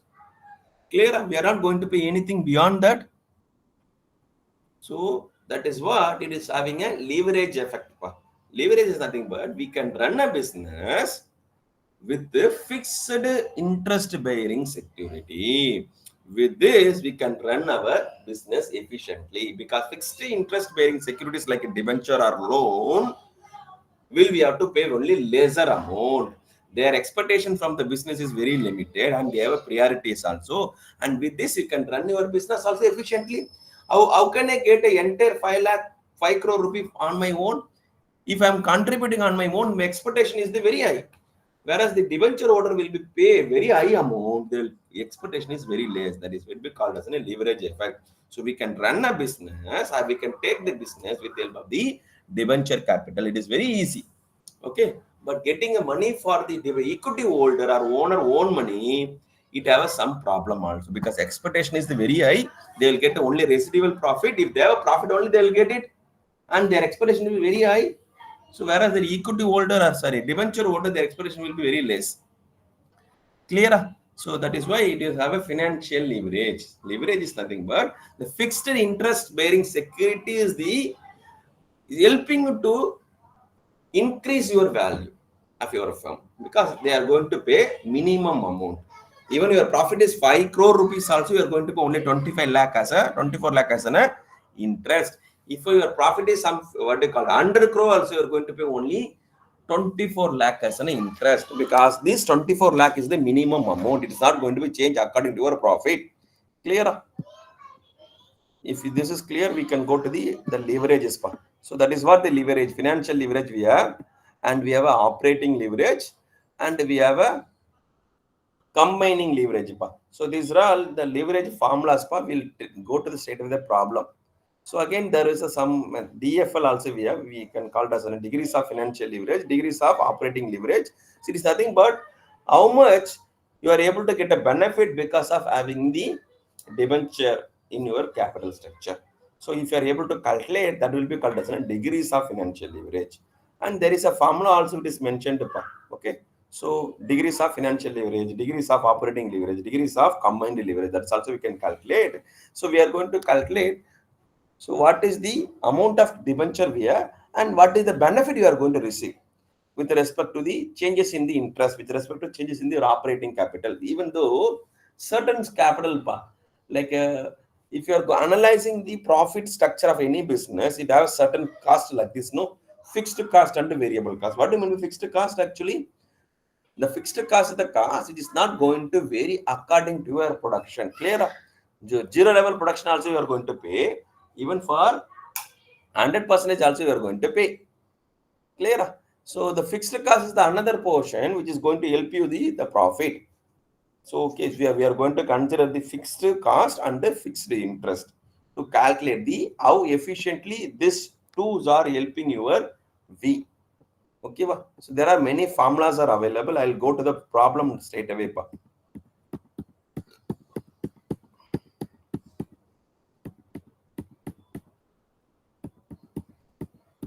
Okay, same way the capital structure theory I said no.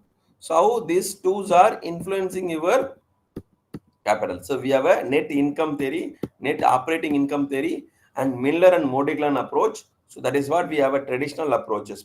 Okay, so the traditional approach, another one is modern approach we have. The traditional approach, they say that so V altering will be changes, sorry, S or B, if you are altering, the V will change.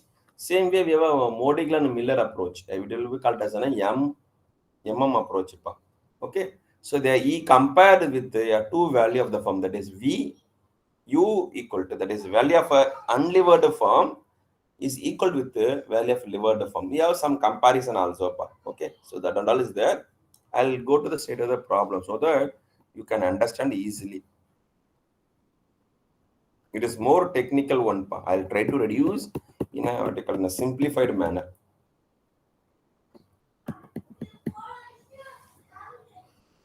Okay, so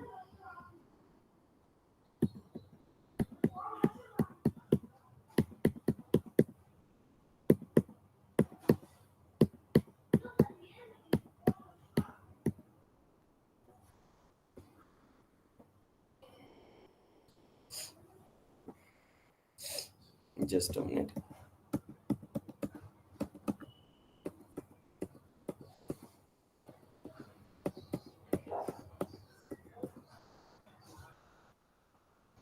I'll discuss this problem alone. Okay, so this is the exam. Yes, somebody said something. Okay, I'll take Page this number problem. 176. Page number 176 in textbook. Page number 176 in textbook also. Same okay, problem. but that is what I'm discussing. Okay. Ah. Thank you. So let use this example, pa. So let us consider the two company which is having the operating income is given, pa, 1 lakh rupee, which is similar to in all aspect, which means that assume that both are a petroleum company, pa, Indian Oil and in petrol, what you call Bharat Petroleum, or both are the textile company, or both are IT companies. So they said that the operating profit of the both the business are 1 lakh rupee, and which is similar in the all the aspect. Okay, however, the degrees of the leverage employed by them are different. That is nothing but certain companies have what do you call that? The company A have a no debt. Okay, so company A don't have any debt capital in their total capital structure, whereas the company B has a 4 lakh in their debt. Okay, which is paying a 12% interest. So they are explaining the scenario with help of the same identical company, but the problem is the difference is the company A don't have any levered money or borrowed money, whereas the company B have a what do you call it? I mean, loan money in their part of the capital structure. Okay, so they are explaining this. The corporate tax applicable to the both the companies are 30%. So the both the company have to pay 30% as the tax. Okay, and the income to the shareholder of these two companies are shown the below. So how they are showing? Company A, the operating profits, that is the EBIT, that is earning before interest and tax, are 1 lakh rupee. Company B also is 1 lakh rupee. Since the company A doesn't have any loan money, they are not going to pay any interest. Okay, whereas company B, they have a 4 lakh rupee, 4 lakh rupee at 12% interest. How much they have to pay interest? 48,000 rupee they have to pay interest. Clear? And the profit before tax for the company A is 1 lakh rupee, and the profit before tax for the company B is 52,000 rupee. Up to this, you're able to understand. So company A doesn't have any debt money. The profit is not changed for the company. That is operating profit and the profit before taxes both are same. And whereas the company B, they have a debt money, they have to pay 48,000 rupee, and the profit before tax is 52,000 rupee. Okay, so because 1 lakh minus 48 is the remaining 52,000. Since, listen very carefully here, since company A doesn't have any debenture or loan money, they have to pay taxes because 30% they have to pay taxes. So 4 lakh, sorry, 1 lakh 30% is how much? But 30,000 rupees they have to pay taxes. Whereas company B, since they have a debenture, or they are paying 48,000 rupee tax, I mean debenture money. So their payable is just 15,600. Clear? How much they are paying in taxes? Not a 30,000, they are paying only 15,600 rupees. They are paying a taxes. Okay, again come here. So the profit after tax, that is income share available to shareholder, is how much? About 70,000 rupees they are available to the equity shareholder. Whereas here the available amount to the equity shareholder is how much? That is 36,400. How we are able to get remaining? 52,000 minus 15,600. That is profit after taxes. That is net profit is 70,000 here. Here 36,400. So here 70,000, here 36,000. Okay, so combined income, debt and old is how much here? Only 70,000. Whereas here it was 84,000. How we calculating by 84,000? We are going to calculate yet 48,000 we are paying for a debenture holder, and 36,000 we are paying for an equity shareholder. So how much we are able to pay? Both of our shareholders are 84,000 rupees. So we are paying our what do you call it? Our debenture holder and our shareholder itself 84,000. Whereas the company A, since they don't have any debenture, they are paying 70,000 only to the equity shareholder. Remaining 30,000 they are paying taxes. But company B, they are avoiding a taxes. Why they are able to avoid the tax? Because they have a debenture portion. So since they have a debenture portion, they have a priority, and for the debenture holder itself, they can able to pay. Okay, it is clearly understand that. So we can understand in that way, that is 48,000, that is giving you the tax benefit of 30%. So 48,000, 30% is how much? 14,400 is the tax benefit which we can save from the company A. That is the difference we are able to understand, no? So 70,000 is the net payable to the shareholders for the company A, whereas company B, 84,400 they can pay shareholder and equity debenture holder. Clear? So how we are able to get the 48,000 is the 30% we have a tax benefit.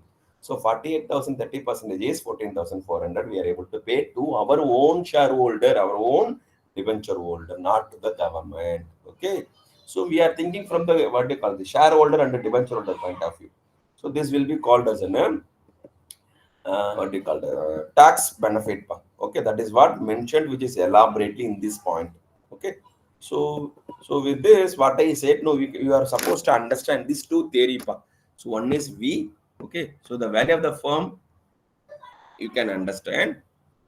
Okay, so another one is the V is affected by S and B, and sometime it can be affected. So if it is affecting, they say that it is a relevance theory.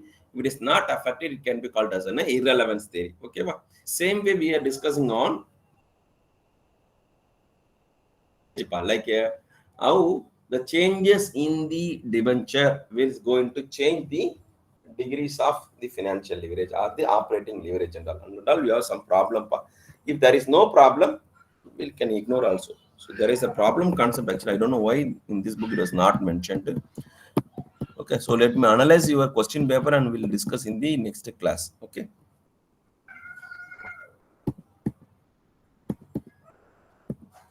Okay. So with this,